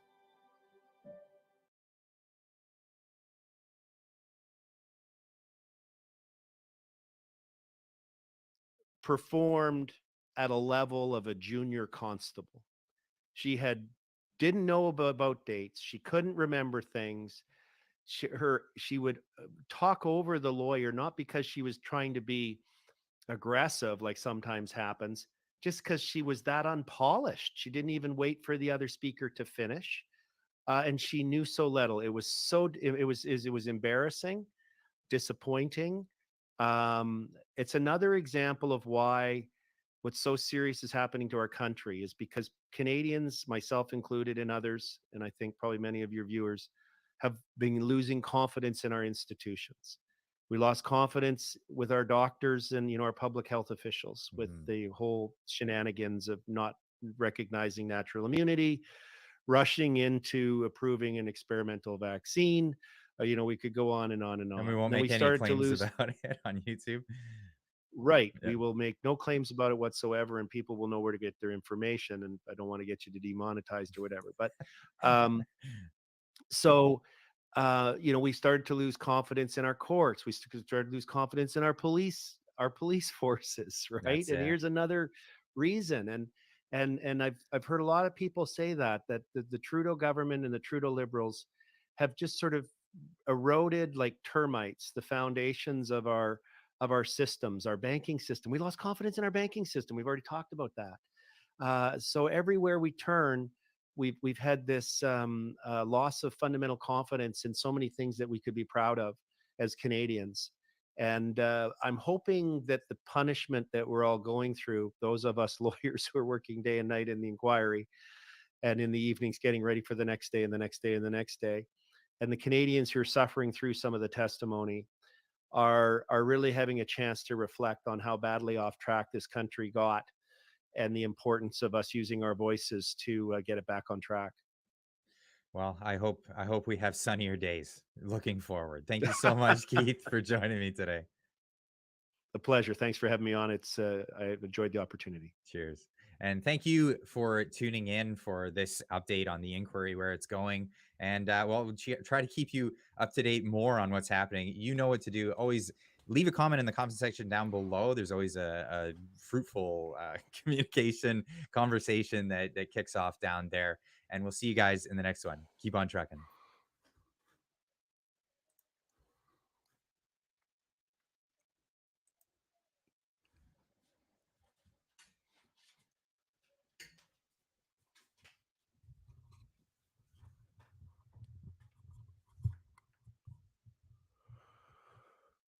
We offered $335 million more, 4 years for CUPE. Why are we here? We are disappointed that only a few short days after talks restarted, CUPE has filed notice to once again shut down classrooms. Since resuming talks, we've put forward multiple improved offers that would have added hundreds of millions of dollars across the sector, especially for lower income workers. CUPE has rejected all of these offers. We are at the table ready to land a fair deal that that invests more in lower income workers and keeps kids in class. What do you guys think of this topic? I know it's a spicy one. It sucks for the kids, man. What's gone on for these, with these kids for the last couple of years is ridiculous. Kids need structure. Kids need balance. And we've given them none of that. I can speak for my kids. I've put them in sports, then the sports have got shut down. They've gone to school. School's shut down. Gotten them all so excited to go back to school, just to yank them back out of school. It's downright ridiculous what's going on.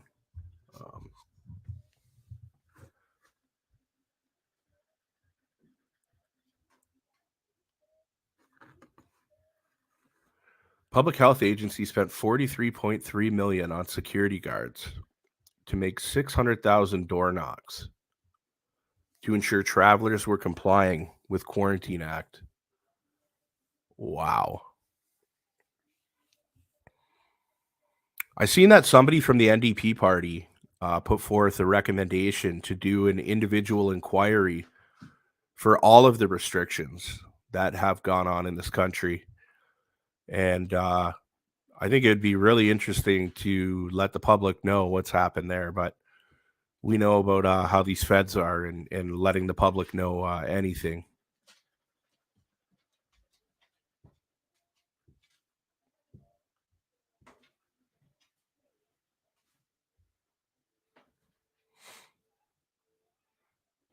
Subway has an automatic gratuity.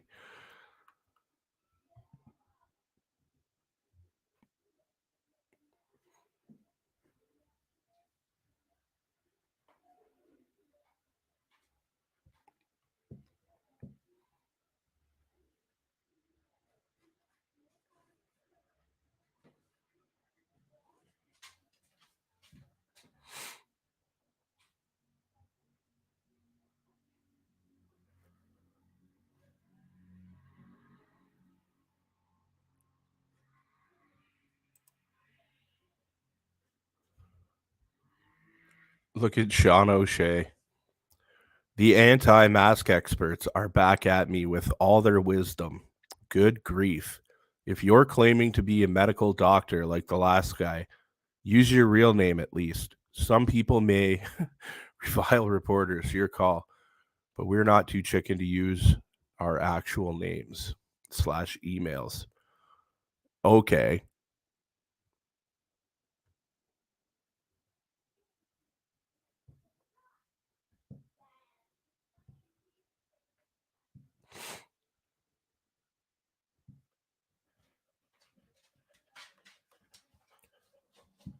Look at this one. We'll watch it.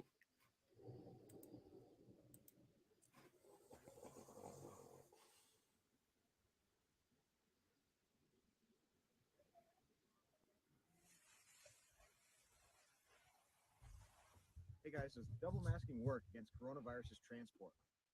Let's find out. First, we're going to do the hospital masks, 3-ply. Here's one. Here's two.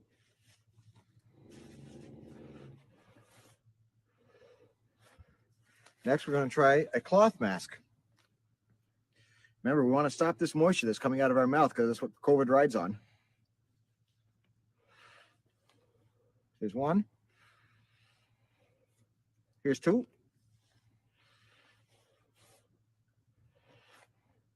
Next, we're going to try an N95 with a cloth mask.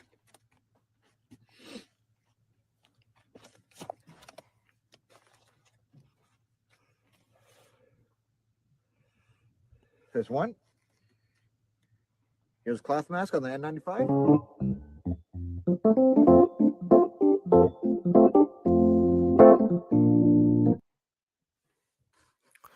I don't know, man. The masks aren't working. Maybe it's time these people who want them so bad just super glue their mouth shut, and then they won't be able to take in all of our germ infested air.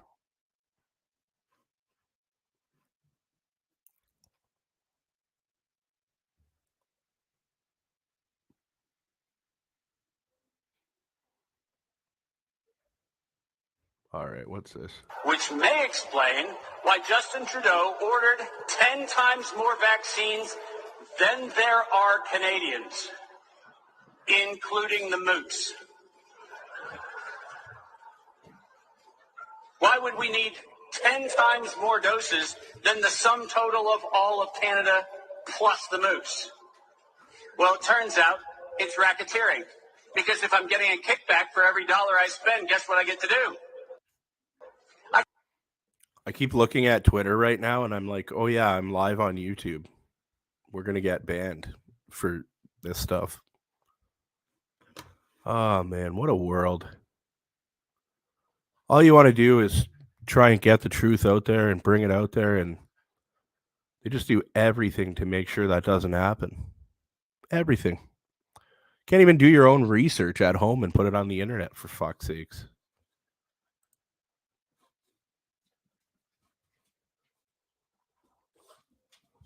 Speaks volumes to what's going on in this world.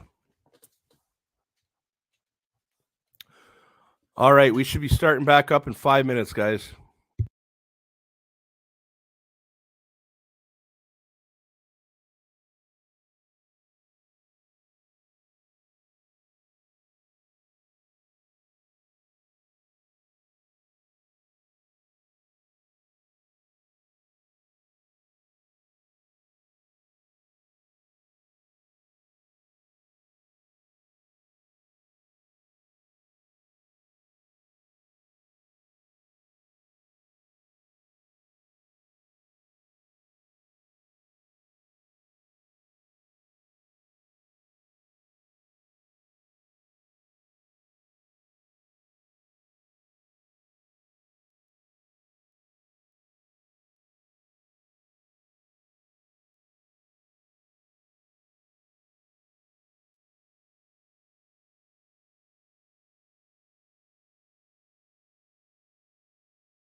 Order à l'ordre.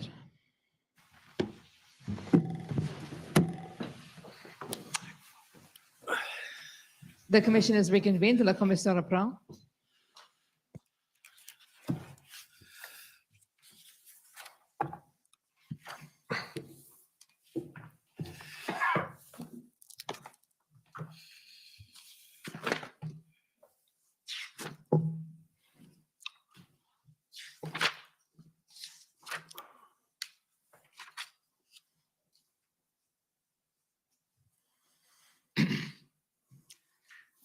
Good afternoon again, gentlemen. If I can pick up roughly where we left off, we had run through the life cycle of the tow truck strategy. And I wanted to ask you some questions, and this will to some extent bring back in your enforcement strategy and your tow truck strategy, but just talk to you about point we began with, which was your federal, provincial, territorial coordination as you were trying to come to solutions. And in particular, I'll call up a document, though I don't know if we'll need reference to it, but we'll get it on the screen just in case we do. It's SSM CAN 50363. And while that's coming up, Mr. Keenan, you'll recollect perhaps that on February 7th, Transport Canada, Public Safety, and CBS convened a feds, provinces, territories discussion. Yes. And now you can see on the screen an email, my notes from the FTP call. And if to recollect your memory in response to any of my questions, you want to have the clerk scroll down and help you through your answers, please feel free to do so. But perhaps just generally, who convened the meeting? The meeting was convened by Deputy Minister Stewart of Public Safety, and but in part upon the suggestion of myself. And what was the purpose of the meeting? There was a number of purposes, but it was to bring together there was one overall purpose, which was to bring together at the federal and provincial level, the deputy ministers of public safety and transport to take stock of developments and to talk about ways of working together to deal with this sort of rapidly evolving national crisis. And then you have the notes there that, well, actually, I suppose I should back up a second. It was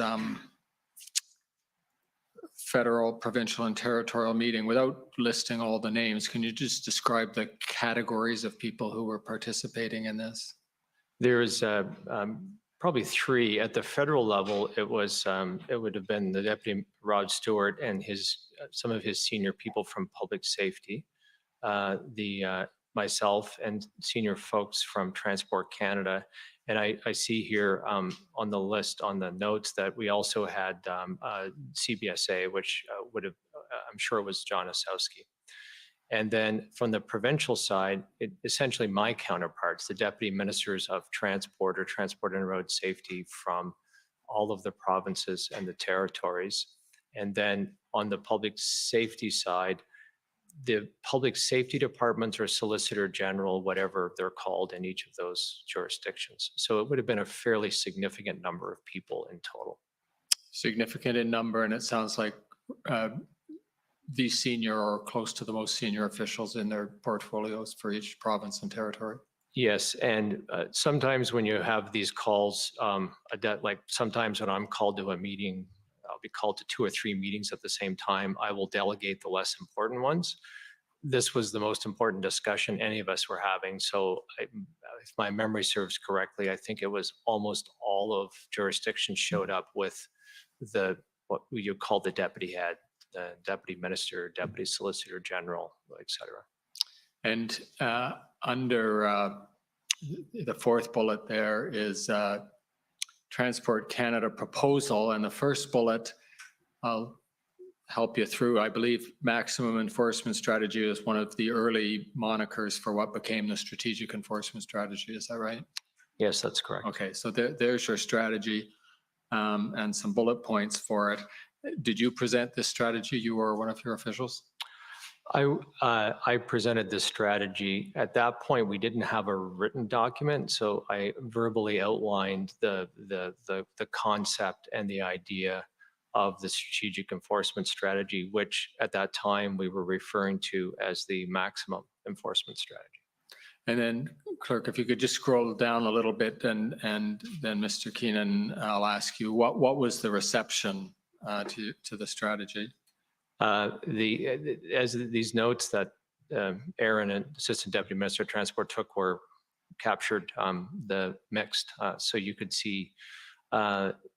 In general, when we were having this discussion, there was a cool, reserved response by provincial colleagues, good colleagues in collaboration, but there was a lot of anxiety about the rapidly escalating scale of unlawful behavior. So everybody was nervous and being careful. That said, there was different complexions in the response. Alberta had mixed feedback as per these notes, and they made the point that we were seeking both ideas and participation and engagement on the strategy, and they were making it clear they were prepared to be engaged. The appropriate and usual cautions about letting police make operational decisions. I think as you go down, I think my recollection is BC was more positive. Quebec was positive. In fact, I think they were saying you can't. That's the point I was remembering, that not only were they supportive, they said that the strategy that we were advocating aligned well to the strategy that they had executed the last weekend to, in their view, some success. With respect to the protest in Quebec City? Yes. Yeah. And then how did Ontario receive the strategy? I think they were on the slightly cooler side. The government should issue a statement of support for police. They were one voice, and there were, to be fair to Ontario, there were other voices that was uncomfortable with the word maximum. And so we, in the spirit of building a consensus, we were happy to change the word maximum to strategic, at the expense of making the title a little bit redundant.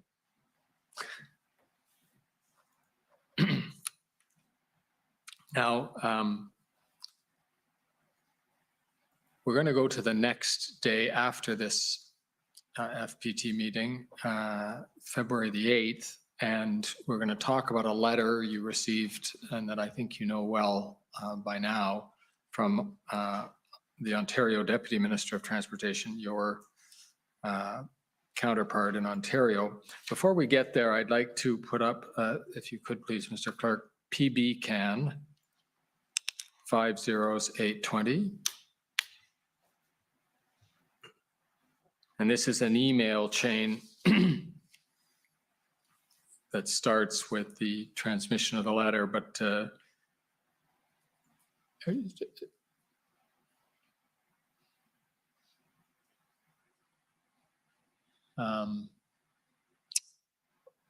if you could go back to the top, please, Clerk, just for a second. So not sure where this ends up taking us through, but if you scroll down, you'll come to a paragraph. We have had several discussions. There we go. So this is your contribution, having received the letter. I'll just read this out so that it's in the transcript. We have had several discussions with Ontario about enforcement options.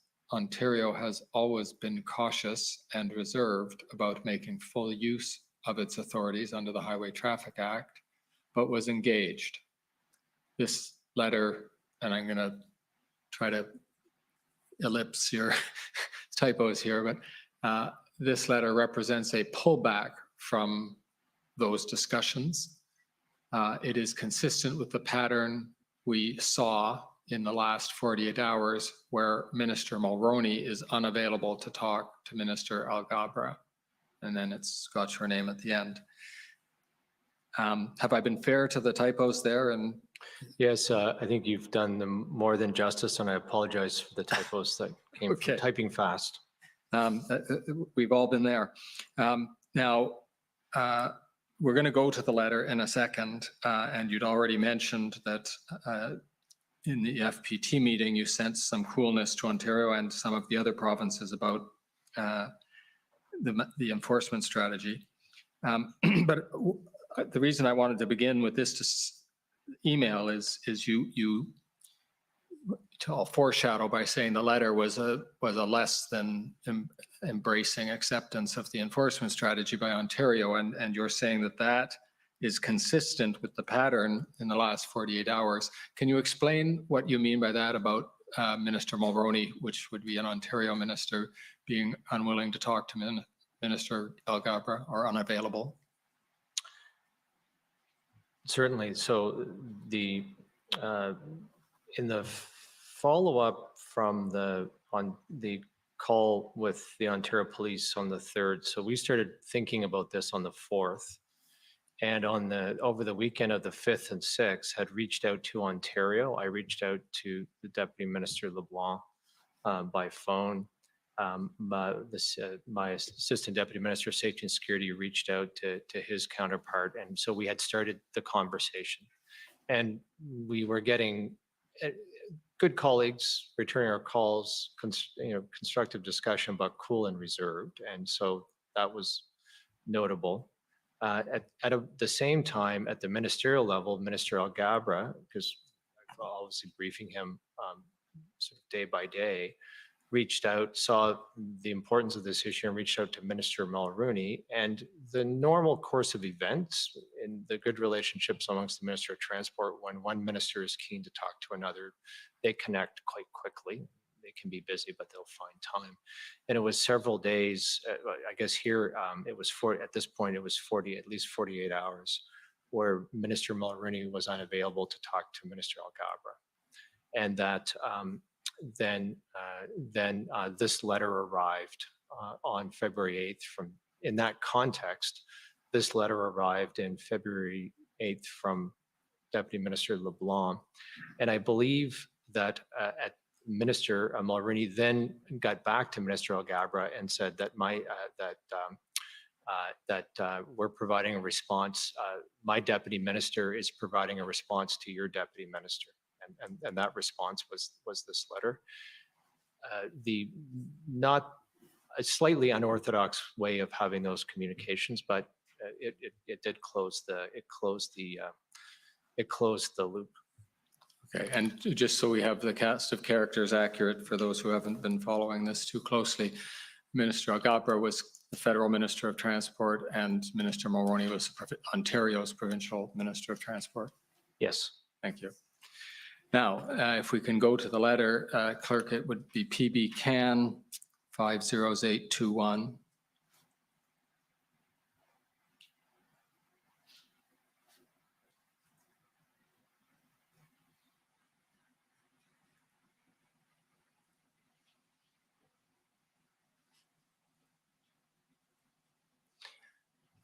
Now, you by now, I'm sure, are quite familiar with this letter. And as a matter of fact, it's had some airtime at the hearing already in front of other witnesses, so we don't need to spend too much time on it. But perhaps you could explain to me the substance of this response and your reaction to it.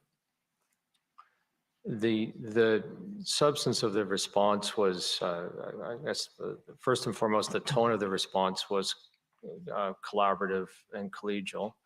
The substance of the response was negative in the following sense.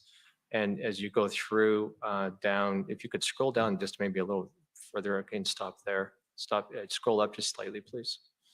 Thank you. There was an explanation for this is based on us inquiring about the possibility of finding a way to leverage the potential sanction of a commercial truck driver losing their commercial operating certificate because of significant and repeated violations of the Highway Traffic Act as a result of blocking a highway with the truck, honking the horn, all of these violations of the Highway Traffic Act. And we were sort of exploring that and sort of asking a question to our provincial colleagues in charge of that, like what could be done here? And this is a very sort of detailed description of the various reasons why in what I concluded was a polite, detailed, substantive description of why and how nothing could be done in this respect. And there are very good points of procedure, et cetera, procedural fairness, et cetera. But I interpreted this that because it ended saying, we don't think we can do anything here, and we would ask that you redirect the discussions to my colleague, the Solicitor General. This was a very polite but firm, no, we're not going to get involved here. Okay, thank you. And with that response, I'll ask my colleague to pick up a new line of questions. Mr. Commissioner Stephen Armstrong, Commission Counsel, will pick up for a section of questions, and then I'll come back to finish.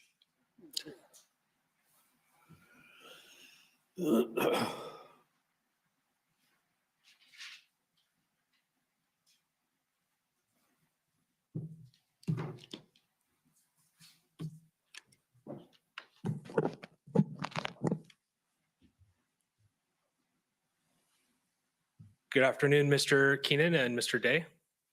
My name is Stephen Armstrong. I'm Commission Counsel. I'm going to be asking some questions about the economic impact analysis from the border blockades. And my questions are primarily for Mr. Day, but Mr. Keenan, if you have anything to add, please do.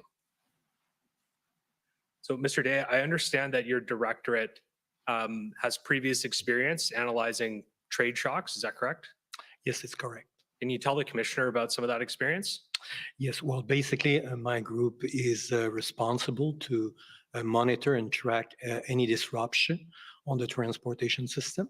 And of course, you know, with what happened in the previous years in terms of the rail blockade, for example, but also other events, you know, we develop expertise and knowledge about, you know, how to assess this different disruption on the Canadian transportation system, but also on the Canadian economy.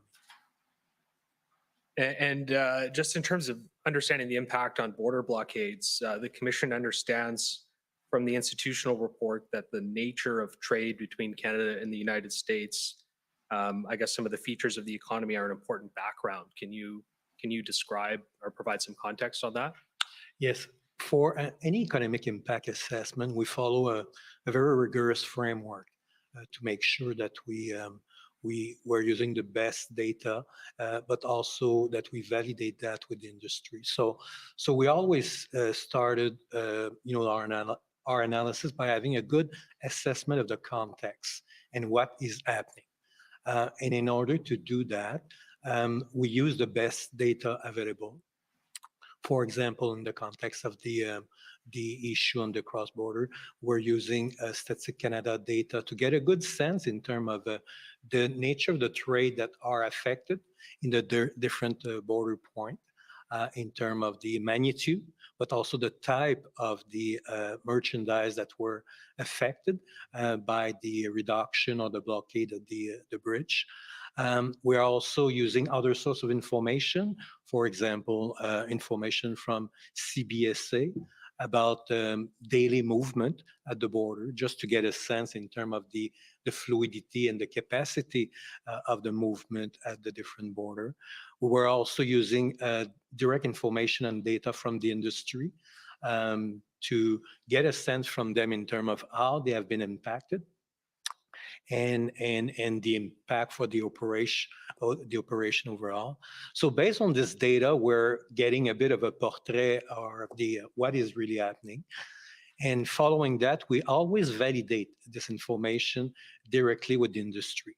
So I was having, or my colleague or my group were having daily call with the different sector affected by the blockade on the borders, in order to validate again the data that we have, but also get a better insight from them about how they have been affected and what might be the implication for them in terms of production, in terms of issues for investment, for example, which was also a real threat for the auto sector, for example.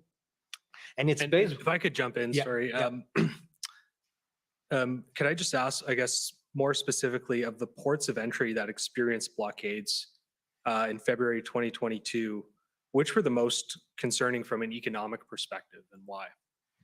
Well, when you look at the Ambassador Bridge, for example, this is a very significant, I would say, corridor to exchange basically merchandise between us and the United States. The magnitude is important. It represents just by itself about 26% of the value of the export that Canada is moving to the United States, and 33% of the import that Canada is making the US is going through the Ambassador Bridge. So in terms of the strategic importance of this bridge, it was very, very clear. It's clearly also very strategic in terms of the sector affected. In the south of Ontario, the auto sector, the manufacturing sector was clearly affected directly and quickly, because they are all now in a just-in-time, kind of a production schedule. So any delay or a reduction or not accessing the equipment that they need in order to produce had almost a direct impact instantly in terms of their activities. But there are other commodities that have been affected as well that are important for the Canadian communities, like the farmers, basically medical equipment, pharmaceutical equipment, as well furniture, food. So there's a lot of movement of merchandise through the bridge that clearly had a direct and instantaneous impact in terms of not only the manufacturing sector, but also the Canadian communities about accessing some of the goods that are important for them.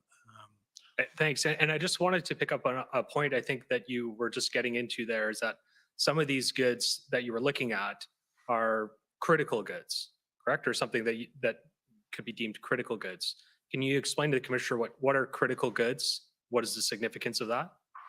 Well, there's no official definition of the critical goods right now, but we can probably extract and get an agreement that's saying that when it's touched the health and the food security of community, for example, these are very critical to the day-to-day needs of the community in Canadian.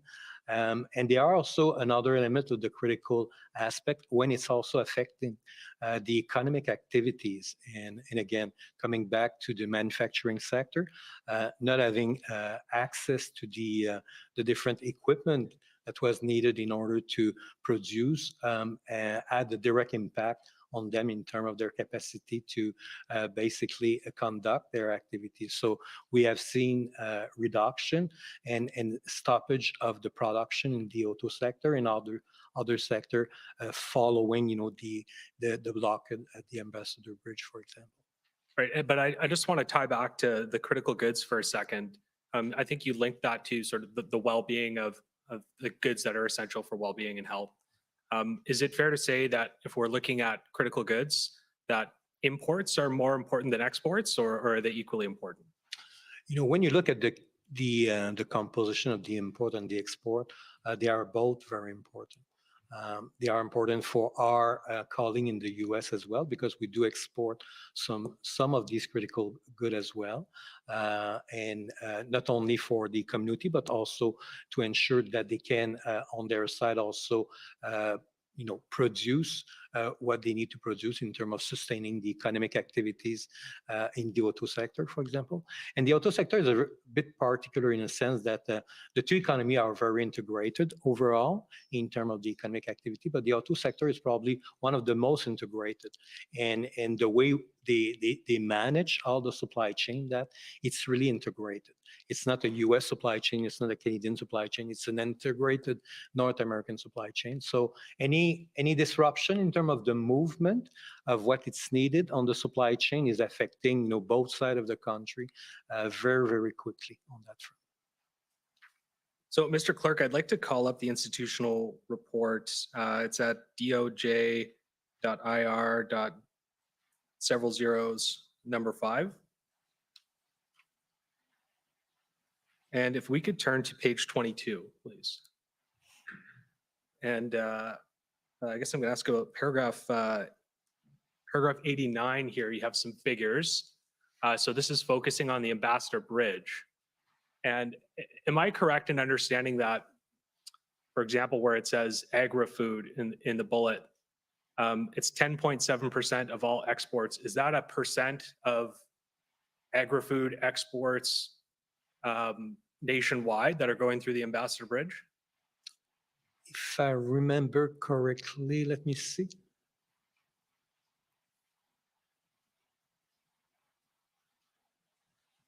Yeah, I think it's correct. And that would apply to pharmaceuticals and critical minerals. Exactly. And so in paragraph 90, you address Western Canada, and in the second sentence there, sorry, I shouldn't say you. It's the institutional report, but it refers to Western Canada as 1 to 2% of critical exports and imports. Is it fair to say that when we're talking about critical goods, is the main concern the Ambassador Bridge? Well, given the magnitude and the importance of the value and the importance of these community, yes.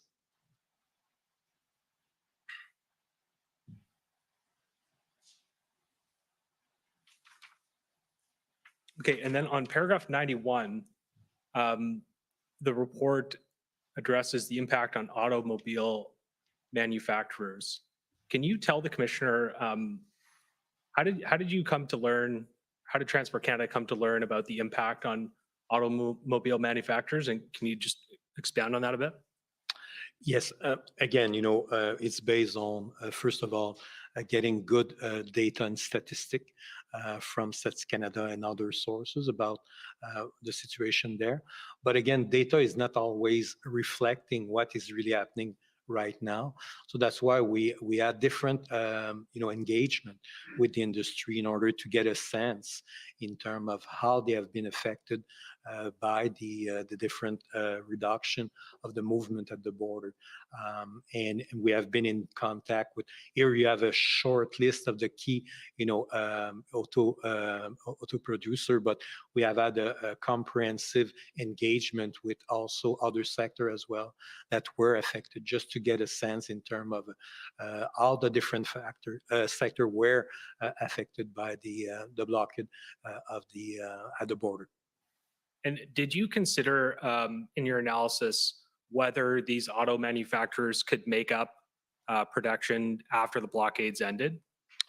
Yeah, we implicitly take that into consideration because I was saying at the beginning, the first element is to get an assessment about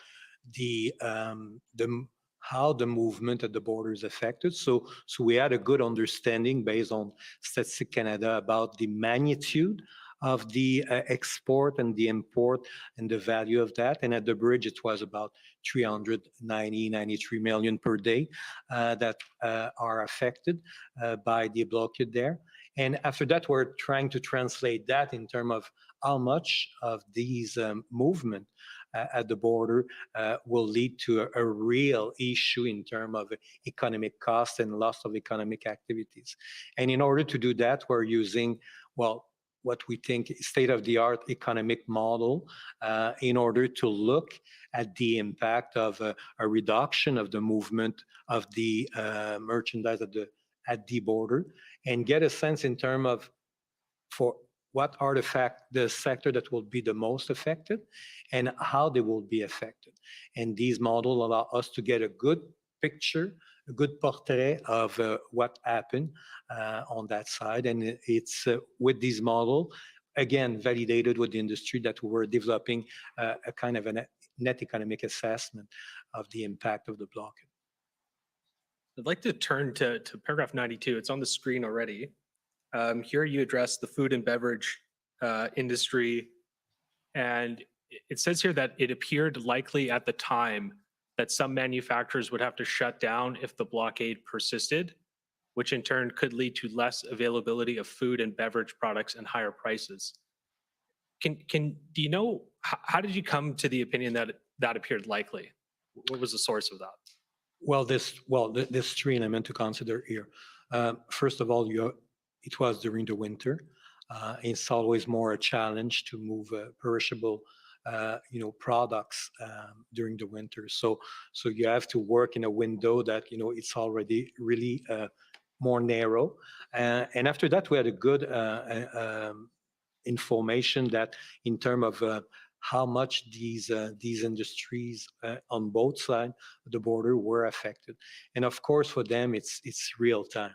If you're not taking the fruits, vegetable, the flowers, the other, perishable good, and even if there's a delay of 1 day or two, it means that they are losing basically some of the business or their business on that side. So they were very, very concerned about, not having predictability on their side about when they can move their products and where.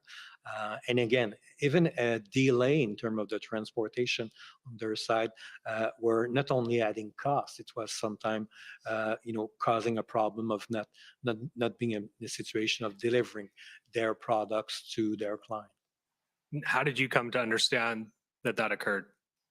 Well, it's true, conversation we have had with the different, shippers on that front in order to get an appreciation of the challenges that they were facing. Mr. Clerk, can we please go to page 23 of the report, the next page? There's a chart in the middle of the page. We can scroll up or down if you want the context, but Mr. Day, could you walk us through this chart briefly? Yes, this is basically a table summarizing what I just mentioned. So we were, of course, monitoring the situation at the different border crossing in terms of what is happening there. And using, Statistique Canada trade data, we had basically statistic about the value of the import and the import that was affected for a specific days. And this table is just trying to provide, again, contextualize in terms of the value of the export and the import that were affected by the different blockade in the different border crossing. So we were trade, sorry to interrupt. sorry. So just to get clarity on some of the terms, I guess, and I know I think they're explained in the paragraphs above, but trade per day, that includes imports and exports. Exactly. Correct? And what is trade impact? What is that figure ultimately showing us? Well, the trade impact is basically looking at the trade per day that are affected times the number of days of the blockade. So this is giving you a bit of an estimate of the value of the export and import that are affected or have been affected by the blockade in the different border crossing. Right, but it doesn't purport to be the cost to the Canadian economy, correct? No. This is again, we're starting to get a sense in terms of what is affected first, and in order to derive the net economic cost, we're going through this validation process, and through economic modeling, we can generate basically the loss of economic activities that were associated with the blockade at the different border crossing.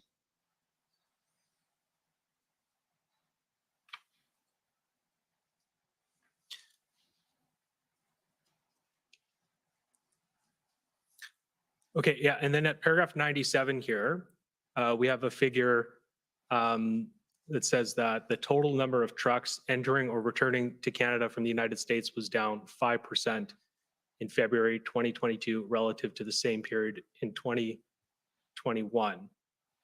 Are you able to say what the cause of that 5% reduction was? What was the cause? Well, the numbers here refer for the full month, but given the data that we're getting on a daily basis from CBSA, we were in a position to look at the impact of the blockade at the different border crossing point. And I think my colleague on CBSA this morning presents some of these tables where we are showing a significant reduction, if not, a total closure of the traffic in the different border crossing. So we were in a position with this information and the validation with industry to get a good sense in terms of what was really stopped or reduced at the border crossing in terms of traffic. Are there any other factors that would impact, if you just looked year over year from 2021 to 2022, that would impact the flows? Of course, we were at that time, we were in an environment that was under stress, I would say, economically and for the transportation sector with the COVID situation. There were some challenges in terms of the global supply chain and the domestic supply chain. And but looking at historical average was giving us a bit of a benchmark. And usually when you're doing this kind of analysis, you're using different benchmark just to ensure that your assessment is robust enough. And here in the paragraph, we're referring to the previous year, but we use different time period just to make sure that our benchmark was robust enough to get a sense about the impact of the blockade of the bridge at the moment. And do you know how much of the 5%, do you know how much that represents critical goods flowing across? Was that impacted? I don't have this information with me, but you can assume that depending of the composition of the the movement of the trucking, that probably most of the commodity that I've highlighted at the beginning were affected. How much? We don't have this information right now. And at paragraph 98, the report notes that a reduction in traffic was observed in Western Canada, and the number of trucks entering or returning to Canada decreased by 48% at Coutts and 29% at Emerson. Do you have the information for whether there were corresponding increases at the other nearby ports of entry in Alberta and Manitoba? Well, in our analysis and using again daily information from our colleague on CBSA about the movement on the different crossing border, we were in a position to see if the traffic were redirect at least partly to other border crossing. And was it? And in some part, yeah, the traffic has been redirected to other border crossing point, but it was never a perfect rerouting of the traffic from one bridge or one areas to the others. There were always a net cost or a net loss of traffic.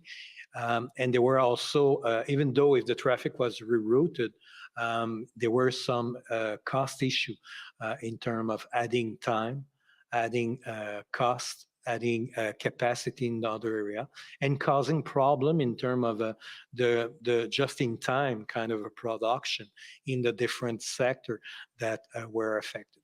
And depending on the region, I focus a lot on the manufacturing sector, giving the south of the Ontario challenges. But on the western side, their focus was more on live animal products, agri-food products, for example, or mining. And again, there were some specific problematic there as well in terms of not being in a position to timely deliver these products to the different markets.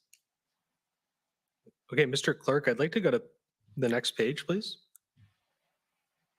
So it sort of ends the economic impact section here of the report saying it's clear that there has been an impact. However, it's difficult to attribute the shifts noted above solely to the impact of the blockades. Can you tell the commissioner, I guess, some of the challenges in making that assessment and why it's not possible? Well, what was possible to do first is to giving the shock, and we had good information about the value of the export and import that are affected, that were affected by the different blockade. It was relatively straightforward to translate that through modeling and validation in terms of net economic costs for the different region. We have done the analysis for the Ambassador Bridge, for example, and we come with an estimate of the net economic cost. In terms of the attribution of the overall other factor that is happening, that's where it was getting difficult for us to assess the role of vaccination, COVID, global supply chain challenges, and or challenges in terms of shortages of workers due to COVID or other issues. It's really difficult to make an assessment about the exact contribution of each of these factors when you're doing a global and a macroeconomic impact assessment. And if that's the case, then how can it be clear that the blockades had an impact? Well, because, for the reason that I just mentioned, we were in a position in the context of the blockade to know exactly what was affected in terms of the traffic of the merchandise on the exportation and the importation. So that was, it was clear about, the sector affected. So we can use basically, and we have used this information through our modeling to see how the Canadian economy and the regional economy and the sectoral economy were affected by the reduction, for example, of the traffic on the Ambassador Bridge. And that was a clear, assessment of the impact of the reduction of the importation and the exportation at the Ambassador Bridge. So for this one, it's pretty clear. It's when you're trying after that to look and get, I would say, a kind of an overall perspective about how the Canadian economic growth was affected for the different other shock, and how can you attribute, the reduction of economic growth, for example, in a specific areas. Then it's getting more difficult to make sure that you can, do the causality or the attribution for the global shock versus domestic shock, health-related shock, or any other shock. But in the context of the Ambassador Bridge and the blockade on the crossing border, because we add information about the nature and the magnitude of the export and import affected, we were in a position to derive a net economic cost estimate. Yeah, and I'd like to talk about that now, actually. So, Mr. Clerk, if you could pull up PB CAN 00000840.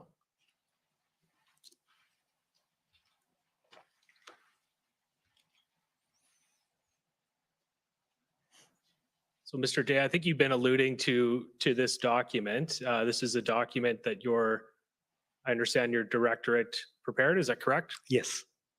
And we have a key messages box here that summarizes the analysis. Could you walk the commissioner through some of the key messages? Yes. Again, the first key messages was basically to highlight the trade that was affected at the Ambassador Bridge. Again, using Statistics Canada data that was available there.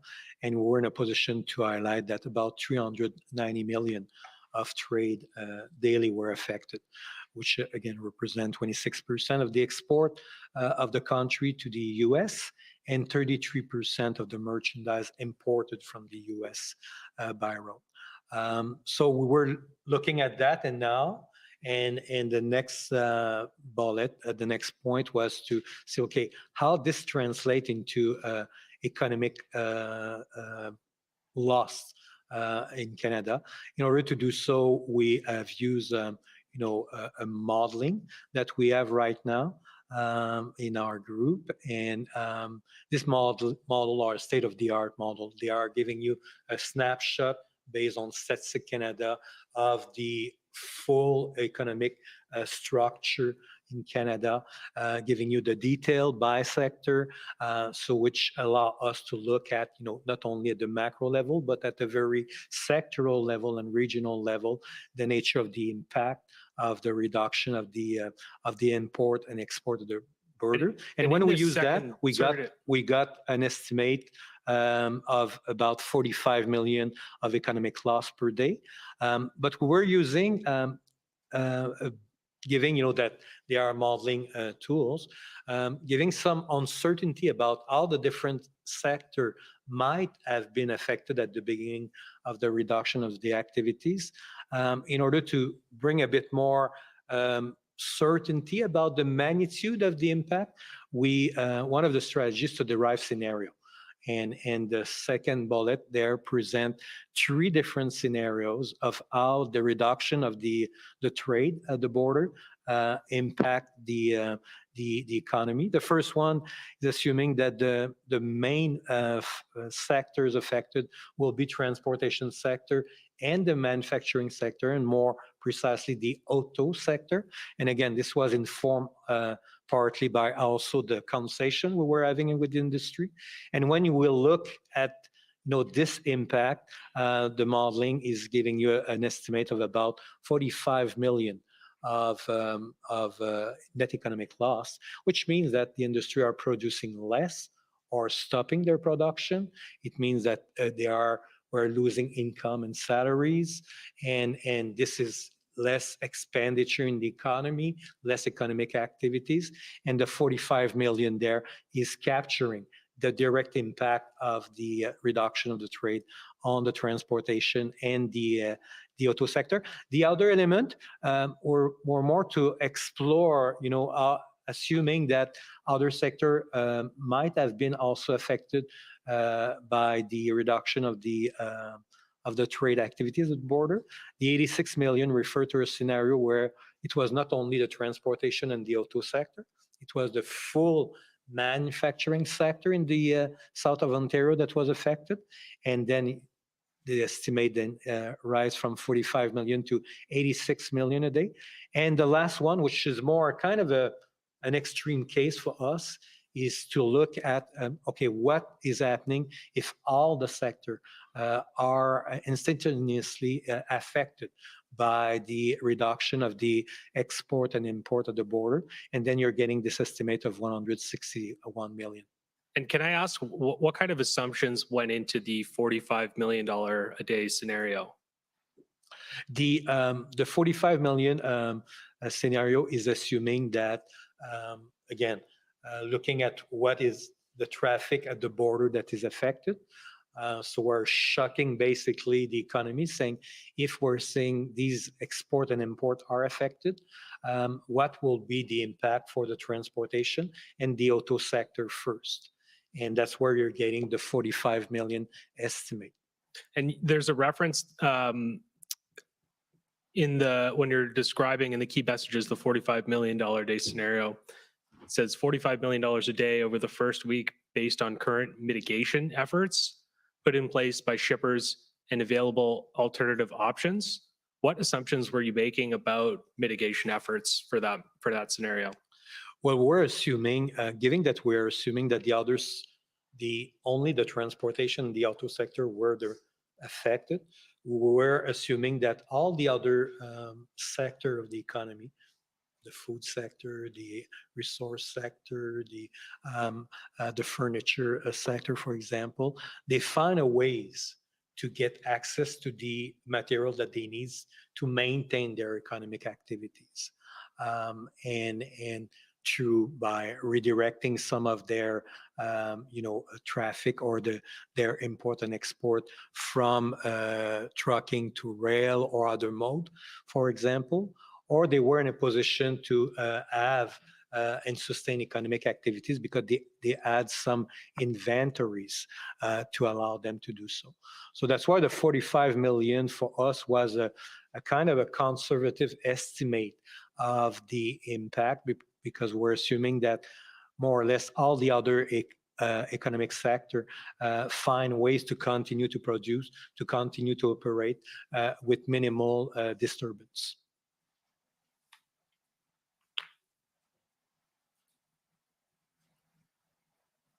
Okay, Mr. Clerk, I'd like to go to another document. It's ssm.can.00003798. And if you could go to the bottom, it's an email chain.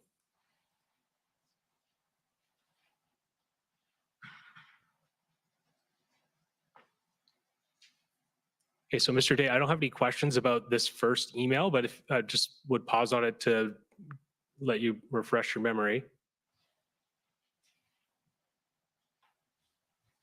Okay, and can we scroll up to the next email? So here, Mr. Day, you've responded to Ms. Turcotte on February 10th on economic impacts of the blockades at border crossings. Mr. Clerk, could you scroll down? And so in these three scenarios you outline here, trade track 1, 2, and 3, do these correspond to the scenarios that we were just talking about? Yes. So this is about the Ambassador Bridge. Exactly. And Mr. Clerk, could we scroll up again? And so Ms. Turcotte responds to your email, and she has some questions for you. Well, first she says, at first glance, impacts seem large to us, especially scenarios 2 to 3, implying limited diversion options and high sensitivity to any delays. Do you have any response to that? First of all, we have to acknowledge that when we're doing this kind of analysis, there's a lot of exchange with other departments as well, just to, again, validate if they have any information that we don't have access to, but also making sure that we collectively play this challenge function together in order to make sure that we're getting with the best advice to our respective minister. And there have been exchange throughout this process with the Department of Finance at different level, at my level and at the working group level as well, in order to make sure that their assessment, the way they are conducting their assessment, to get a sense in terms of if they can share any of their insight to us, and we're sharing a bit of their insight. On their side, they're using more, it is my understanding that they're using more macroeconomic modeling tool to derive impact. And on our side, we're using other set of tools that is giving us a lot more sectoral details about the nature of the shock and how the different sectors are affected. So we always, in that regards, trying to collaborate and collaborate effectively to make sure that what were coming in terms of economic assessment were consistent in the way to move forward.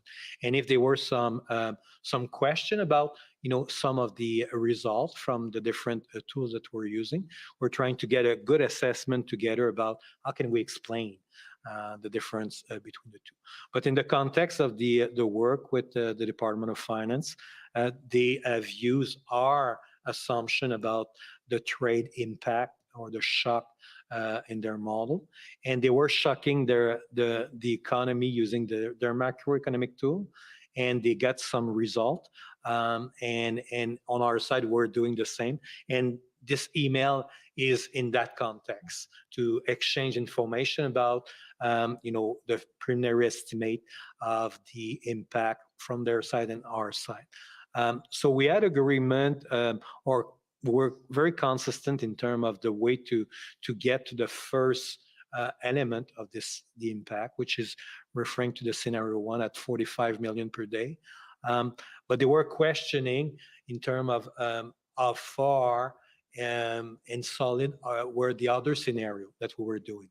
And the email was just to exchange and provide them with more information about what we're trying to capture on scenario 2 and scenario 3 in terms of the sector affected, but also the dynamic aspect of the shock on the trade in the Ontario economy. And so she had a number of questions for you. I think mostly just looking to highlight the first one. She asked, what do you assume in terms of percent of impact shipments that are able to divert to other crossings, e.g. Sarnia, Niagara land crossings, rail and air? And Mr. Clerk, if we could go up to the next email, I believe Mr. Day, you responded. If we could go up to the next page as well. This is the beginning of your email. Well, let's find yep. So this is Mr. Day's response on February 11th. If we could scroll down a bit. Here we see some of the information from the backgrounder that we just looked at. If we could scroll back down to the other page. So my understanding, Mr. Day, if you recall this email, is that the questions are in the bullet points and your response is below in a different sort of color. Is that right? Yes. And so your response to the question about your assumption on diversion, it looks like you said our scenarios do not consider any diversions to other crossings. Is that correct? The shock are assuming that this is a pure shock for the sector, but that's why we're also looking, and I'm coming to that in the different response later, in terms of how can we, capture the dynamic element associated with the rerouting as well.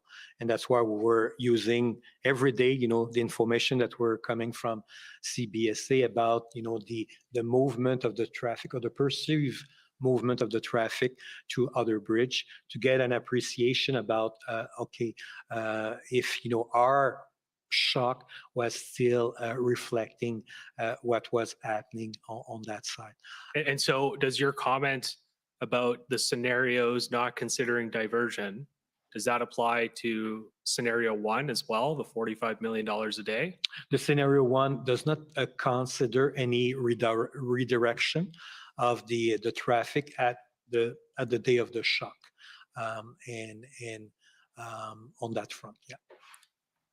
Sorry, I'd like you to clarify on that. So does that mean there's no diversion on just day 1 of the 1 week closure, or any of the 7 days of the week? Well, implicitly, the short answer to your question is that the model is already capturing the potential substitution of the rerouting to a certain level, and this was already embedded in the modeling that we have had, because we can see in terms of how our commodity needs to be moved, and it was moved in the past, and all the past behavior was captured there in terms of the way to get access to these elements.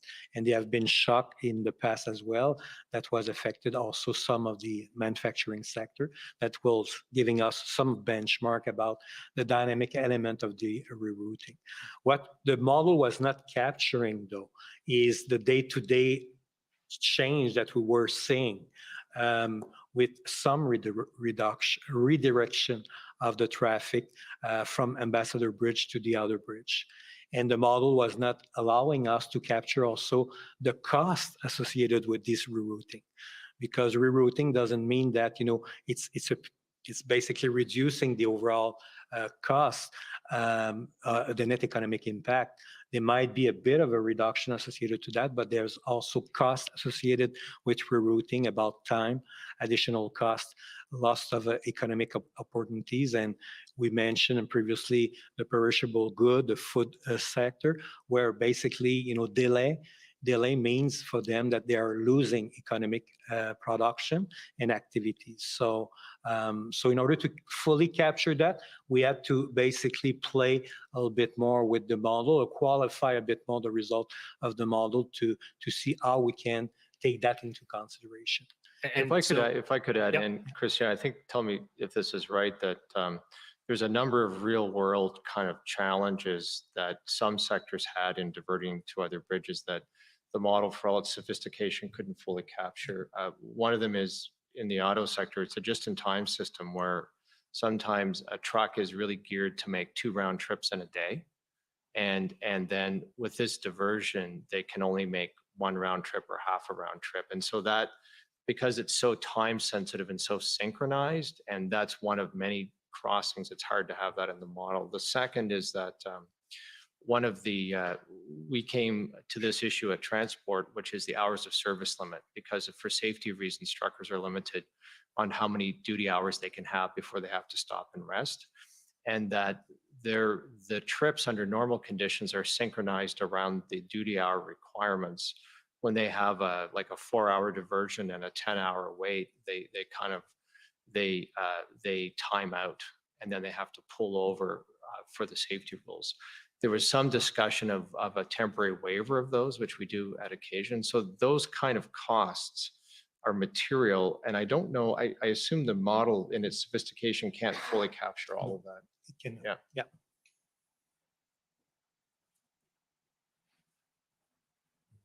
So, Mr. Clerk, could we go up to the first part of Mr. Day's response? Yeah, you can pause right here.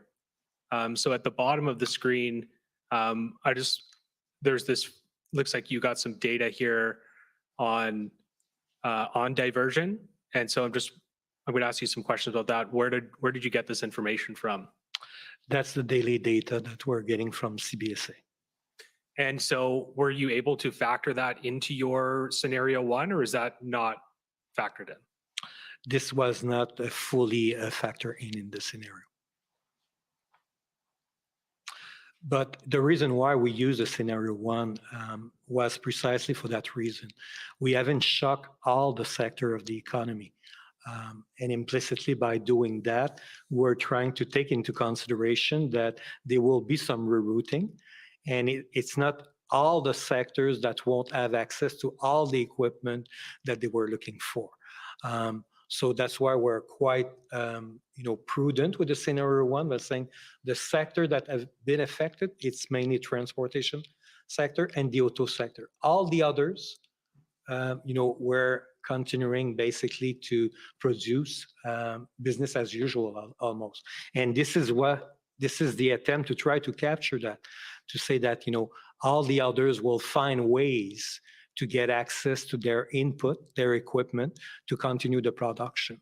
So we didn't explicitly use these numbers, but the fact of restricting the shock to the transportation sector and the auto sector was more or less to capture these elements that a lot of the other sector will be in a position to access, maybe not on a timely basis, but access what they need to continue to produce.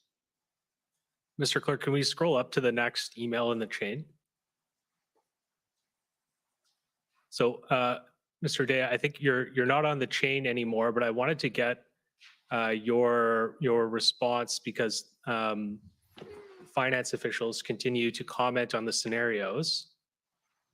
And in the first bubble, they say, based on description scenarios 2 and 3, I'm not sure we should include these, especially given that the ambassador is open again. And then in bullet 2, they say scenario 1 seems like a reasonable upper bound for the daily cost. They could easily get there. And they say they see it as an upper bound. Do you have any comment on that point or anything to add? Well, you have to refer that at the date of this email as well. We're talking about February 14. So we weren't, we have started to do these estimate at the beginning of the blockade. So in early February, when we're starting to see some issues in terms of the blockade, we were starting this estimate, not knowing exactly what kind of rerouting would happen and how it will happen. And I think this email was on the February 14. Mr. Clerk, can we scroll up and see the date? Yeah.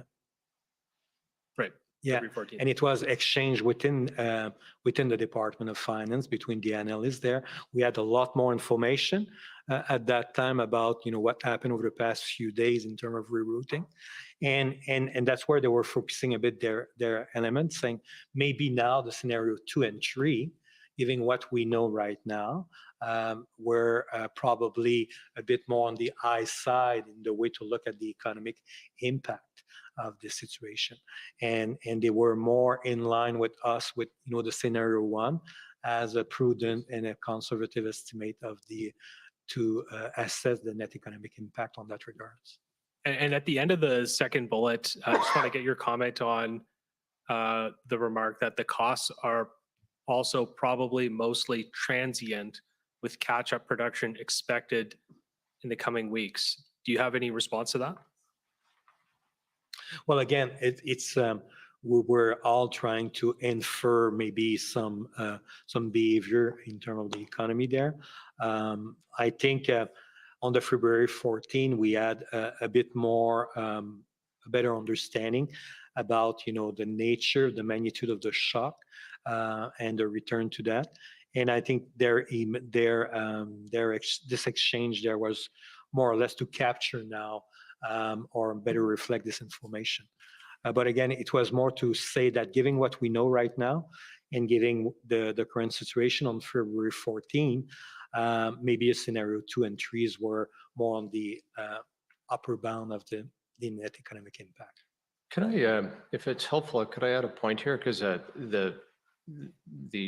first of all, what you're seeing is an exchange between two finance and the Department on Economic Analysis, which is very typical. I've been involved in that in 3 or 4 different departments. But on this issue, I think there's an important point around this issue of transient that I think is important context. And this is a good discussion to put this impact in context. In one sense, there's a transient. Once the bridge opens, the shock wears off and the economy adjusts and gets back going. So there's 2 aspects that are not transient. One is that that there was some period, and because the thing was closed for 6 days, it wasn't that long, but there were a number of days and shifts where billion-dollar plants were idled, and you don't actually ever regain that. If you shut down a billion-dollar plant for a day, that's a loss of production that you don't actually ever truly get back. But if you looked on in paragraph 91 on the institutional report, you don't have to show it, but it listed the impacts on the auto manufacturing plants in Ontario, and it went through like Honda, GM and Oshawa, and these different places in Ontario. What it didn't say, because it wasn't a Canadian economic impact, is the same thing was happening in the US, and there were auto plants as far south as Kentucky that were disrupted because they couldn't get the parts across the Ambassador Bridge they needed for their production. And that created an economic impact that could have been quite devastating and permanent. And that is the loss of confidence that Canada is a reliable trade partner. And that a loss of confidence that a production in U.S. boardrooms and U.S. state and national capitals, that a production system that went across the border wasn't reliable, and you should consolidate in the U.S. And so there was an immediate, extremely high level of anxiety out of the boardrooms of the automakers, out of the Michigan, the governor of Michigan. The calls were coming in from Washington. I was getting calls from my counterpart immediately. What's up? Can we help? And because there had been a significant disruption 2 years ago with rail blockades, we were seeing a growing sense of that a question as to whether Canada was a reliable trade partner and whether it's these trade corridors would stay open. That's really important because that affects investment decisions. And there was a high level of concern at transport, at finance, and at GAC that this was having an adverse effect on investment decisions in boardrooms of U.S. companies, and in particular at the worst possible time, because there were a number of major decisions pending on production mandates and investments in auto plants in Ontario, and they typically weigh competing locations. And this bridge outage, particularly if it's extended, could actually tip the balance in Canada's disfavor. And so billion-dollar investments that would have otherwise happened in Ontario were going to happen in Ohio or Kentucky or Michigan. That was, I would say, an extremely high level of concern.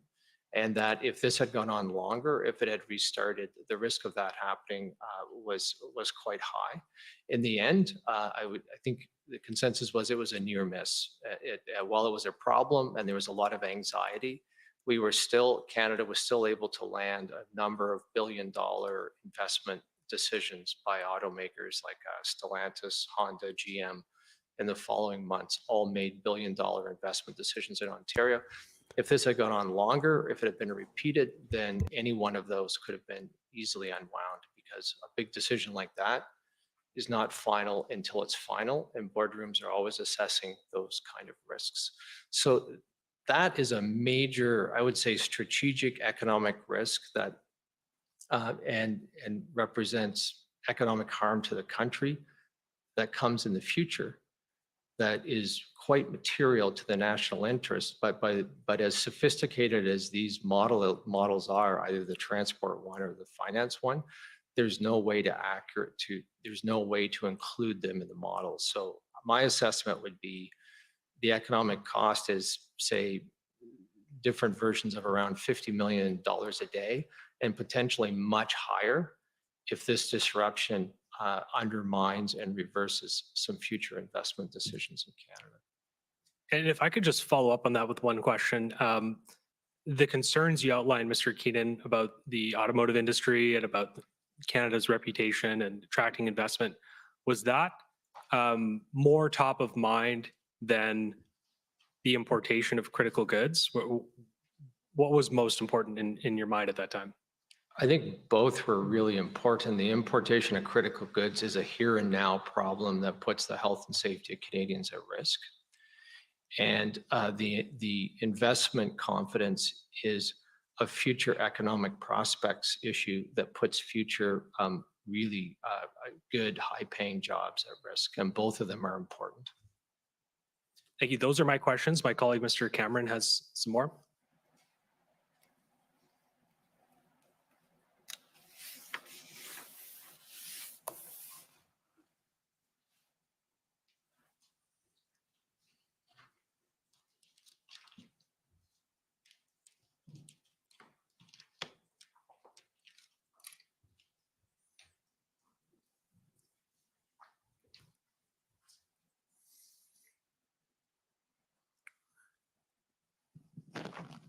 Thank you, Mr. Chairman. I've been told I've got 30 minutes left, and I think I can probably eliminate some material and get this done in that time. And for those of you who've been following the last hour or so, I can point out that tomorrow the finance panel comes on, and we'll have another perspective on the similar analysis about the impacts of that. So in the spirit of if you liked this, you might like that. Gentlemen, if I can take you back to the narrative of the development of the federal government's response to the convoy. We were just talking about the letter from Ontario saying that they weren't enthusiastic about the enforcement strategy for the reasons articulated in that letter. I'd like to pick up now where things went from there, beginning with a question to you, Mr. Keenan. Did you brief that letter up to Minister Algalbra? Yes, I think you could see from the email chain, I briefed that letter to key federal colleagues almost immediately, and I briefed that letter up to Minister Algalbra probably even before then. And did you have discussions with him or give him feedback on what you thought the implications of that letter were for the development of your enforcement strategy? Yes. And can you give us a few minutes on that? I think I characterized the letter as a disappointing. Ontario's pulling back, and this narrows the tools available for the strategic enforcement strategy. But we will continue working with them and others to try and flesh it out. Now, leading up from the time of the letter towards invocation on the 14th, What was Transport Canada's role in developing the government's thinking on the potential use of the Emergencies Act? Our first role was working up the strategic enforcement strategy and the tow truck strategy, which we've discussed. Second key one was assessing the scope of the adverse economic impact that was unfolding starting February 7th because of the accumulation of the border blockades. And then, so over that course of sort of 7th through to the 10th and into the weekend of the 12th and 13th, we were continuing to advance those strategies as essentially as the index track one approach. Somewhere around the 10th to the and through into the 12th and 13th, we put our minds to options for increasing authorities under a Track 2 Emergencies Act approach, and had produced a couple of background pieces where the experts in safety and security with the different in aviation, road, marine, et cetera, rail, were explaining, well, what could we do with our existing authorities, and where could there potentially be a new authority that might be helpful? And those were assembled into some tables of background analysis. And tell me, as you're doing this thinking, on February 11th, Ontario adopted its emergency measures, and how did that have an impact on your thinking about, first of all, how you viewed the Ontario measures, how they might have counterparts in other provinces or federally? First and foremost, we got the news on the 10th that Ontario was contemplating or was about to issue I think on the 11th, we saw the orders that, and we understood that on the 11th that it would include things like an ability to suspend the CVOR, the commercial operating certificate, of a truck that's involved in an illegal activity. And so through that evening of the 10th and the 11th, we took that as a very welcome development. It was clear that Ontario had executed a major pivot, and that the February 8th letter to me saying there's nothing we can do had been replaced with a decision to do something material and significant. And so that was a welcome development that contributed to in a material way to the strategic enforcement strategy. And did that prompt you to either think about or perhaps even encourage other provinces to consider similar measures that they might be able to take in their jurisdictions? Yes, in fact, there was almost an evergreen draft of the strategic enforcement strategy that would evolve through discussions with provincial colleagues, and it would evolve through developments. And we began explicitly citing the Ontario Emergencies and Civil Protection Act measures, and in particular some of the elements of that were relevant to the transportation enforcement strategy, like the ability to suspend CVORs. And I remember making the comment that Ontario is stepping up and taking some action, and the extent to which other provinces can take similar action will strengthen this strategy. Now, the next point I'd like to bring to your attention as we're following this chronology, there was an email thread on about February 10th, and Mr. Clerk, if you could call up SSM CAN 50374. This is the email thread started by the Deputy Clerk, Ms. Drouin.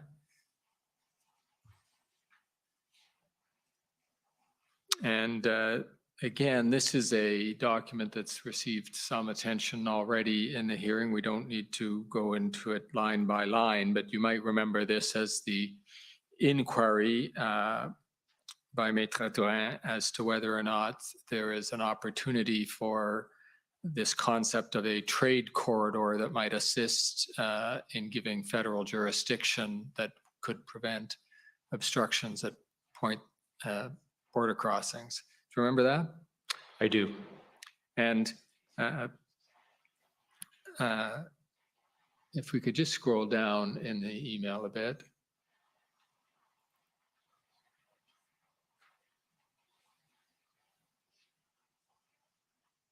And if we could start by going to the bottom, just so we can see the actual proposal. There we are. I'll read it out. As you know, we are looking at different options to get jurisdiction. One of the questions I received is, can we declare the region of the Ambassador Bridge a trade corridor and then get jurisdiction? And then if you received that and considered it, and we'll now look at your response, Mr. Keenan. So clerk, if you could scroll up again. Further, please, to Mr. Keenan's thoughts. Okay. Now you have a number of points that you mention in here. It's a four-part answer, and because we've only got a little bit of time, perhaps you could just give it to us in bullet points, and then I'm going to ask you to talk in some detail about this. But if you can just give us the quick overview of your thoughts about the trade corridor idea. And the context of this was both the question from the deputy clerk, as well as I think a public comment that the Ontario Minister of Transport had made, I think the day before, after the letter came, that the problem with the Ambassador Bridge was a border crossing. It's federal jurisdiction, so we're looking to for the federal government to solve it. And it was a combination of those two things that I think led to the deputy clerk's question. And so the key points I raised, because we had looked at this, and the first is that there is no, in statute and law as of today, there's no trade corridor or federal authority. So that it's that simple. There is, second of all, I think the second point is that there is legislation that governs and protects the point of the crossing, and the two of them are the Customs Act, the CBSA authorities under the Customs Act, and Transport administers the International Bridges and Tunnels Act. And so there were suggestions we should go use this act to solve that problem. And we looked at that, but the act gives the Minister of Transport some very significant authorities. But the geographic scope of those authorities is the actual federal infrastructure itself. So if the protesters had set up in the middle of the bridge, and we're blockading from the middle of the bridge, then that act would be of some potential use. But because they were on the third point is because they're on the city streets of Windsor, these federal acts have no scope covering the city streets of Windsor. And that the remainder of it was making the point that Ontario's sort of backed away, either on the basis that they think this can be left to the federal government and its jurisdiction, but we need to make it clear that that doesn't work, and that if the only feasible way, that they have to do something, and because the streets of Windsor are under the jurisdiction of the municipal authorities of Windsor and the provincial government. And if they really truly want us to solve this, the only way to do that is to declare an emergency and ask us to intervene through our Emergencies Act. That would be a very provocative approach, and it may succeed in having Ontario come back to the table and start kind of working using their authorities to solve the problem. Okay, if we could, Mr. Clerk, just scroll back up to the point, first of all, down, please. So your first point is there's no such thing as a trade corridor. I think we get that. The second point, you've described to us as being there are authorities, but they don't work in this context because they only cover the ones you're thinking of only cover the actual facility itself. The third one intrigues the reader because you say the Ontario Ministry of Transportation continues to suggest the feds have full authority to manage international crossing, but this purposefully confuses authorities between governments. And I think this was your point here that when Ontario says they are your bridges so you can control the blockades, you think Ontario, this is my expression, not yours, Ontario is being cute because everybody knows the problem isn't in the center of the bridge, it's on provincial territory with provincial jurisdiction or municipal authority. Is that right? I think that was part of it. It was, I would say in the main, that was right. Yes. Now,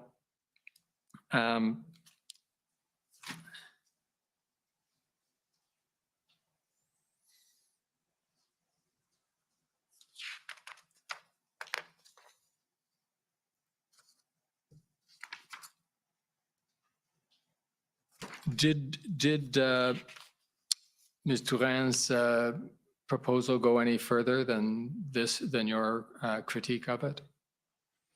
I think she was asking a question, and I think in the follow-up discussions, both in email and in person, I think colleagues found this four-part analysis helpful and clarifying.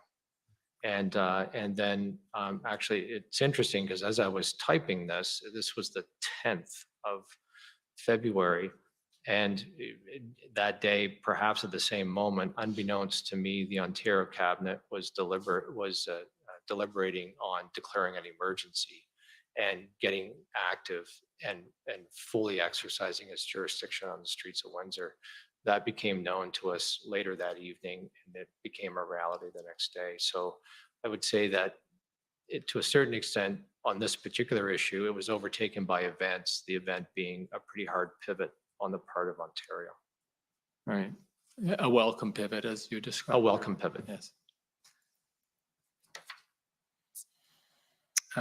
Moving ahead to February 13th, so we're now just coming right up to the cusp of the invocation of the Act. You participated in a DMOC meeting where the potential use of the Act was contemplated. Yeah, do you recall that meeting? Yes, I do. And do you recall, we're not going to ask for a roll call or perfect memory, but who was at that meeting to the best of your recollection? Excuse me, it was and it's interesting because on that weekend, I think there were up to 12 deputy minister and cabinet meetings. So it was a bit of it was jammed in, but on that one, it was the core group of deputies working on this issue. So the National Security Intelligence Advisor, Deputy Minister of Public Safety, the President of CBSA, myself, RCMP, CSIS, and some of the normal members of DMOC who weren't actively involved may not have been there, like the Public Health Agency. But the core people working on the crisis were there. Right. Mr. Clerk, perhaps it would help Mr. Keenan if we called up his notes of that meeting. It's SSM CAN 50399.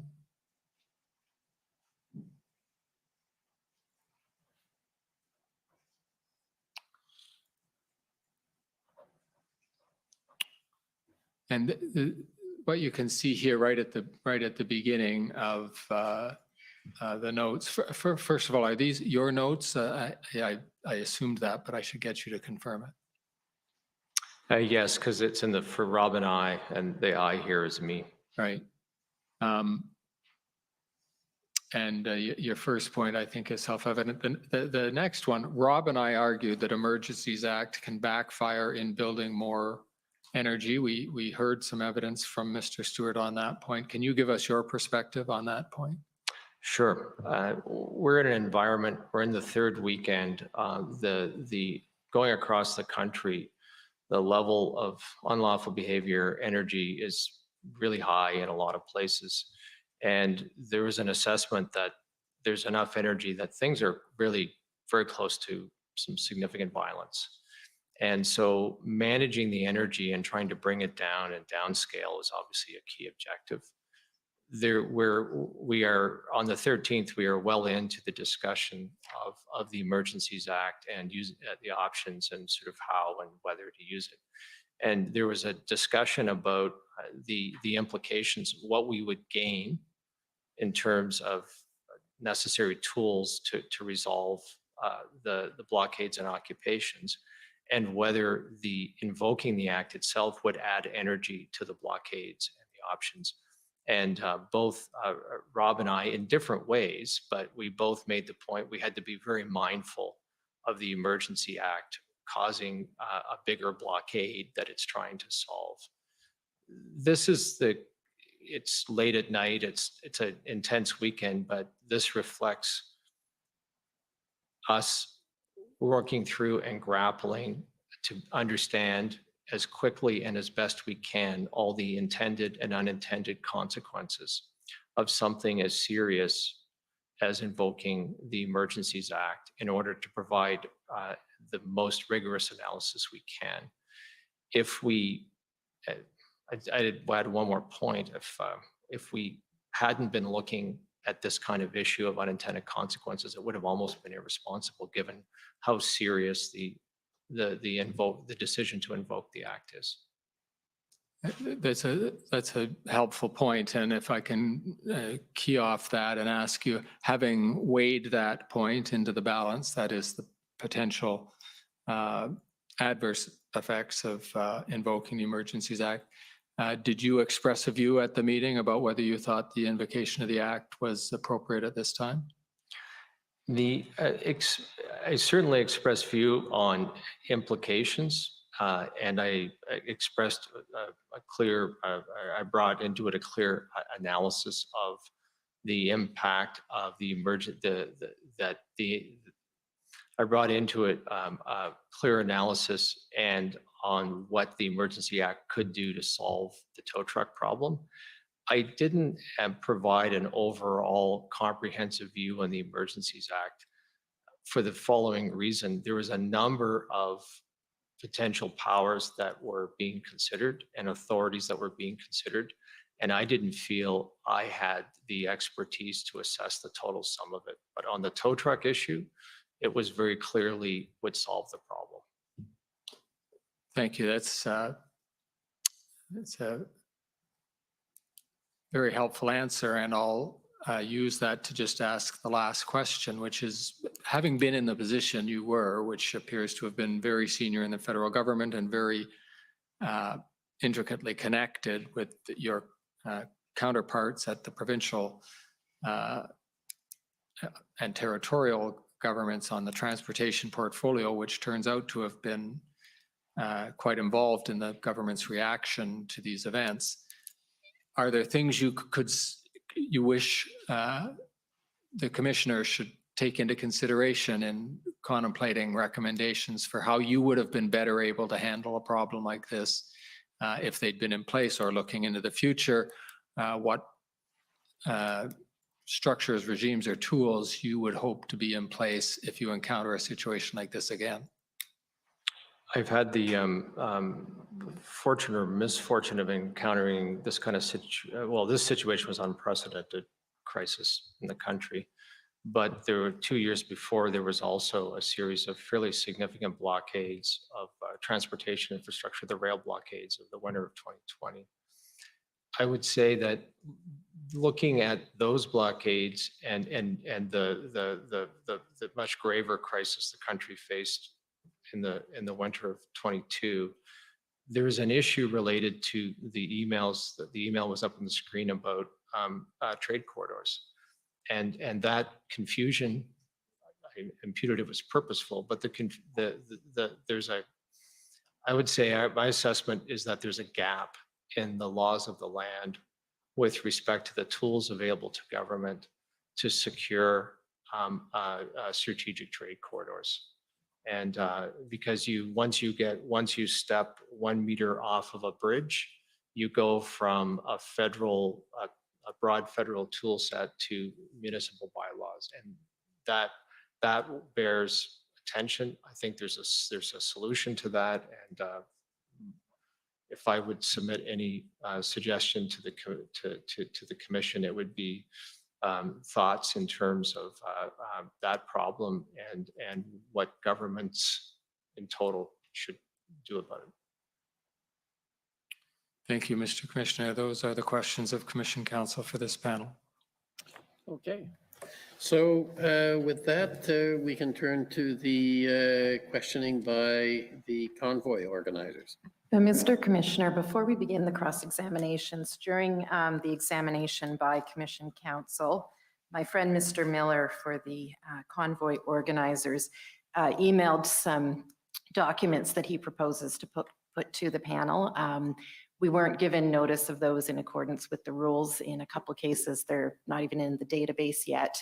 And before cross-examination begins, at the very least, I would like an opportunity to review those documents with the witnesses so that they can be properly prepared. Given the breach of the rules, I think that that is appropriate. Well, one of them wasn't uploaded to the database till today. I just found it. The other two, that's fine. I don't have an issue. These are, I think, important. So we just found them. Big database, sir. I don't have an issue with my friend talking to the witness. Okay, so maybe we can start with the Canadian Civil Liberties Association. And what we'll do is you can speak to the witnesses at the break when we take the break. Is that agreeable? Yes, that's fine. Thank you very much. And we'll simply go to the convoy organizers after the break. Okay, so. Thank you. Good afternoon. Can you hear me okay? Yes. And see me, hopefully? Great. Good afternoon. My name is Kara Zwiebel. I am counsel for the Canadian Civil Liberties Association. A lot of the questions I'd intended to ask you have been covered. So I just have a few things I want to take you through, and they are relevant to some of the issues that Mr. Cameron was just talking to you about. That trade corridor email, and if you want, we can pull it back up, but you might be able to answer this question without it. But there was, I think you described it just now as a provocative suggestion in there about letting Ontario know that if they wanted the federal government to take some sort of action, Ontario would have to declare an emergency. And I take it it was your view that the federal government would not really be in a position to declare an emergency if Ontario, where probably the most significant of the blockades were taking place, had not yet taken that step. Is that accurate? I apologize. Could you just clarify the question? Sure. So I'm just, there was the suggestion in this email, I think you talked about sort of this poison pill where Ontario needs to be made aware that if they expect the federal government to step in, they will have to declare an emergency. So leaving aside, I guess, that sort of characterization of it, was it your view at the time that the federal government could not or would not be in a position to make use of the Emergencies Act unless or until Ontario had declared an emergency? I think I got it. Thank you for that clarification. Sorry. Thank you. That's very helpful. The core point or the core logic of that particular point in the email was a bit different. It was the purposeful in the earlier point relates to the fact that if you look at the letter that came from Deputy Minister LeBlanc on the 8th, the public comments of Mr. Murray on the 9th, Ontario was really backing away, sort of washing its hands and saying, this is a federal problem, the federal government has to solve it. And so the provocative point was to go back to Ontario and say, no, it's in your jurisdiction. You have to use your authorities to solve this or it can't get solved. If you're not going to use your authorities, we don't have any unless you hand it over to us. And the only way to do that is the Emergencies Act. So it was more of an attempt to be provocative and get Ontario back in the game of actually exercising its jurisdiction on the streets of Windsor.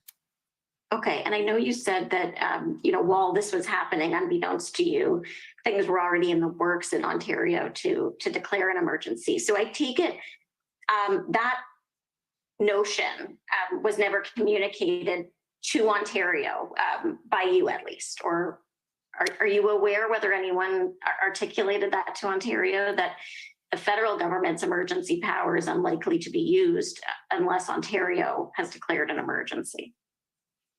I don't think that point was in my email, and I don't know if I did not communicate that, and I don't know if anybody else communicated that. Okay, thank you.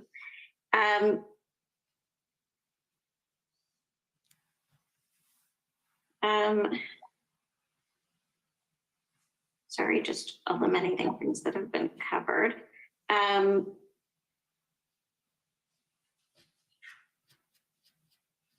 There's a few emails right around when Ontario declared the emergency where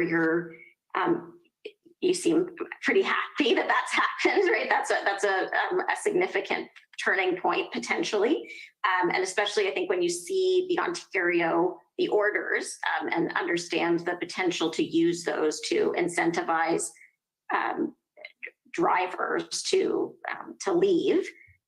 Those seem to be useful powers to you. Now, there was a document, if we can turn up ssm.can.50409.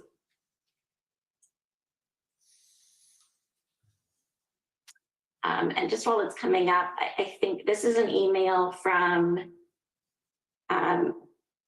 so I think this is a different, I think there's a Doug Jones, oh no, sorry, there's a Mike Jones that we've heard about. This is a Doug Jones, who I think is in Ontario at the Ministry of Transportation. And we can scroll down to the bottom just so Mr. Keenan can see where this starts. So this is on the 15th of February. And Mr. Jones from the MTO has written to you, further to our discussion this morning, I was in contact with Deputy Minister DiTomaso. He advised that he had a similar conversation with the OPP leadership earlier today. I suspect that we will see more field action related to vehicle registrations in the very near future. And then just scrolling up, you note that on the federal side, you appreciate the update. It's a positive development. On the federal side, the regulatory orders under the Emergency Act are just now signed, and you've briefed infrastructure operators. I think there will be some early actions on freezing financial accounts used to fund illegal blockades. The combination of Ontario and federal measures should, I assume, to really help restore law and order on the streets in Ottawa and make it easier to keep the bridges to the US open. And he writes back, great news, I'll be watching for that. So first of all, can you tell us, do you recall that discussion that's referenced further to our discussion this morning, where Mr. Jones says, Mr. DiTomaso had a similar conversation with the OPP leadership? Do you have any recollection of what that's about? Well, I think if you scroll down, I'm not sure what the similar refers to, but my guess is it's covered further down in the document. Oh, it's not. I think this is the end. Yeah. Well, it's clearly. I know it's a long time ago, so if you can't remember, that's fair enough. I just thought I'd. Well, there's clearly a cutoff in the email chain because similar is referring to something that follows. I think that in general, I should clear that Doug Jones is the Deputy Minister of MTO, the Transportation Ministry in Ontario. Laurie LeBlanc was long scheduled to retire, and she delayed it and delayed it, but she ultimately retired and transitioned to Doug. So Doug is my new colleague. And without seeing the email that came before, I'm not 100% certain what similar is referring to, but in general, this is an exchange between me and my new Ontario colleague, updating each other on developments. And this is the 15th. So this is, I think, the day that the federal regulations were issued under the Emergencies Act. Okay, and so I think what the similar is referring to is it's further to our discussion this morning that we had started. So I don't know if that means you had maybe a phone call or something, and this is an email follow-up. But do you know? I think I did have a call with Doug around there. Okay, and do you know, I mean, so we're at the 15th now. The provincial state of emergency was declared 4 days ago. Do you know sort of why we're just talking now about seeing more field action related to vehicle registrations, why there haven't been any related to vehicle registrations prior to that? Well, there's two things. The regulations, as I remember, the regulations under the Ontario Emergency Declaration came out on Saturday, the 12th. Okay. And so this is the 15th. This is 3 days later, and so it's not that long since they started doing this. And with a lot of these things, you have to figure out how you're going to operate the new authority. And the other thing that's interesting in the email, and it reveals our thinking at the time, I think this is the 15th, I think on the 14th, traffic was restored to the Ambassador Bridge, but the briefing from the police is they were not 100% certain they could keep it open. And so there is a continued vigilance looking and a concern about what it would take to keep that bridge open. And hence the point that the combination of the two authorities would make it easier to keep it open. If the bridge had closed again, our estimation, because of the previous comment I made about investor confidence and reliable trade partner, a second closure right away would have been probably worse than the first closure. Okay. Do you so like you said, I mean, this takes a bit of time, right? These emergency orders, it's not like when legislation is passed by Parliament and there's a fair bit of lead up and preparation time. When we have emergency orders, they're sort of operative the moment they're printed, and people are figuring out how to operationalize them. So at the federal level, when the emergency measures, the regulations, the orders were put in place on the 15th, it was still a few days. It took a few days for law enforcement, for example, to start integrating some of those messages into their communications with protesters and things like that. Sorry, go ahead. Sorry, I didn't mean to cut you off. Go ahead. No, I'm just wondering if that's, I mean, you know that there's a little bit of lag time, right? It takes a little bit of time for these new powers to sort of make their way to the street. It depends on the nature of the power. And interestingly enough, in this context, I would say because there was an acute national crisis with significant risk to safety and the economic security of the country, there was a real urgency. And I'll give you, I'll talk about the federal orders because I'm a bit more familiar with their implementation than the Ontario orders. So on the 15th, the proclamation of the emergency by the Government of Canada was the 14th. The regulations were issued on the 15th. On the same day the regulations are issued, Transport Canada assembled all of the key transportation operators in the country, and with our partners at Public Safety, briefed them in detail on these authorities, because we remain significantly concerned about slow rolls at airports, blockades of railways. And on the 16th, there was Transport Canada joined Public Safety senior officials in a detailed briefing of all all provincial transportation, all provincial transport officials, all provincial sole gens, all provincial police forces and the major city police forces, police services, excuse me, running them through in detail all of these orders. And so within 24 hours, there was an extensive promulgation to all operating partners on the orders, and some of them were being used as early as the 16th, 17th. So it was, I would characterize that, done a lot of implementation of regulations. This is the fastest I've ever seen anything implemented. Right, which makes sense, right? The idea obviously behind using these emergency orders is that they need to be implemented quickly. So I think, and I know your colleague, Mr. Stewart, did tell us about the briefings. It sounds like there's quite a lot of them to various stakeholders and to including media and things like that. Were you aware that Ontario may have been a little bit slower in terms of carrying out some of the powers that it had under its emergency order? When Mr. Freeman from the Ministry of Transportation testified before the commission, I'm not sure if you had an opportunity to review his testimony, did you? I have not. Okay, so Mr. Freeman, he was taken to a document where it's the suspension warnings that the Ministry of Transportation in Ontario is sending out to operators, saying that they might be, their licenses may be suspended if they don't stop engaging in unlawful behavior under the emergency orders. So those are not sent out until the 17th of February. Is that timeline, is that something that you were aware of at the time? Did you know that there was this?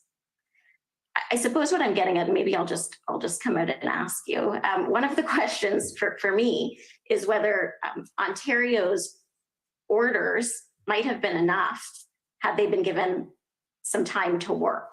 Now, there's a question, I think, whether they weren't prepared to sort of engage in more serious enforcement until the federal government's emergency had been declared. That's a question only Ontario can answer, and we can't ask them. But do you think Ontario's powers, had they been exercised and given a bit of time to work, might have addressed the main problems being Windsor and Ottawa?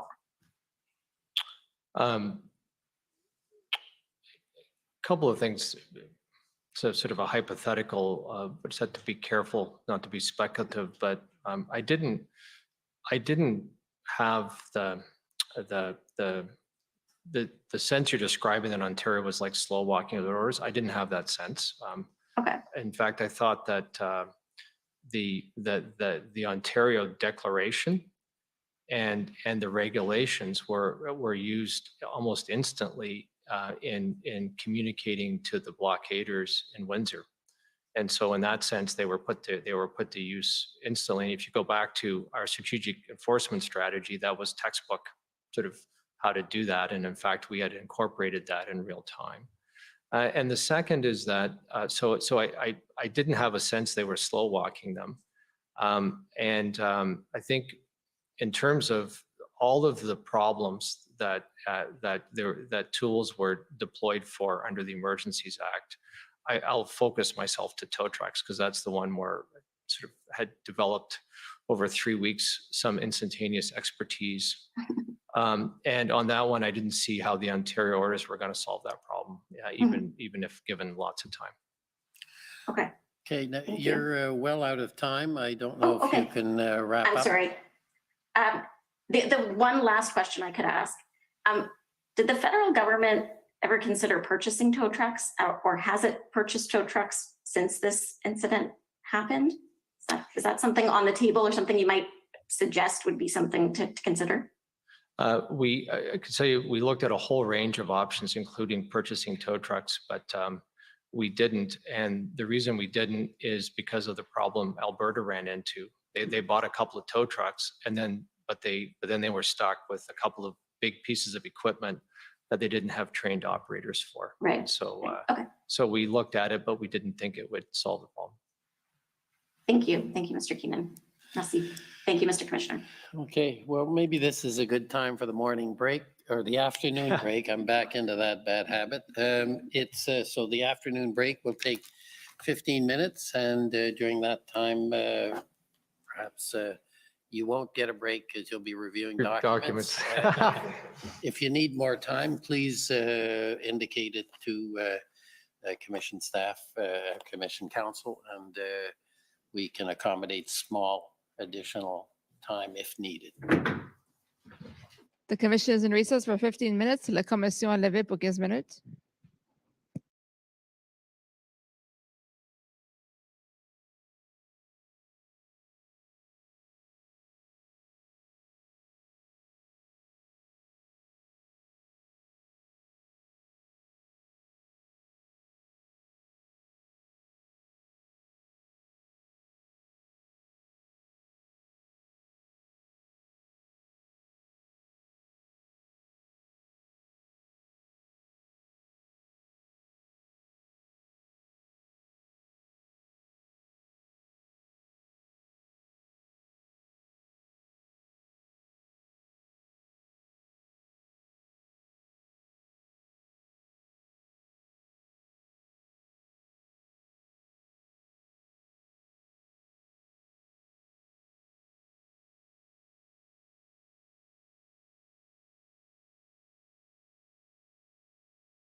All right, guys. Sorry, I'm all over the place trying to cover this, cover it on Twitter, cover it on Instagram, texting people, trying to get a hold of other media in the States, getting them to cover it. I'm all over the place. But anyways, just jumping on here for a second. I know you're all watching and talking in the chat. That's good. That's good. That's good. Just so you know, Brendan Miller is definitely coming up first right after this break. You know, it's okay for the federal government to dump load 1,200 documents a couple hours before they're spoke to or whatever, right? Leaving oppositional counsel no time to review them all. But when you bring one document forward and catch them by surprise, well, they need to talk off camera in a different room and go over how they're going to answer these questions, right? This is how you answer. You need to answer on behalf of Daddy Claus and Justin.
Order allowed.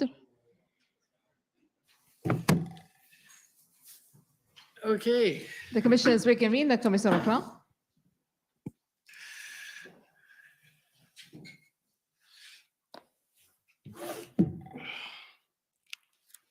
This is going to be good. Go ahead.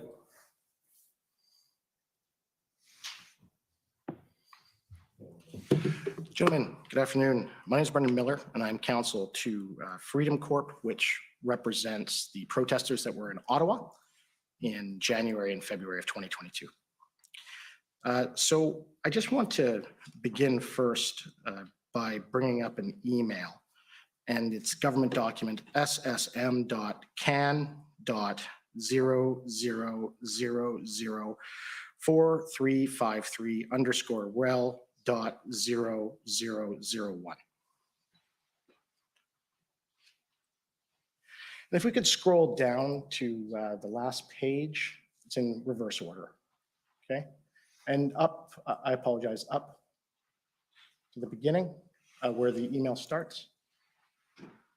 Okay, so this is an email from Ron Renas. Are you familiar that he's the GM of the Peace Bridge? He's the general manager of the Peace Bridge. Yes. Okay. And then the other individual who the email is sent to is Vance Badway. And I take it you understand that that's Vance Badway is the member of parliament for Niagara Centre. Yes. And are you familiar with Tim Clutterbuck? He, I understand, is the recently retired president of ASW Steel. Are you familiar with him? I don't think I know this person. Okay. So I want to go through this email with you briefly.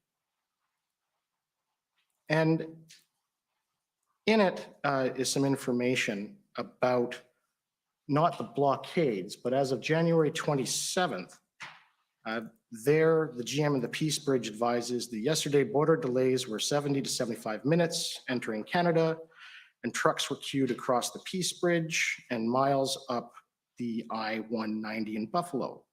Truck processing times at Canada Customs have increased from 2 minutes to 3 minutes per truck. While some truckers are leaving the industry because of the vaccination requirements, what is not being talked about is drivers quitting because of border delays that impinge on their hours of service requirements, onerous ArriveCAN, and PHAC requirements in tech. If they are not quitting the industry, they are getting out of long-haul cross-border business and switching to only domestic routes.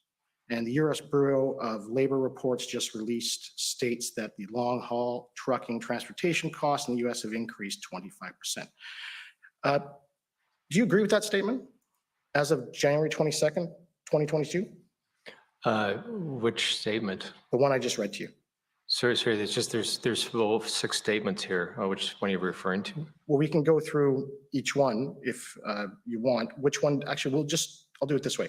Which of these each statements don't you agree with? I have a hard time agreeing or disagreeing simply because there's a few stats on a very specific moment and a very specific crossing on a very specific day. So I don't track that in my head, so I couldn't agree or disagree with it. Okay, but you have no reason to say that this email is not correct.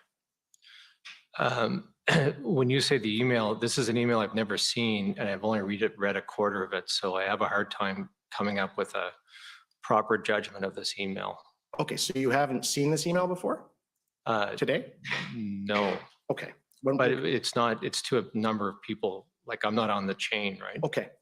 And it states there under the link, if we can scroll down, it says steps need to be taken immediately to reduce the processing time to pre-pandemic levels, rethinking the necessity of asking multiple health-related questions as they are not being answered honestly anyways, and adding a field of a driver's fast card to indicate vaccination status are a couple of suggestions. Was that addition to a fast card, was it ever implemented? So this would be a question that you would need to put to CBSA because it has to do with the details of the operations of a border point, which is their responsibility. Okay. And if we can scroll down where it discusses ArriveCAN, and we'll just hop right to the points there beginning as traffic returns. So there, the GM in the Peace Bridge says, as traffic returns to normal, the longer processing times associated with ArriveCAN and travelers not filing or not filling or improperly filling will result in border gridlock. Did that happen? The characterization of border gridlock at this time is not consistent consistent with my memory or our analysis of the transportation trends. Okay. And it says there too, ArriveCan is not a binational program like Nexus and FAST and is unknown to the US, meaning many American visitors will arrive at the border unprepared. Is that true? I think it is certainly true that ArriveCan is not a binational program. It's a national program. It's a tool of CBSA, so it's a national program. And in fact, actually, ArriveCan is not a program. ArriveCan is a border facilitation tool. What about the statement there that they state that these mandates essentially will adversely impact travelers, particularly the elderly who do not have smartphones? Would you agree with that? Sorry, Sorry, I might have skipped Can you one. just point out, because I'm Oh, yeah, so will you have to adversely. give me a break because this is a document I've never seen before. Right, okay. So which point? So where it says will adversely impact travelers, particularly the elderly who do not have smartphones. And that point relates to what?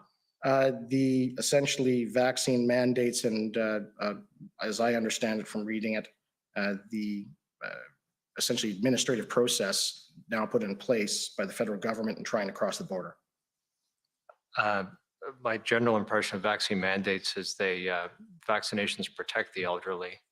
Right, but would you agree that it adversely impacted travelers, particularly the elderly who do not have smartphones? Can you agree with that statement? I can't agree or disagree because I don't really get the context in which it's sort of asserted. Okay. Would you agree that the experience with the border from the general manager, as he states, is that requirements that impose additional steps, more documentation, providing more information, create border delays, and as a result, border avoidance, so avoiding going across the border. Can you agree with that?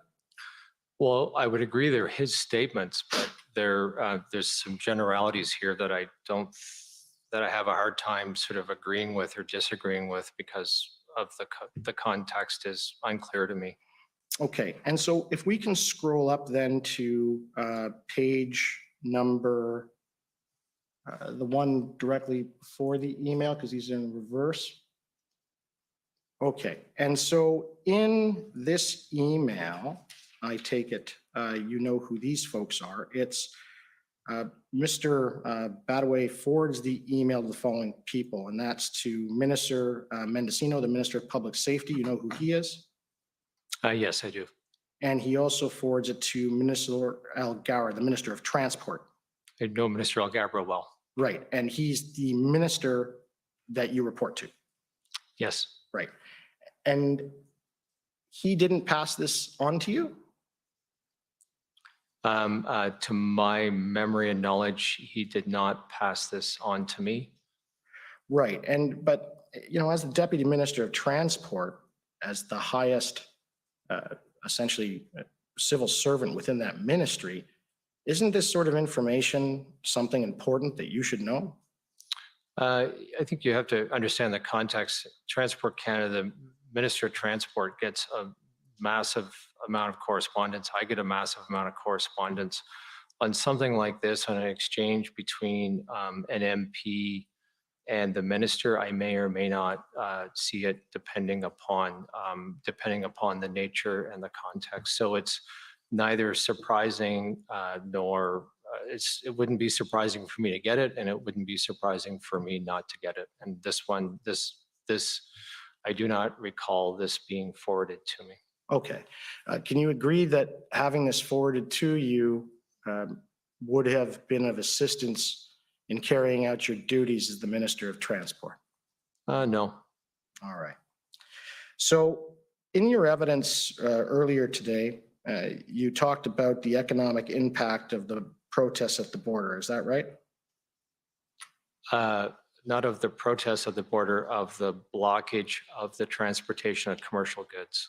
Right. And all of that evidence, can you agree with me that most of it was hypothetical and that you haven't done an ex post facto analysis? It wasn't hypothetical because the blockade was an actual thing. Well, I understand that. But and the concerns, the impact was an actual impact, and the stress and the adverse sort of impact on assessing Canada as a place to invest in sort of auto production was an actual impact. So they were actual impacts, not hypothetical ones. Right, but you can agree that those things I just showed you from the GM of the Peace Bridge, those would also impact the issue with respect to being able to get across the border in a timely manner. People were quitting trucking because of delays. So that's an adverse impact, is it not? The issues that list of issues you raised were ones that we were monitoring closely with our colleagues at CBSA and other departments. And in fact, we were tracking over the course of, excuse me, we were tracking over the course of January, the trends in truck traffic across the border. Okay. Things like sort of congestion and gridlock. I don't think we right until the border blockades caused by the Freedom Convoy. I don't think we were observing gridlock.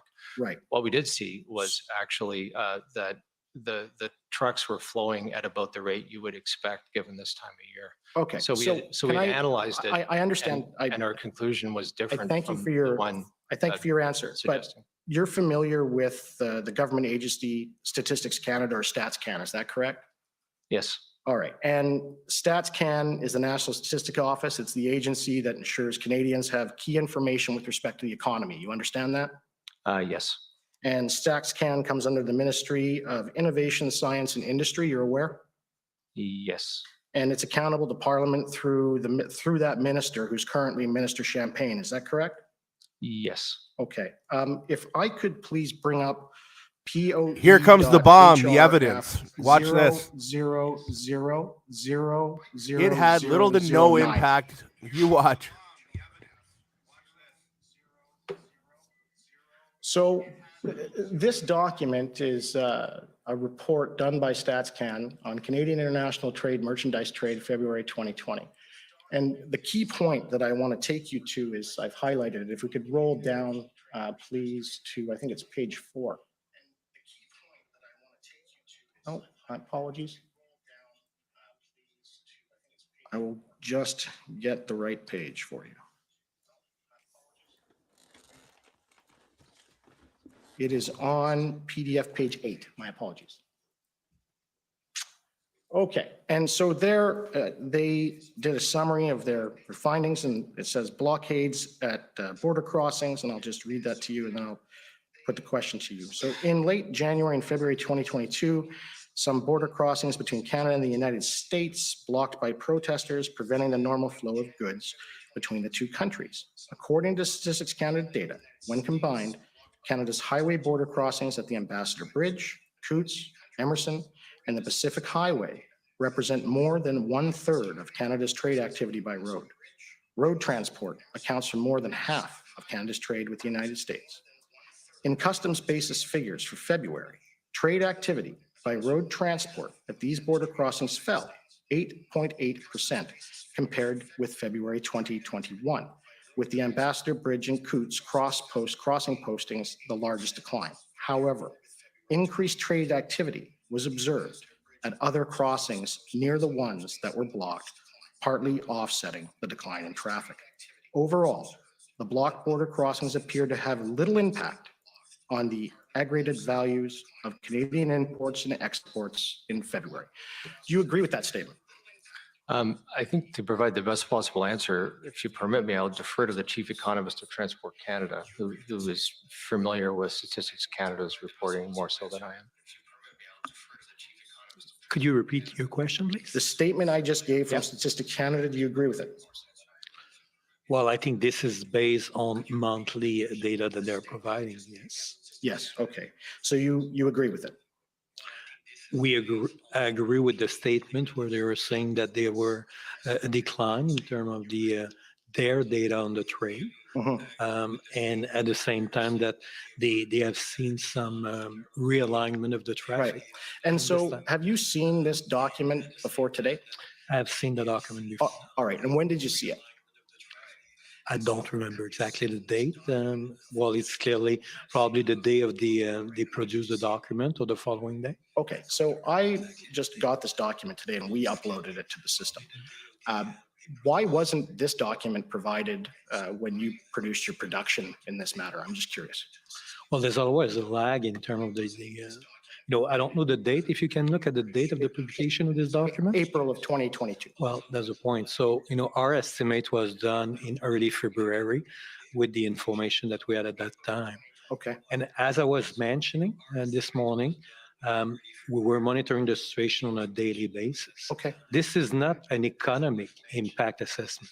Thank you. This very is much. just a review Understood. of the monthly trade data pattern. I only have so much time, so I'm going to try to move on. My last question is to do with ts.can.001 0000002_rel0001.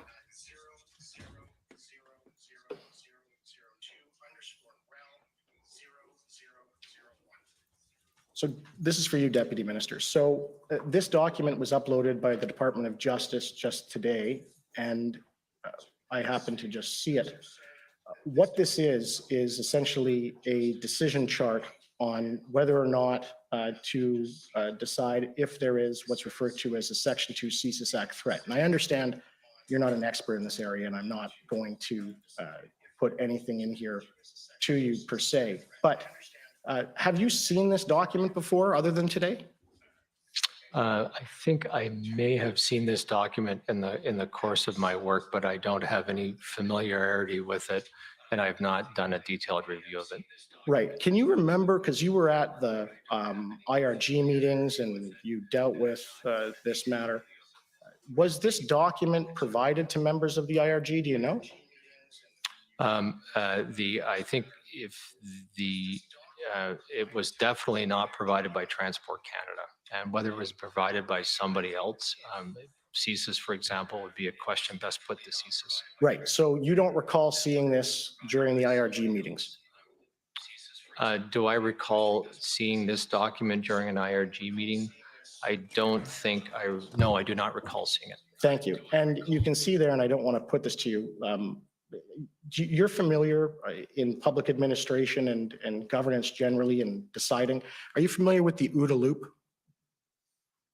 Sorry, can you say that again? The OODA loop process. Are you familiar with it? The OODA loop, it sounds like an acronym for something. Observe, Orient, Decide, Act.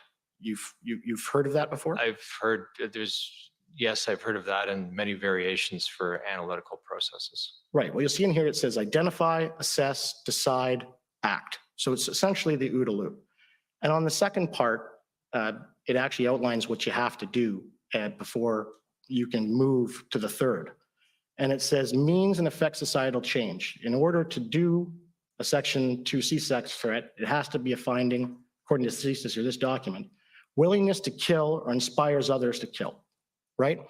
I take it during your IRG meetings, you didn't hear any evidence of the protesters in Ottawa with any specific persons saying that they were willing to kill or inspiring others to kill, did you? I can't answer that because there was extensive deliberations in the IRG meeting protected by cabinet confidence. Right. Thank you. Okay. Next is the City of Ottawa, please. He did really good there. That was good. That was a really good one.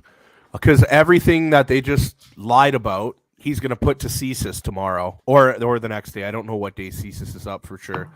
But clearly these people are lying. They're for the government. And yeah, the truth is coming out. Good afternoon. My name is Daniel Chomsky, and I'm counsel to the City of Ottawa. My questions are going to be mostly for you, Deputy. And what I want to focus on is the period between February 4th, sort of when you started to speak to other provincial departments about what ended up being called the Strategic Enforcement Strategy, and leading up until the emergency that was called by the province on the 11th, okay? Okay. Now, as you alluded to earlier today, your department raised a number of detailed questions about commercial vehicle operators registration. Is that correct? With the provincial government of Ontario? Yes. Okay. And you gathered information about how CVOR, as it's known in its acronym, works? Yes. Then the system that underlies it? Yes, it would have been, the details of the system underlying it would have been a conversation by transport officials that report to me, not me. Right, at the ADM level. And the DG level. And the DG level, okay. But you're aware that the CBOR program monitors and evaluates operator safety records, driving infractions, and that there's a carrier record. I'm generally aware of that, yes. Okay, thank you. So after you had these detailed conversations, or your deputies did, and your assistant deputy ministers did, and you did as well, I believe you came up with something called the maximum enforcement strategy. Is that correct? That's right.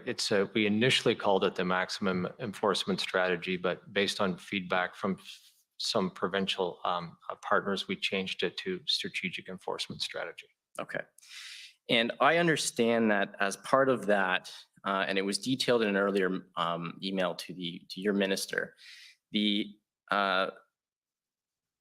registrar would communicate, and this being the registrar of motor vehicles in Ontario, would communicate to owners, CBOR, owners that have the CBOR certificate, and they would to suspend CBORs for any vehicle participating in blockades and demonstrations by a particular date. Is that correct? Could you give me a bit more context for that question? For sure. Are you talking under the normal course of events or the emergency orders of Ontario? So I'm talking in the ordinary course of events. So before the emergency was declared in Ontario, you had gathered information from the province of Ontario, particularly the Ministry of Transportation. Is correct? We had both made inquiries as to what is possible, and we had gathered information. Okay.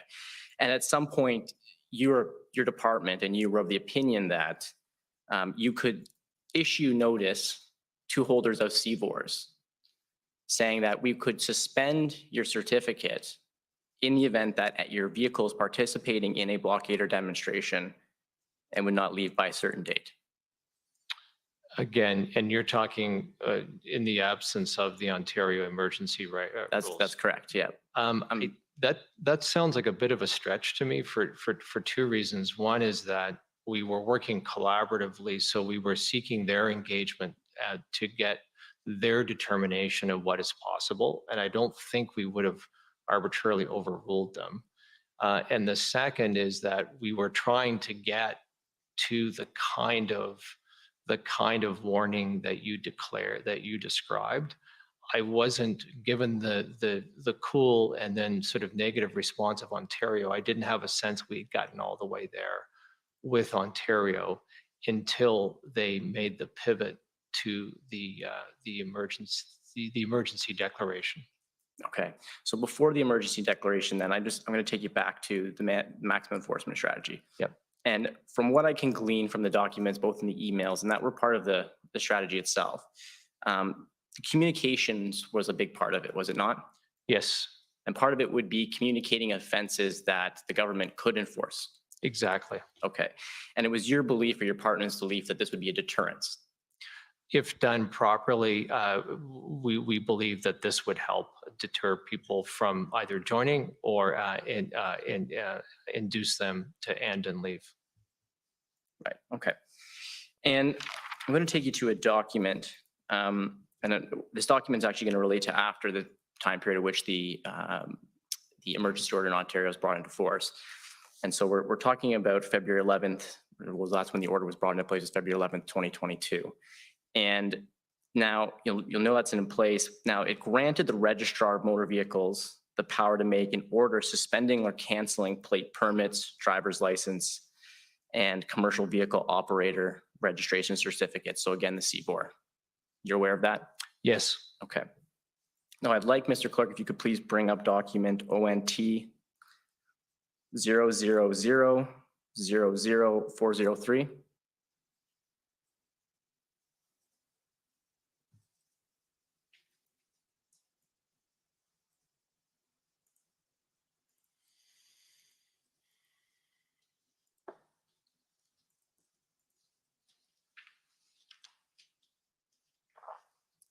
I'll just leave it right there, Mr. Clerk. Thank you.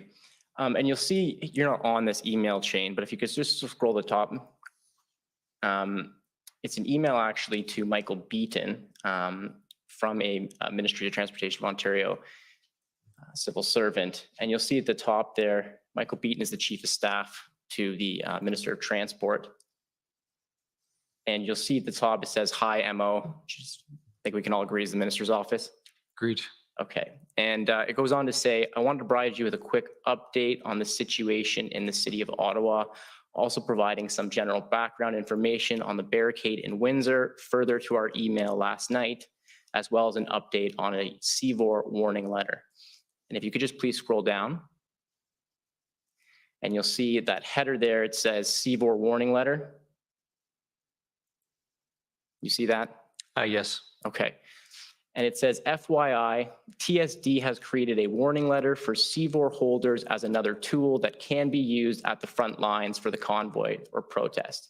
I read the second bullet. The police are aware of this strategy and supportive of the approach. The Police Command Center in Ottawa will be providing the list of the carriers that they want MTO to send letters out to.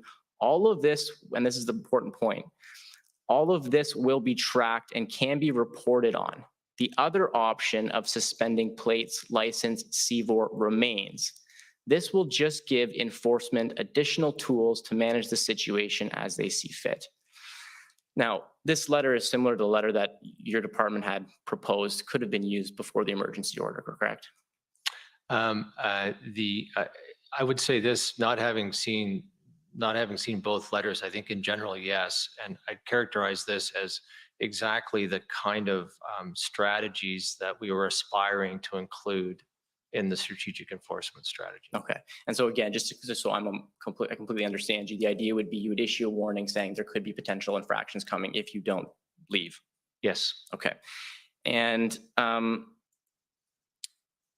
did the government of Ontario ever tell you why they did not issue any warning letters before they brought in the emergency order?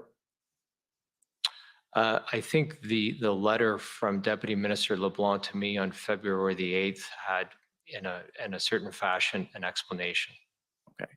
But specifically, you weren't aware of any impediment that would have prevented them from issuing letters of a similar nature before the emergency order was brought in? We were, I would say that when we reached out to them on the 5th, the 6th, and the 7th, we were searching for their engagement and creative solutions to do something like sending a letter. Did you know if you have 3 Highway Traffic Act infractions like this, you could lose?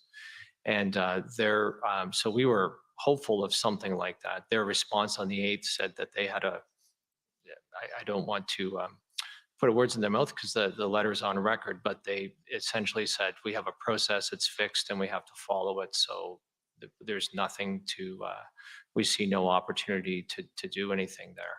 Okay. Thank you very much, Deputy. Those are all my questions. Okay, thank you. Next, call on the OPS.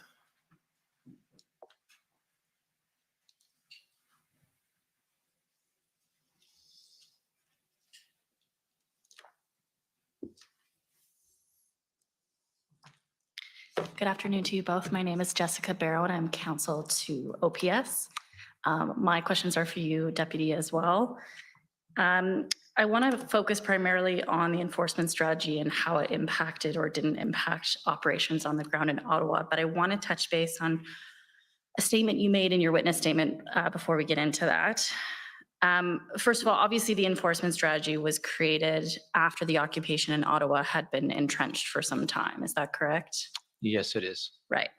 And in your witness statement, you commented on the fact that both Toronto and Quebec City were successfully able to deter occupations from their downtown cores, and that some of the tools they implemented were similar to what you suggested in the enforcement strategy. Is that fair?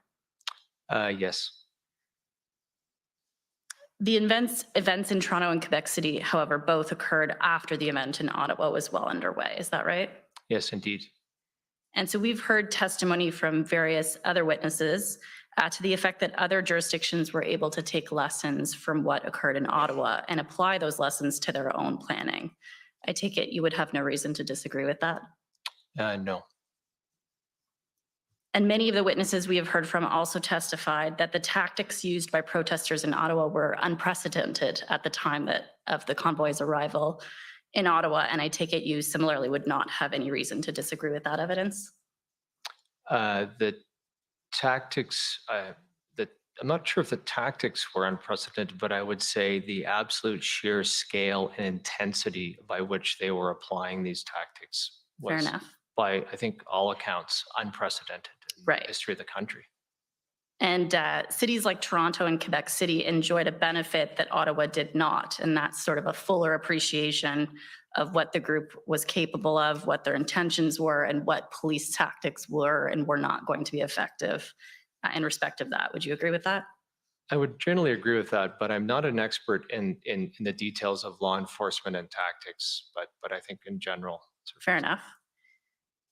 And I think you would also agree with me that the convoys and blockades in the various jurisdictions were all quite different from one another in terms of their scope. Is that fair?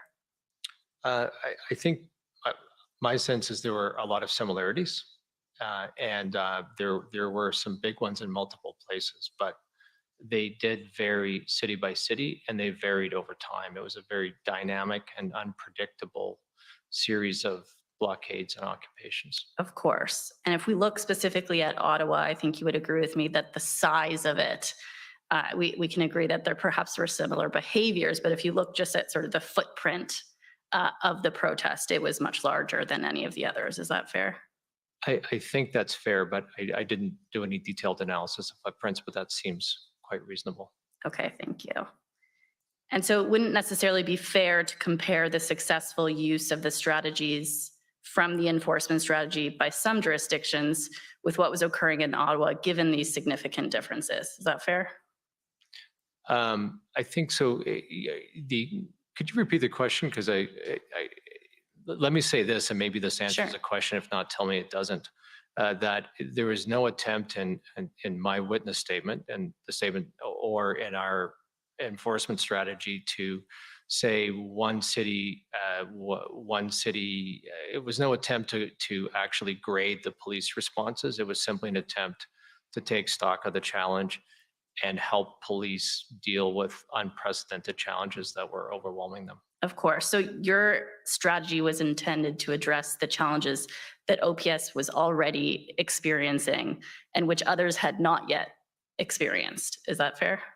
I would say to a degree, except that it was sparked out of that really stark assessment and sit rep that I participated in with the city of Ottawa. So the spark was from Ottawa, but the intent of the enforcement strategy, the tow truck strategy was national because we saw this as a rapidly evolving national problem that needed to be dealt with really from coast to coast. And it was just a matter of one day to another, where a blockade or an occupation would hit. Right. And so if we look at the specifics of the enforcement strategy, and I don't think we need to turn it up, but I'm happy to if you think that's necessary. It had the messaging component as well as the enforcement component, correct? Yes. And I think you've testified with respect to the messaging component that the purpose of that component was to communicate the illegality of the actions of the protesters, right? I think the illegality, which a number of people involved in illegal activity seemed to be confused about, but also the consequences and appealing to their self-interest to end. Right. And just so that we clear this up in terms of the purpose of that messaging, we've heard a lot of evidence about PLTs. I don't know if you're familiar with the work of PLTs. I'm familiar with the term and I'm generally familiar with the work, but I'm not an expert. Fair enough. And so we heard a lot of evidence about the purpose of the PLT program and the need for a measured response and consistent communication as between sort of like corporate communications and what PLT are engaging with on the ground. Do you have any reason to dispute that evidence? No. And so I take it that you wouldn't necessarily say that the communication strategy that you were proposing as part of this, the strategy that we're talking about here, that it was intended to overshadow the work of PLTs. When you use the communication strategy, you're referring to the communication component of the strategic enforcement strategy. It was based on, I would say, a premise that part of the solution was having a much more comprehensive, much more robust communication with the blockaders and occupiers to pierce through the fog of the event so they understand what they're doing is illegal, has significant consequences that could affect them, their commercial viability, even their ability to go to the US, and that our estimation from a strategic level, we weren't on the street, was that there was a lot more to do to accomplish that goal than what had been done to date, quite frankly, in any city. And so you're talking sort of a global strategy to all protesters and blockaders from coast to coast that may be thinking of engaging in that activity or already are engaging in that activity. Is that fair? That is fair, although it was indexed off of Ottawa Right. because of the acute scale of the crisis in Ottawa and the problem definition that came to us through the Ottawa situation. But I think you would agree with me that given what we've heard about the importance of PLT work, to the extent that PLT messaging needed to be prioritized over the messaging that you're referencing, those on the ground from an operational perspective would be the best equipped to make that kind of decision. I think I can heartily agree with you because the purpose of the strategy was not to second guess any operational decision of police of jurisdiction. It was to develop a strategic toolkit to give them tools that they didn't have and needed in order to have a more robust response to a crisis of unlawful behavior that they were struggling to get their arms around. So I think we're agreeing and perhaps just coming at it from slightly different perspectives, but I think so. Yeah. So basically what you're saying, if I understand it, is this was a strategic direction. Those that were operationally engaged on the ground would be the ones making decisions about how and when to implement the strategies that you were proposing. Yes, and I think everybody involved in the strategic enforcement strategy was very clear in their mind that we're not making operational decisions here. We're building a strategic toolkit to allow police in developing their operational plans to have stronger operational plans. But it's up to the police in the development of their plans to do that, not the Solgen and certainly not the transport officials. And of course, there's a multitude of reasons for that, but one of those reasons may be that those on the ground obviously would have far more information about what's going on operationally than you would. I think that's one, I would say a very practical reason. There's also a very strong principled reason, and we're very careful about this at Transport because we have there are officials who I oversee who do investigations and enforcement, and we have a very clear system to ensure that those doing investigations and enforcement have the ability and the freedom to make the judgments on the appropriate activities of investigation and enforcement without sort of being directed by at the strategic level. And that principle we certainly applied in the development of the strategic enforcement strategy. And quite honestly, there was a complete agreement on that amongst all officials. Right. And I think as it relates specifically to enforcement, and you've already addressed this to some extent, there were specific challenges in Ottawa around enforcement due to the sort of hostility of the situation. You would agree with that, I take it? There were a lot of problems in Ottawa, and the hostility to law enforcement was clearly one of them based on the briefings we received from the city and the Ottawa Police Service. Right. And I think you indicated that one of the main goals of the strategy was to identify sort of harsher penalties or identify those that existed. And you thought or hoped that would disincentivize those from participating or encourage those who were participating to leave. Is that right? Yes. And obviously, we do know that ultimately harsher penalties and more significant enforcement tools do come into place both through the Ontario legislation and the federal legislation, right?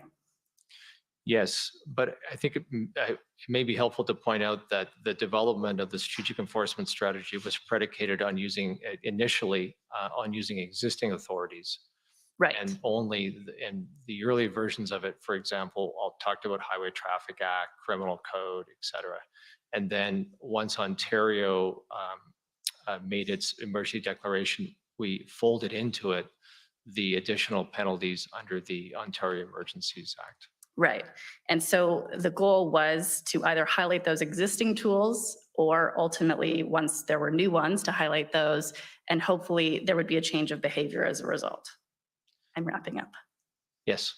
But ultimately, I think you would agree that although that may have had some impact on the numbers in Ottawa, what we saw ultimately was a massive POU operation that was required to remove the majority of the protesters. Is that fair?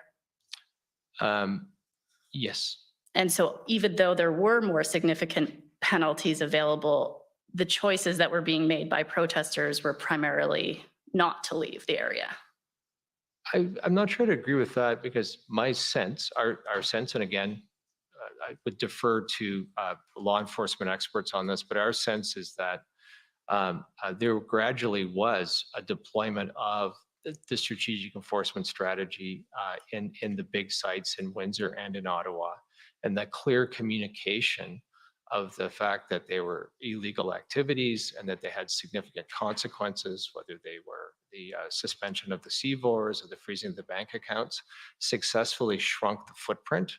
And according to law enforcement, there's a lot of discussions with law enforcement during this crisis, the shrinking of the footprint was essential to the safe operation to return law and order to the streets. So I think it actually did work, and it did help, and it was integral. That would be my assessment. I'm happy to defer to the law enforcement operational experts on that.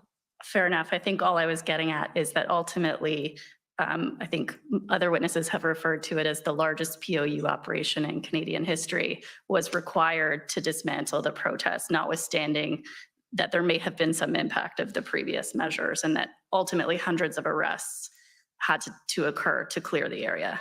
I take it you wouldn't disagree with that. No, I agree with that. It was clearly the biggest national security crisis in the history, with like a scale of unlawful activity that I don't recall ever seeing. And so even with the shrunken footprint, it was still an enormous challenge. Thank you. Those are my questions. Okay, next, if I could call on the City of Windsor. Good evening. My name is Jennifer King. I'm legal counsel to the City of Windsor. My questions will be directed at Deputy Minister Keenan. I'd like to start by clarifying the comment you made at the end of Commission Counsel's questioning. I believe that you stated that the federal government has broad federal authority at the port of entry, but as you move off the Ambassador Bridge, you move from a broad federal tool set to municipal bylaws. Did I get that right? Yes, what I meant to say, if I didn't say it completely, was that you move from a federal authority over a trade infrastructure to local authority of municipal bylaws and provincial jurisdiction, as the Highway Traffic Act, Ontario Police Services Act, etc. Okay, and that's why I wanted to clarify. Did you listen to Mr. Osowski's testimony earlier today? I caught a bit of it. I didn't catch the whole thing. We reviewed a CBSA document, and Mr. Osowski confirmed that CBSA officers are not designated to enforce criminal arrest provisions and cannot directly engage in enforcement operations at prohibited public assemblies, even if they're on the bridge. Do you agree? I would have to defer to former President Osowski on the Customs Act. He's an expert. I'm not. Okay, and he also confirmed that if any protest activity occurred on the Ambassador Bridge property, the CBSA would rely on the police of jurisdiction to respond. And again, you defer to him? I would defer to him, but that sounds right to me. Okay. If it's helpful, I can make a point that in exercising, because this happens at transport quite frequently, in enforcing a federal statute, for example, we have 74 of them at transport. The enforcement action may be taken by a transport official, but it may involve something that requires a peace officer, and usually it's the police of jurisdiction that carries out the police officer function. So it could be in enforcing a federal statute, but it's still police of local jurisdiction. Thank you for that clarification. Would you agree that the protests revealed an issue with coordination and collaboration among all three levels of government with respect to their respective authorities and responsibilities related to border infrastructure? Yes, I would. And it revealed an issue with ensuring that sufficient resources are in the hands of the local first responders responding to this unprecedented event on the ground. I think it revealed an issue of resources, authorities, and practice. Okay. I have a few questions about the strategic enforcement strategy. This strategy recognized that given the complexity of the occupations and blockades, safe resolution requires three levels of government to collaborate, right? That was yes, and that was the objective of the strategy. Okay. And you described earlier to Commission Council the process that went into developing this draft as involving extensive discussions and consultations with federal and provincial partners. Did you consult with municipalities? We did not. We consulted with our provincial partners. We consulted a little bit probably with the City of Ottawa because there was a particular tripartite process. But in general, we did not consult directly with municipal partners. And we didn't, and we consulted beyond the RCMP and the occasional discussion with the OPP. We didn't consult directly with police either. We left both of those to our provincial colleagues. Are you aware of whether your provincial colleagues reached out to their municipal partners and asked for input? I'm not. Okay. Was the strategy shared with Windsor after it was finalized on or about February 13th? It would not. It was not shared by Transport Canada. We were relying on our provincial partners to share it as they saw fit, and I don't know whether anybody from the province of Ontario shared it with the City of Windsor. Well, the strategy refers to communication and communication that should be coming from municipalities. Did you ask your provincial partners to share the strategy with the City of Windsor? We asked them to share it with appropriate partners, but I don't recall specifying that they should share it with the City of Windsor. Okay. I haven't seen any evidence that this was shared with the city after it was finalized. Mr. Keenan, can you help clarify for me which federal ministry is responsible for emergency management with respect to critical infrastructure like the Ambassador Bridge? If you break that into three parts, emergency management in general is public safety. If you, generally speaking, critical infrastructure, again, public safety. When you get into transport infrastructure like the Ambassador Bridge, Transport Canada. And that's as specified in the Federal Emergency Response Plan. Right. And so does Transport Canada have a plan for prevention, mitigation, response, and recovery with respect to the Ambassador Bridge and other border infrastructure? We have plans of a different level for different points of critical trade infrastructure like the Ambassador Bridge. The issue is that, and we've dealt with a number of safety and security issues over the years with the Ambassador Bridge, and we're very vigilant because of all of the numbers that my colleague Christian outlined in terms of its importance.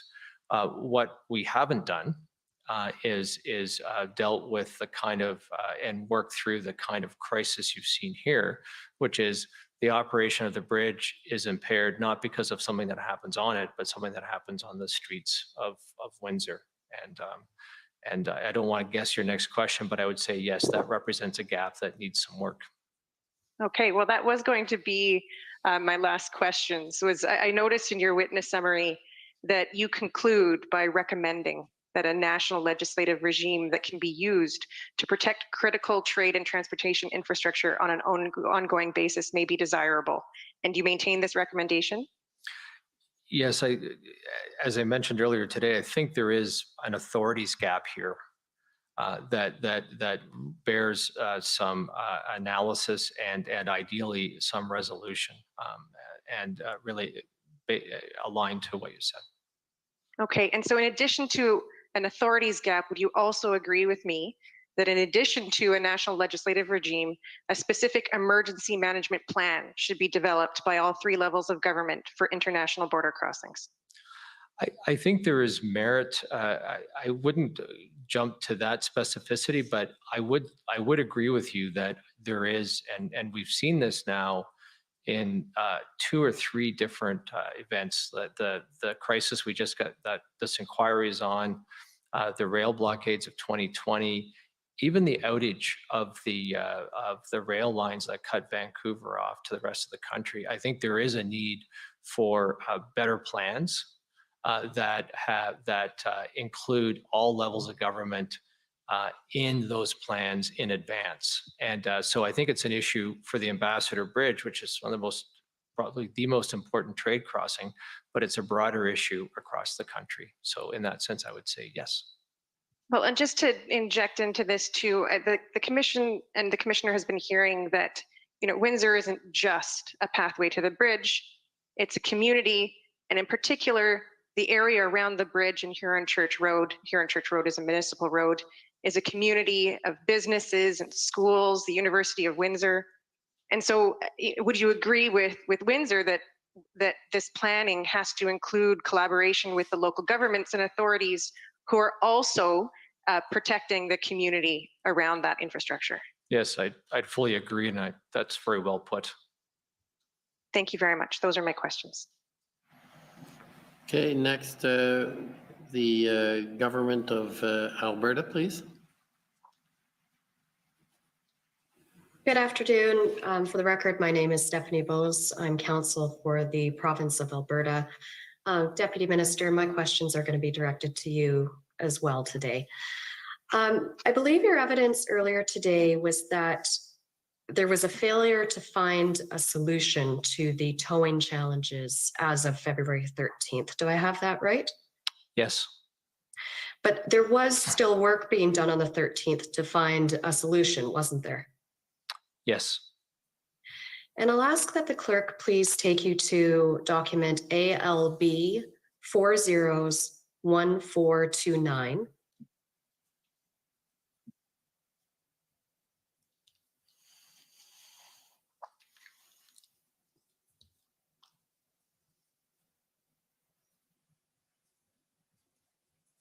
This is an email from Mr. Dalkebab, from Public Safety Canada, to people in Alberta, Ontario, and Manitoba, the 3 provinces experiencing border blockades, on Sunday, February 13th. And in this email, he indicates that he and Transport Canada were looking to have a small group discussion on the work that they were advancing to ensure a clear escalation protocol is in place to remove trucks blocking roads and bridges. And then you'll see in the second paragraph, it indicates that there would be a presentation of the strategy before moving it up the chain for approvals. So I take it that at this time, Public Safety Canada and Transport Canada had developed the strategy, that they were checking in with their provincial partners, and then they were going to seek the approvals that they needed. Is that your understanding?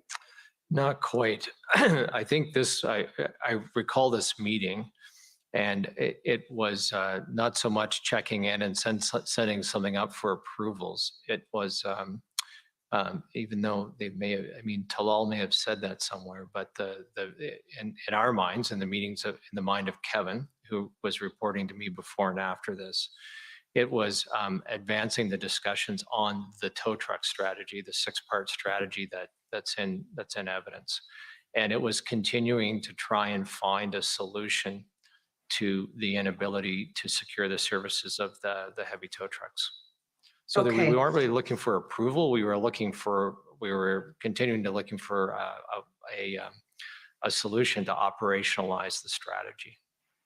So is it fair to say that it was discussions to come up with those strategies still? No, there was a strategy, a 6-part strategy that had been in play right through the week, but it was trying to find a way through the obstacles to implementing the strategy. And the obstacle was the inability to secure service from the heavy tow truck operators. Okay, and so then I'll ask that we turn to PB.CAN.50866.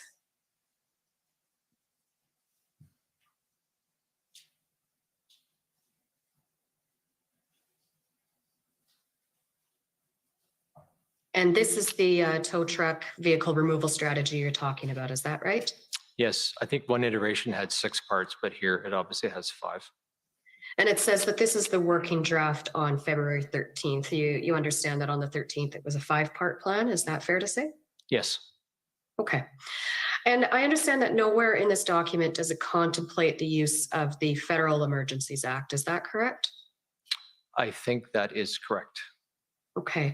And I'd just like you to scroll down, if you could, Mr. Clerk, to page 2. And we'll go to item number 4. This is the tow vehicle to a secure location step. And if we take a look at D, if tow trucks are available, example, Alberta is already procuring them, but operators are not, identify and deploy municipal, provincial, and federal, including CAF employees for specialized skills. Do you know if, as of this time, so on February 13th, any work had been undertaken to identify federal employees that may have skills to operate tow equipment? Yes. What work was done to identify those employees? The people at Transport Canada working on this, Kevin Brousseau, Aaron McCrory, Melanie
Good afternoon. Good afternoon. My name is Mitch McAdam, and I'm one of the lawyers acting for the government of Saskatchewan. Can you hear me? We can, but your picture hasn't come up yet, so I'm not sure what's happening. I'm sorry, Commissioner. I am clicking on the. We're back, link, guys. but, I really there it apologize seems to about have that. come I on. literally got Yep, 3 there dogs you are. here running around, And having a living blast. color, so go while ahead. we're all trying to zone I in on think I this, had a and they sticky just mouse. knocked the internet Okay. right out of the wall. Good afternoon, sirs. I am My Mitch apologies, McAdam, we're one of the back. lawyers for the government of Saskatchewan. And I have a couple of questions that I'd like to ask you, Mr. Keenan, about some of the FPT meetings that were being held in February concerning the protests and the blockades.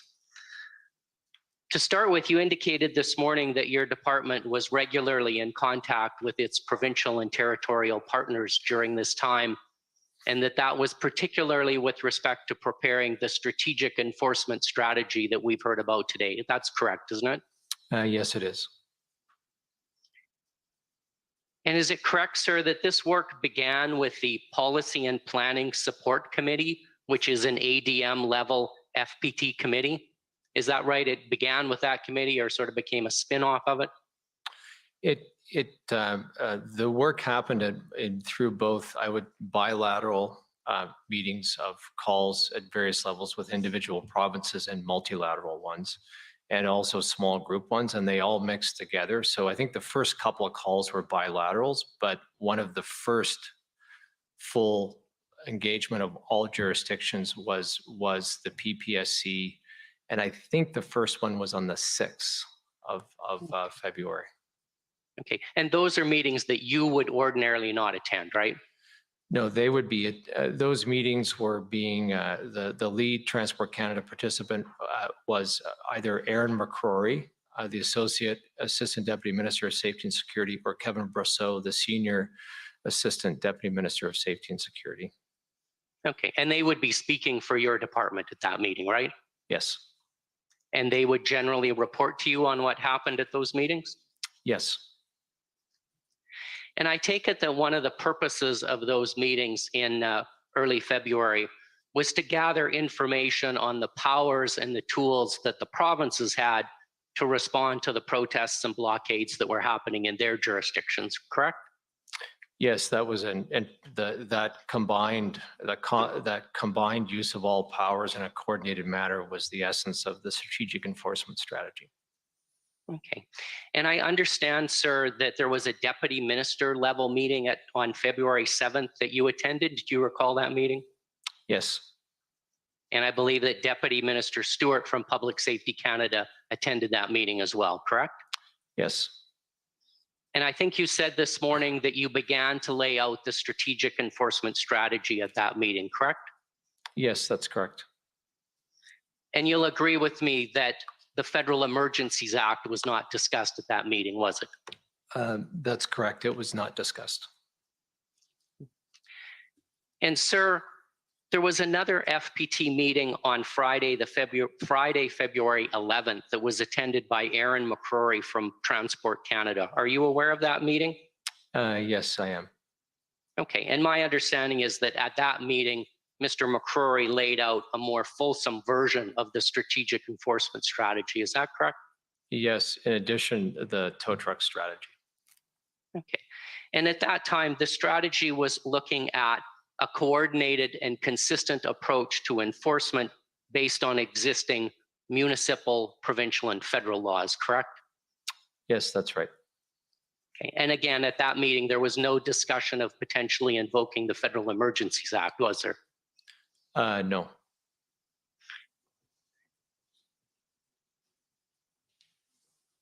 Mr. Keenan, my friend from Alberta mentioned a couple of minutes ago another meeting that was held on February 13th that was attended by Mr. Brosseau from your ministry, along with representatives from Ontario, Manitoba, Alberta, and the RCMP. And you indicated that you were aware of that meeting, correct? Yes. And I believe that that meeting was described as one involving the provinces that were most affected by the protests. Would you agree with that? Yes, in the sense that they were the provinces, the places in Canada that were in most desperate need of heavy tow trucks showing up. Okay. And you'd also agree with me that at that meeting, Assistant Deputy Minister Brosseau did not raise the possibility of the Federal Emergencies Act being invoked with those provinces, did he? No, I don't believe he did. Now, Mr. Keenan, would you agree with me that the provincial and territorial folks that people from your department were meeting with during this time all had expertise with respect to existing tools available to law enforcement? For the purpose of this, yes, I would. Yeah. And so would you agree with me that that would have been a good forum in which to raise issues about potential gaps in existing legal authorities to deal with the blockades and the protests? Well, that forum did, you used the word gaps. I would say that forum and the purpose of that forum and that discussion was to to find the limits of existing authorities and make the most use of them. So in that sense, they were useful in understanding where existing authorities ended with respect to the needed tools to deal with the national crisis. Okay, but the focus of those meetings was on existing tools. Nobody from your ministry asked provincial officials at those meetings to identify gaps so that that information could feed into potentially invoking the Federal Emergencies Act. That wasn't the purpose of the meetings, was it?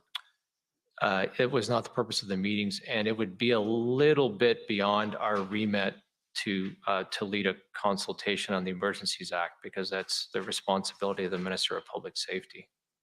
Okay, but you would agree with the people that were attending these meetings would have had some expertise and could have provided some valuable input into determining what those gaps were. I think the meetings there was a lot of meetings. Some of them combined the senior officials from public safety and SolGens and transport. Some of them were just transport officials. I think the ones that were just transport officials would have been less useful for that purpose. Okay, and would you agree with me, Deputy Minister Keenan, that at those meetings, no provincial representatives were requesting the federal government invoke the Emergencies Act, were they? I don't think the Emergencies Act came up one way or the other. Okay. Sir, I'd like to turn to a slightly different matter now. Just want to make sure that I understand your testimony from earlier this afternoon. I believe that you indicated that your department started to work on the Emergencies Act about February the 10th. Is that correct? Thereabouts. Yeah. And then I think you said that the work ramped up over the next couple of days, and that by February 13th, I think you said that your department was well into the discussion of the Emergencies Act. Is that correct? I think well into the discussion of the Emergencies Act wouldn't be exactly the right characterization. That starting on the 10th, officials at Transport Canada went from focusing on just one thing, the track one, what can we do under existing authorities, and they started doing some thinking about potential options if there was additional authorities under the Emergencies Act. And that work continued. That's a little different than being full on into the development of the Emergencies Act. The locus of that activity was in public safety and justice. And so we certainly did some work, but we were not the locus of activity on that. Okay, so but it would be accurate to say that by February the 10th, the Emergencies Act was on the table for your department and your department was doing some work on it. Yes, because it was part of what was beginning to be a track 2 set of options, and if the track 1 set was not going to work. Okay. And Deputy Minister Keenan, you would agree with me that no one from your department consulted with any of your PT partners about the invocation of the Emergencies Act before the First Minister's meeting that occurred on February 14th? I would agree with that statement. Okay, and the first time that you would have talked to your PT partners about the Federal Emergencies Act was when you did the briefings to advise them of what the powers were and what the authorities were that were contained in the act that happened after the act was invoked, correct?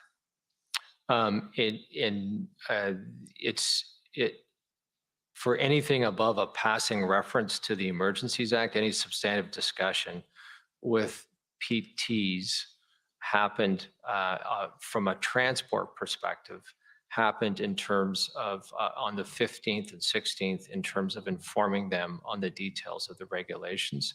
The consultations, we were not involved in the consultations on the Emergencies Act beforehand. Okay, thank you, sir. Those are all of my questions.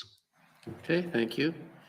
Next, I'd like to call on the Ontario Provincial Police.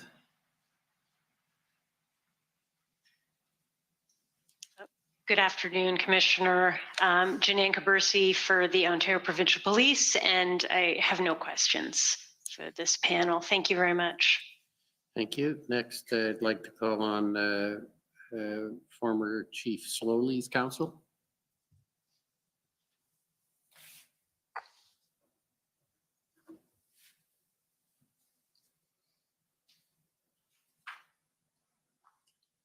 Good afternoon. I just have a couple of questions for Mr. Keenan. So you testified earlier that the ministry became aware of the convoy heading to, oh, sorry, I have to introduce myself. I'm Nicholas DeStefano for former Chief Slowly.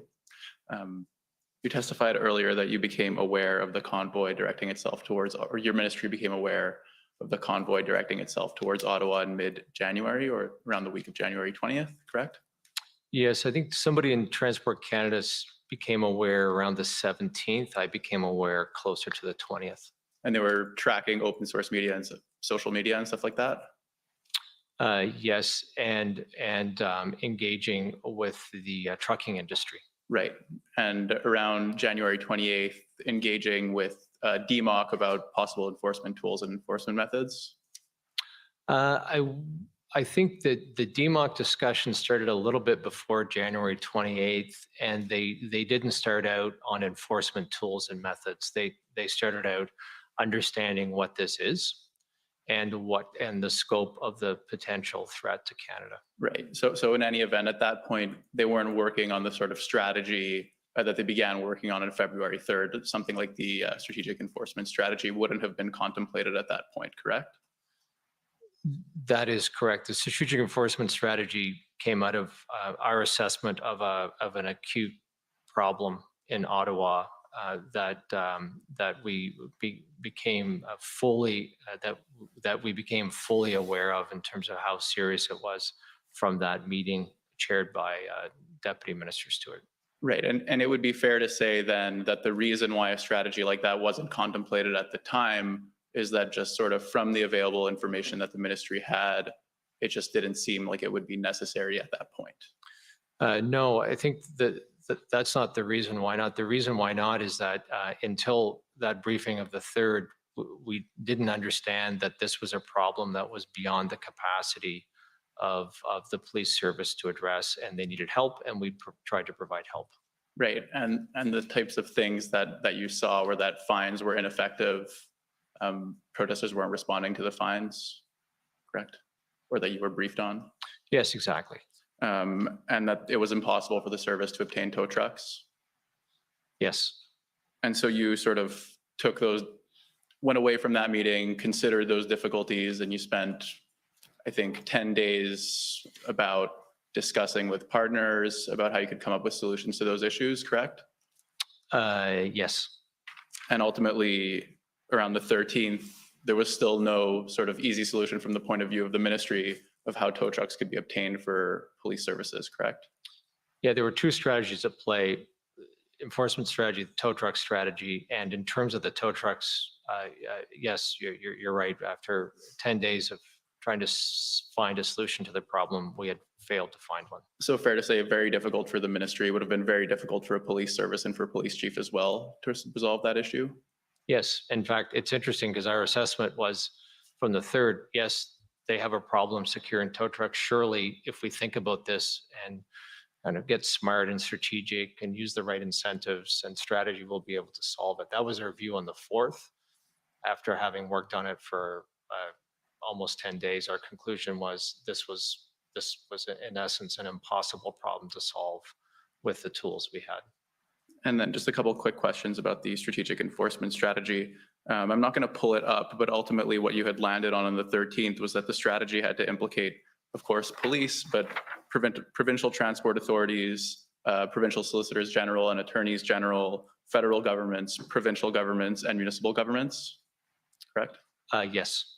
And I believe that one of the first lines of the strategy was that given the complexity of ongoing multi-day occupations plus blockades, safe resolution requires 3 levels of government. Do you agree with that? Yes. Because you understood that given the complexity and the nature of the challenges that local police forces were facing, they were not going to be in a position to resolve situations like what we saw in Ottawa by themselves. I would say this, that there was a national, that was written with, Ottawa was a really big part of the problem, but it was a national problem. And there was a national scale of blockades and occupations and unlawful behavior that was going to require a coordinated, that was unprecedented, was eclipsing the capacity of police, clearly in Ottawa, but not just in Ottawa, and was going to require a coordinated strategic approach to overcome. Okay. Those are my questions. Thank you. Thank you. Next is the Windsor Police Service. Good evening, Heather Patterson for the Windsor Police Service. Our questions have been asked and answered, and we have nothing further for this panel. Thank you. Thank you. The Ottawa Coalition of Residents and Businesses. Good evening, Commissioner. Can you see and hear me? Yes. Hi, I'm happy to report, Christine Johnson for the Ottawa Coalition. I'm happy to report that all of our questions have also been answered and we have no further questions. Thank you. Okay, next I'd call on the Democracy Fund, JCCF.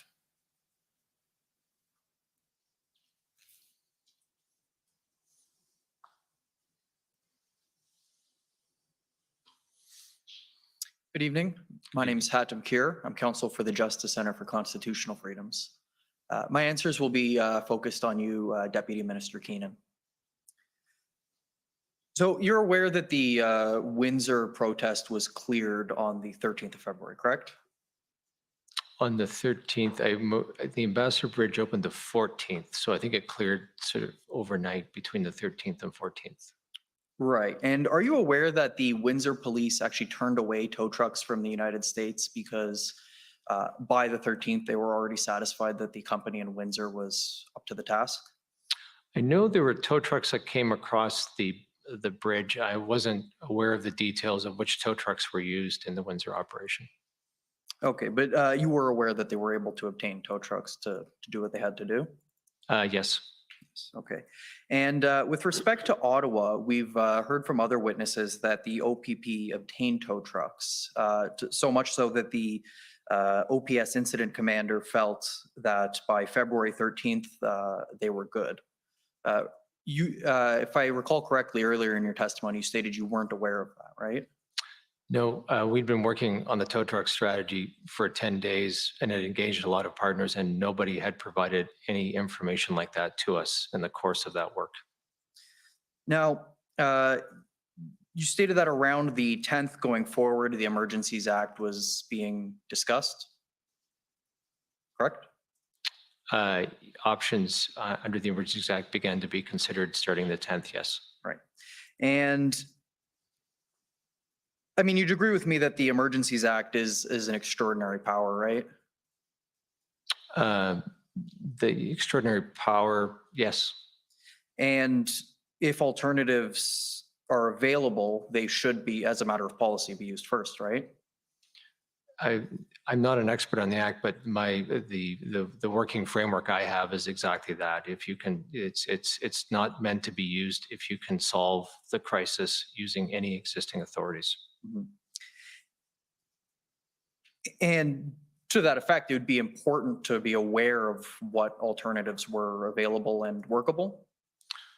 Alternatives of what to what, sir? Whatever it is sought to be done under the Act. If there's an alternative under existing law or that can be done without the use of the Act, it'd be important to be up to date on that, right? Yes. And so given that your agency as a whole wasn't aware that the OPP had tow trucks, what steps were actually taken to get that information from the OPP, knowing that they were actually looking into the issue themselves? So from the 4th to the 13th, sort of exhaustive steps of working with our federal partners, our federal policing partners, procurement partners, security partners, all provinces, small caucus groups of provincial officials, and working through trying to find a way to execute the 5-point plan and the tow truck strategy. So I would say, in short summary, there were probably 40 engagements by myself and my senior officials with partners trying to sort of unlock the tow truck strategy. So I would describe it as a pretty exhaustive effort, right up to and including meetings on the 13th. So my understanding is that there was a DMOC meeting on the 13th? Yes. Where the Emergencies Act was discussed? Yes. And so going into it, your role would be to provide Transport Canada's perspective on the use of those on emergency powers? Yes. So prior to going into that meeting, did someone from your office just give a call to a contact at the OPP to just see how the tow truck issue was going? There had been multiple calls and multiple exchanges with a lot of partners right up to the 13th. And I think even perhaps after that DMOC meeting, because we had a meeting with the Transport Canada ADM had convened a meeting with the RCMP partners, I think Public Service and Procurement Canada, Solicitor General, and I think transport officials in Ontario, Manitoba, and Alberta, continuing to work and find a solution to the tow truck strategy. And through all of that discussions, including in that meeting, nobody informed us of this solution that was in play. And interestingly enough, even after the decision to invoke the Act and the promulgation of the regulations, in all of the meetings we had to inform people of the new powers in terms of rendering essential services, the tow truck provision, even on the 14th, 15th, 16th, 17th, nobody mentioned or informed anybody at Transport Canada that there had been any solution found otherwise. You stated that the task of obtaining tow trucks was seeming like an impossible task, but the OPP's success in obtaining them shows that that wasn't the case, right? Well, I think you're going to have to be fair with the evidence. I don't think that's the evidence. So if you want to put to them what OPP testified to, you have to put the full picture.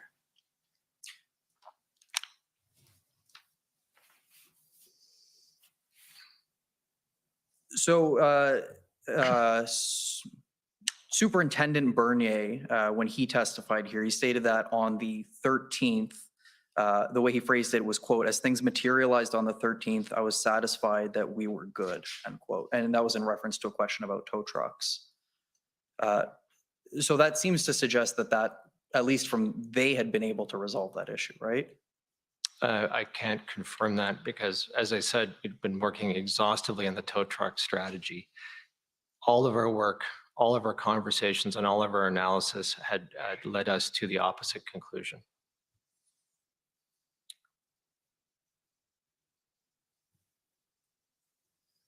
So I want to change the topic slightly. So you've referenced illegal activity in your testimony, the presence of illegal activity. Leaving aside for a moment the border protests and blocking the border, which I grant, in terms of what was happening elsewhere, are you essentially referring to things like traffic violations, bylaw violations? In terms of illegal and unlawful activity, there's two things. The strategic enforcement strategy specifically lists a whole series of examples, and including violations of different municipal bylaws, multiple violations of the Highway Traffic Act, and multiple violations of the Criminal Code as the key examples of the unlawful activity that was apparent on a wide scale through the protests not through the protests, through the blockades and the occupations. Okay, and two of the criminal code, the two ones that were up front, I believe, were mischief and intimidation, which, from my understanding, were being committed by obstructing the roadways. I think mischief, intimidation, obstruction, and there was one other one that was on that list, I think. Right, but the behavior underlying, for example, a potential mischief or intimidation is through obstructing a highway, right? And the use of that highway in the case of mischief. That was one of many. For example, the swarming of a police officer, I think, would count as obstruction. Okay, but suffice it to say that all this behavior was already illegal and there were already authorities there to prohibit that activity? Well, I think that was the point of the strategic enforcement strategy, is that we saw a scale and intensity of unlawful activity across Canada that police was eclipsing the ability of police to respond. And in the case of Ottawa, when they tried to respond, they were being obstructed. And so it was an attempt to communicate at a wide scale to everybody who was either participating in the illegal activity or thinking about it, that it's illegal, it has consequences, and to try and convince them to rethink their approach to, a term I learned in the course of this crisis, to shrink the footprint of illegal activity, to make it more feasible for the police to have a safe operation to return law and order.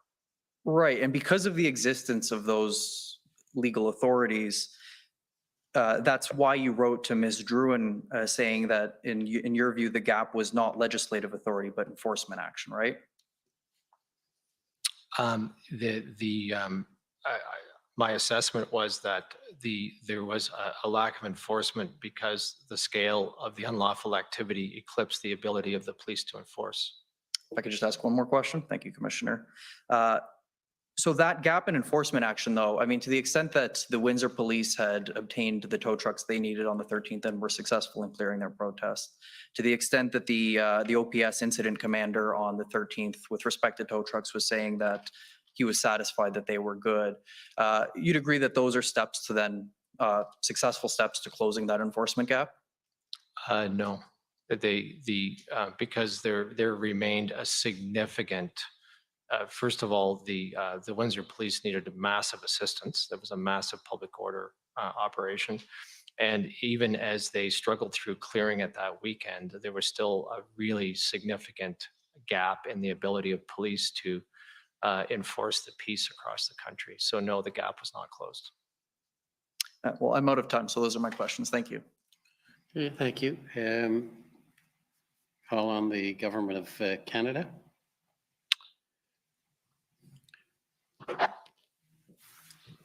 Excuse me, would it be possible to take a 2-minute break? Yes, certainly. If it's possible, sorry.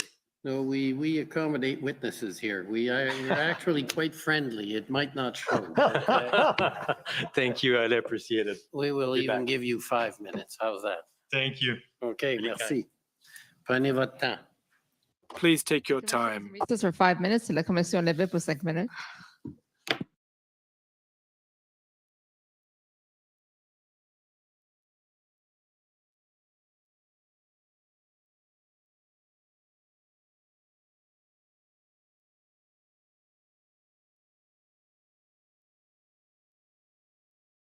Oh man, does he ever need to huck a deuce?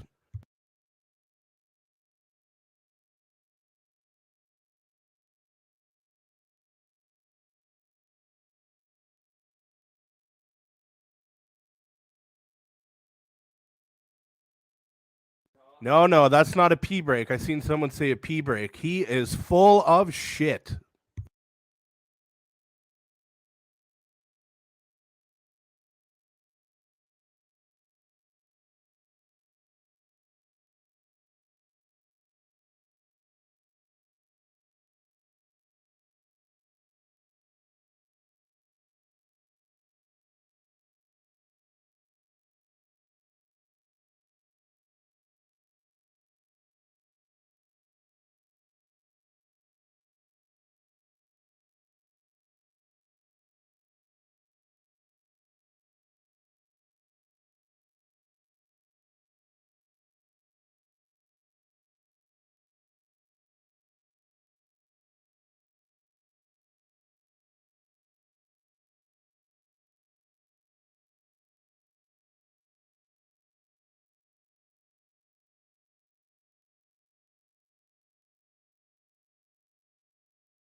Order allowed.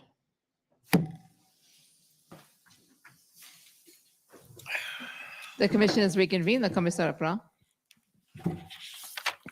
Okay. Thank you, Commissioner. For the record, Andrea Gonzalez, Counsel for the Government of Canada. Mr. D, I'm going to start with you. You've been sitting there very patiently, and I'm going to make it worth your while, I hope. My friend, counsel for the convoy organizers, put to you this afternoon the StatsCan trade impact document. You recall that? Yes. And in response to one of his questions, you started to say that the StatsCan report is about trade impacts, not economic impacts. But I believe you're cut off before you got around to explaining the difference. Could you explain how those two concepts are different? Yes, well, first of all, the report was just, the monthly report released by Statistics Canada about the evolution of the trade overall. Secondly, the point that I was referring is that, in the Statistics Canada report, which was published in April as well, they were very consistent with what we were saying when we're conducting the assessment in February. So they were saying basically that, they have seen some rerouting, which was part of the assumption that we were using and trying to capture with the scenario 1 on our side. And in the Statistics Canada report, the purpose of this report is just to release information on the trade evolution. It's not to provide an economic assessment at sectoral detail level about the blockade that happened during, the month of February, January and February in some areas. And when you prepared your economic analysis and that backgrounder document, did you know at the time how long the blockades and border disruptions would last? No. And were you able to project out at what the long-term recovery of those disruptions might look like? No, it was very difficult to assess at that time. Okay. And that's precisely why we took the approach of scenario as well, just to try to identify a spectrum of potential path in terms of the impact and the potential recovery associated with that. And so if the blockades continued, escalated, we may be moving from a scenario 1 into a scenario 2 or a scenario 3. Yeah, usually the dynamic on the economic side is you're starting by the most affected sector. And if it lasts, you're starting to see cascade effect and indirect impact to the rest of the other sector as well. And this is amplifying basically the net economic loss associated with that. Okay, thank you. Over to you, Deputy.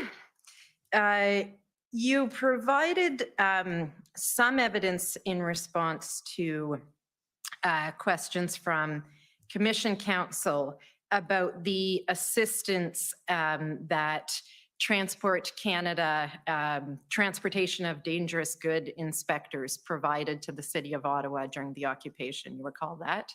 Yes. And am I understanding correctly that Transport Canada inspectors have subject matter expertise as to the activities that may amount to infractions of the Transportation of Dangerous Goods Act, Transportation of Dangerous Goods Act? Yes, exactly. And to your understanding, what were the concerns with respect to transportation of dangerous goods infractions during the Ottawa occupation?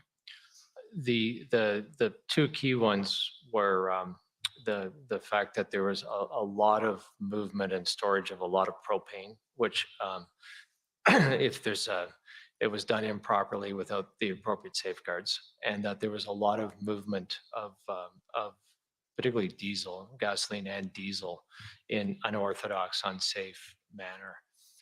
Both of those created an elevated risk of having an accident with a dangerous good, and which would be some combination of an explosion or sort of a firebomb that's a significant elevated safety risk to the people around the propane and the diesel. And Transport Canada inspectors provided that assistance when requested by OPS, is that right? Yes. Now, you've given a fair amount of evidence today about the strategic enforcement strategy, and I just want to go to a couple of additional points. If we could pull it up, it's pb.can 50860.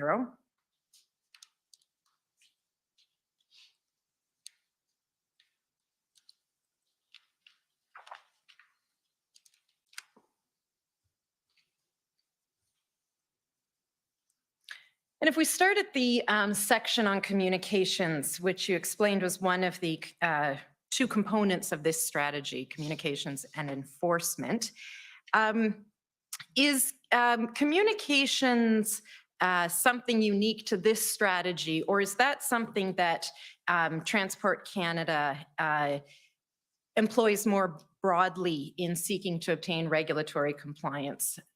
I think it's the latter. We were in building the strategic enforcement strategy, we were drawing on our knowledge and expertise as a regulatory and enforcement agency to essentially it's a compliance strategy. And so communication is always the first thing you do when you're trying to get somebody or any person or regulated entity to comply with the legal requirements. We could go down to the next page, please. And can just, yeah, just pausing there. So the third bullet point that we see on the screen there says that truck owners and operators should know that by emergency order in the province of Ontario can have their driver's license, plate portion of the permit, or CVOR certificate immediately suspended or canceled. Now, this version of the strategy is February 13th, but is that a component of the strategy that you were seeking to have adopted or pursued in Ontario even prior to their state of emergency? Yes, and in fact, the reach out to Ontario on the weekend of the 5th and 6th was scoping out what we could say to this effect under the existing law. We obviously couldn't go this far because this is an emergency authorization, but even the prospect of somebody with a commercial vehicle who by blockading a street is committing multiple Highway Traffic Act violations, trying to craft a communication that this could lead to demerit points and the loss of your CVOR and the ability of you to earn an income from this asset. And so we were trying to get a milder version of this, if you will, into it before the Ontario emergency declaration. The letter that came to you from Deputy Minister LeBlanc on February the 8th, let me know if you want to pull it up, but in your earlier evidence, you testified about the explanation that she gave in that letter for not pursuing action under or with respect to CVORs. And my question is, did you consider that to be a valid explanation for refusing to use provincial authorities at the time? I considered it to be a technically valid explanation in the sense that I think every sentence in that letter was technically sound and based in fact, but not a strategically valid explanation in the sense that the effect of it is they were saying they could do absolutely nothing and they didn't want to talk about it anymore with us, and they asked us to go through SolGen. I'll add 2 points. We thought, and as regulatory experts, we understand due process legal requirements that absolutely fair, absolutely essential. But in our estimation,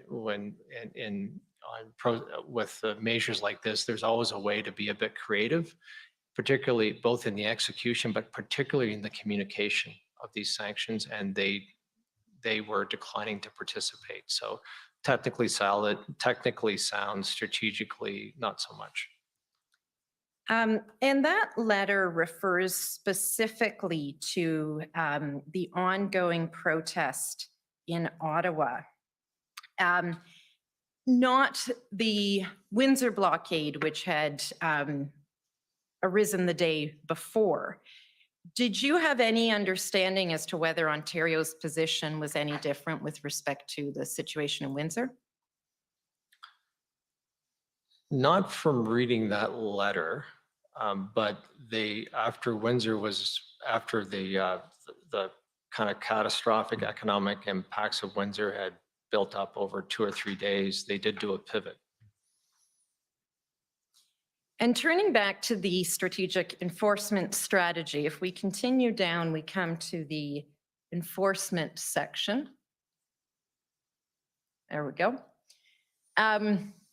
And under provincial transportation authorities there, point 1 says support local law enforcement in managing vehicle flows by, for example, conducting roadside safety and emissions inspections with maximum penalties for infractions. So my understanding that part of the strategy that Transport was developing included having provincial transportation authorities actually conduct roadside safety and emission inspections as a way to prevent vehicles from traveling to sites of ongoing blockades and the occupation of Ottawa? Yes, we were proposing it as a collective multi-jurisdictional effort. We weren't trying to take over their jurisdiction, but absolutely yes. Okay, and let's go to ONT 405150.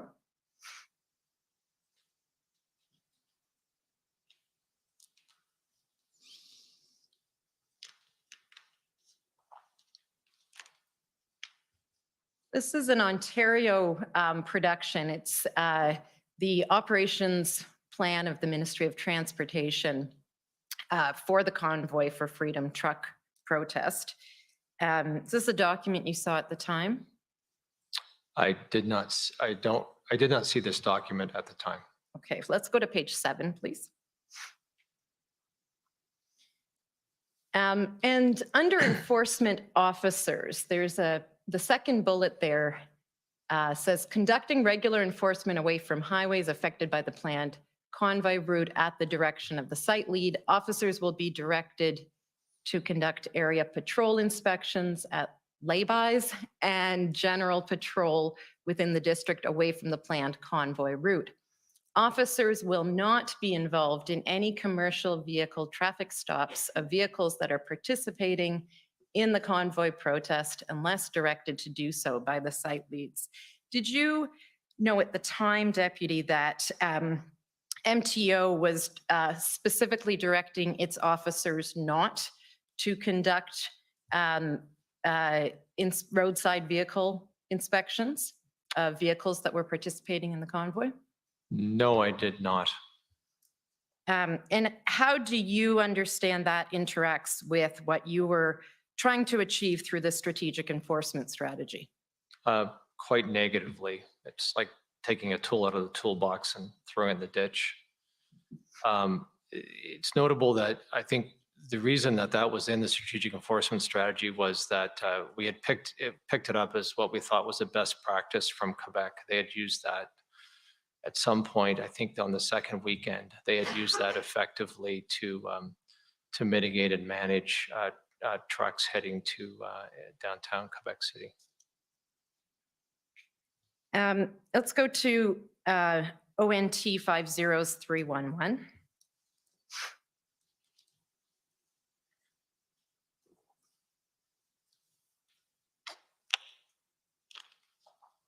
And to page 6, please.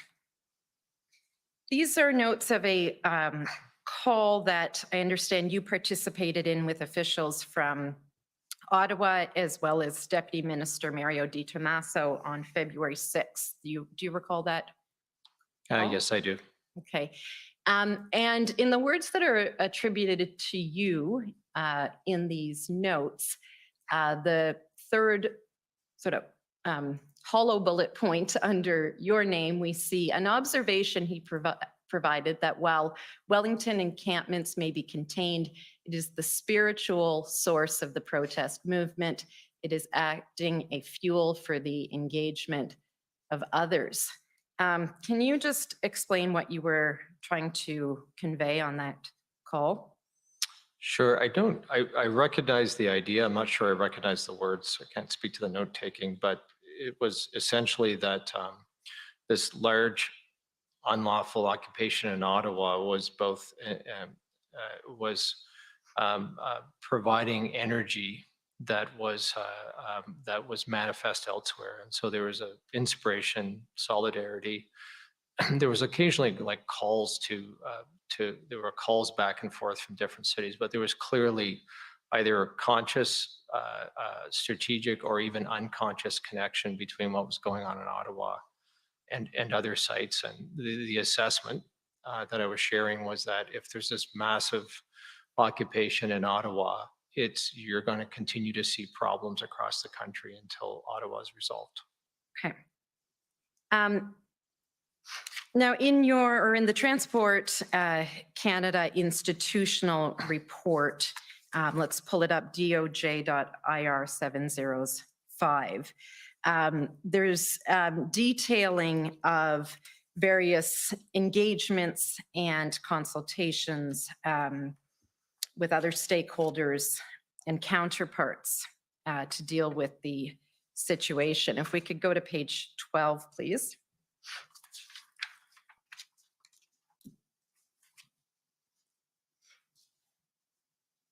Beginning at paragraph 46.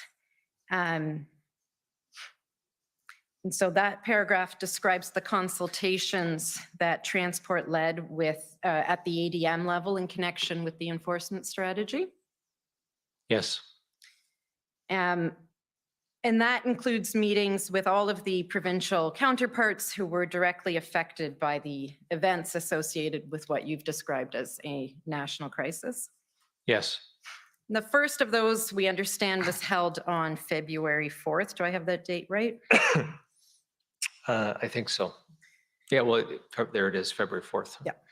And Mr. Cameron, in his examination, took you through the minutes of another of those meetings on February 7th. You recall that? Yes. And then there was another meeting of the Policy and Planning Support Committee on February 8th, and we see that at the top of page 13 of the report. Yes. Okay. And there's discussion in the report of additional bilateral consultations with Ontario and Alberta on February 5th, 6th, and 7th. Yes. We don't need to go to it, but I understand that further down in the institutional report, there's discussion of other consultations and meetings by you and other transport officials, as well as your minister, regarding possible responses to the crisis, right? Yes, intense ongoing engagement and consultations every day. And just to be clear, these consultations were not only with the provinces, but also with municipal officials in areas that were impacted? For the, I personally was involved in consultations with the City of Ottawa and the Ottawa Police Service through the meetings that were organized and chaired by my colleague, Rob Stewart. And my officials were involved in extensive meetings, but I don't know if there were not very many meetings beyond the Ottawa ones where we were directly engaged with municipal officials. But to the extent they took place, they're set out in the report. Yes. Okay, and then I understand there were also consultations with industry associations and business organizations in sectors that were affected. If I could, oh, sorry, okay, go ahead. Yes, extensive consultations. One of the things you spoke about in your earlier testimony was that the professional trucking industry was not supportive of the demonstrations and tried to distance itself from it. You recall giving that evidence? Yes. And I don't know that we need to go to each one, but I do want to put them on the record. There was a letter from the Canadian Trucking Alliance on January 19th, ssm.can.50335. You remember receiving input from the Canadian Trucking Alliance? Yes. There was communication from the Atlantic Truckers Association on February 1 at ssm.can.50345. You recall that? Yes. The Canadian Trucking Alliance and the Canadian Manufacturers and Exporters reached out on February 10th after the blockade in Windsor. Do you recall that? Yes. ssm.can.50987. And then there was a public statement put out by the Alberta Beef Producers, Alberta Cattle Feeders Association, and the Canadian Cattlemen's Association on February 3rd regarding the protest activity at Coutts. Do you recall that one? Yes, I do. And that's ssm.can.50945. And then one final one, or your minister and transport had engagement with the motor vehicle industry. Yes. And that's at ssm.can.50958 for the record. Sorry, that is a letter from the Canadian Vehicle Manufacturers Association of February 8th. If it's possible to do so, summing up all of the input that was received from these various associations, what were they telling you? Three things, and the three things evolved over time. The first thing they were making clear to us privately, and they were making clear very publicly, the professional trucking associations, the professional trucking industry said, this is not us. This is not an activity of the trucking industry. And they further made the second thing that they made that very clear repeatedly. The second thing is, as Ottawa got occupied, I know specifically the Canadian Trucking Alliance and others said, hey, this is not us. If you're a truck driver and you're there, you're not representing your industry, and that they asked everybody to be peaceful and leave soon. And then the third, there was a third round that was very intense from the 8th to the 10th, and that was 12 trucking associations across the country, the cattlemen, the vehicle manufacturers, the food manufacturers, a wide range of the tool and die industry, with a really strong appeal to the blockaders at Windsor to stop and to allow the bridge to open. And there was some fairly impassioned communication from the trucking industry saying, you're really hurting truckers. You're killing their ability to earn a living.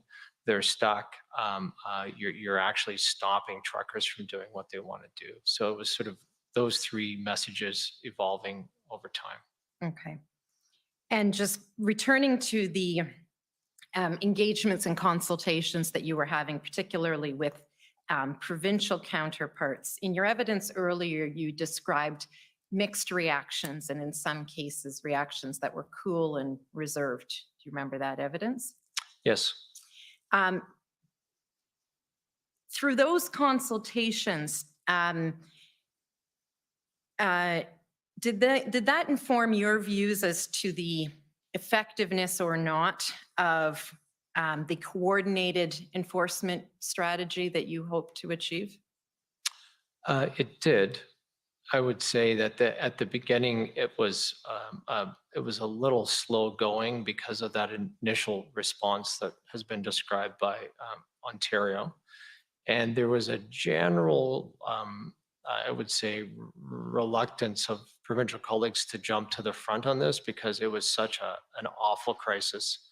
The problems were so messy, and the intensity and the anger coming from the blockades and the occupations was a cause for pause. Over time, I would say we saw more of a convergence of efforts over the course of the week, particularly after the Ontario pivot on the 10th. Now, you also gave evidence today concerning the discussions that were taking place around invocation of the Emergencies Act at DMOC and the IRG, particularly February 12th and the 13th. You recall that? Yes. And you described that, I think your words were, we're really close to significant violence. You were concerned about how things were building. And you understand that both the Ambassador Bridge and the Ambassador Bridge blockade was cleared, it was reopened, and the Coutts arrest had happened by the time the Prime Minister announced invocation of the Emergencies Act on the 14th? Yes. Did you understand those areas or the national crisis to no longer be a concern at that point? No, it was still a significant concern. And recalling that the 13th was a Sunday and the 14th was a Monday, had you seen a pattern in previous weeks of activity increasing on the weekends and then dropping off during the week? Yes, in fact, we were unfortunately, we were seeing a well-established pattern because the 12th and the 13th was the third weekend of blockades and occupations. And so there was both the weekly cycle of it getting bad on the weekend and then receding a bit on the weekdays to get worse on the weekend again. In addition to that, I think you could see a bit of an upward trend in the size of the problem.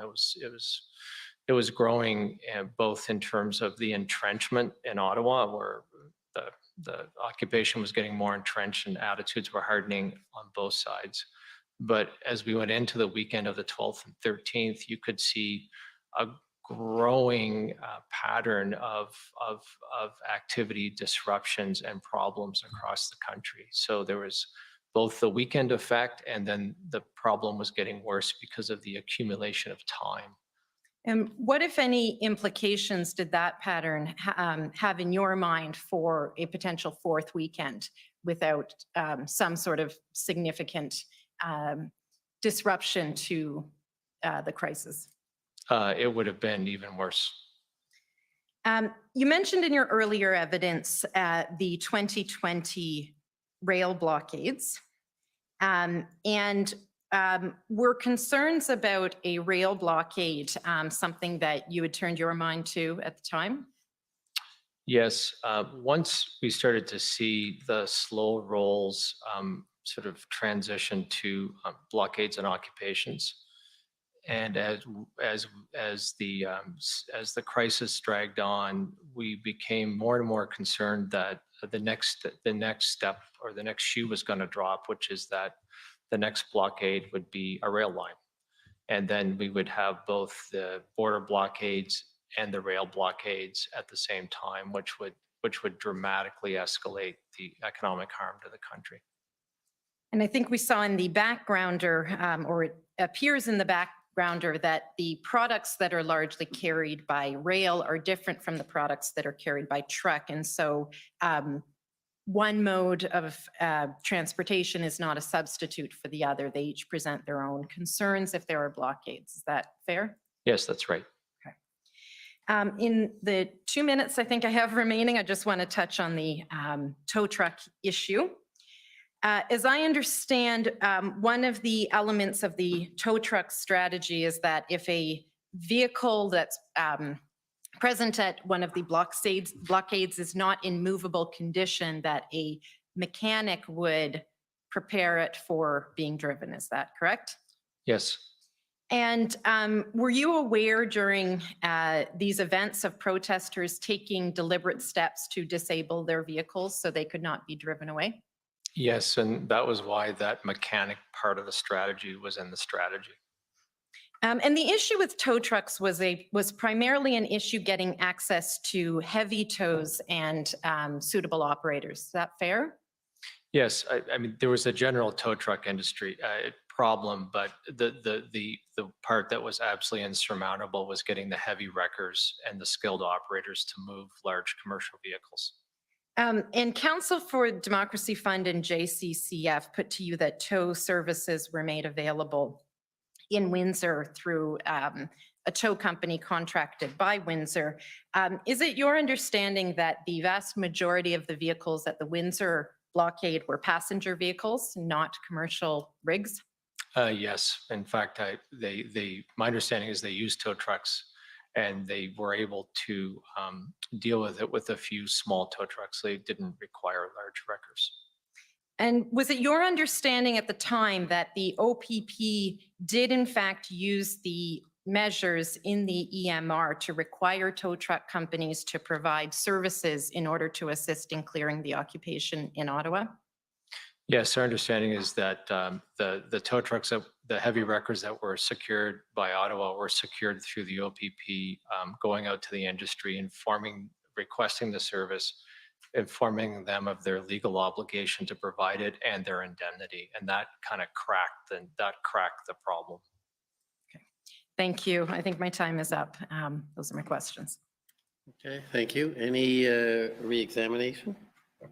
No, thank you, Commissioner. Okay, well, we'll have an early night. So thank you very much for your testimony. Merci beaucoup d'être venu and thank you very much for coming. Your evening.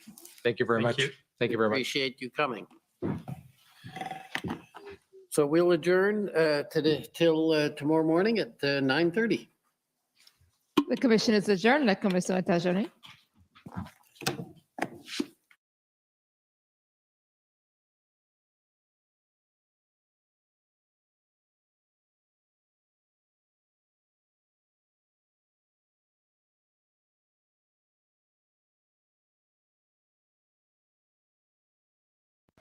Oh man, that was really painful to watch. Wow. I'll see you guys tomorrow.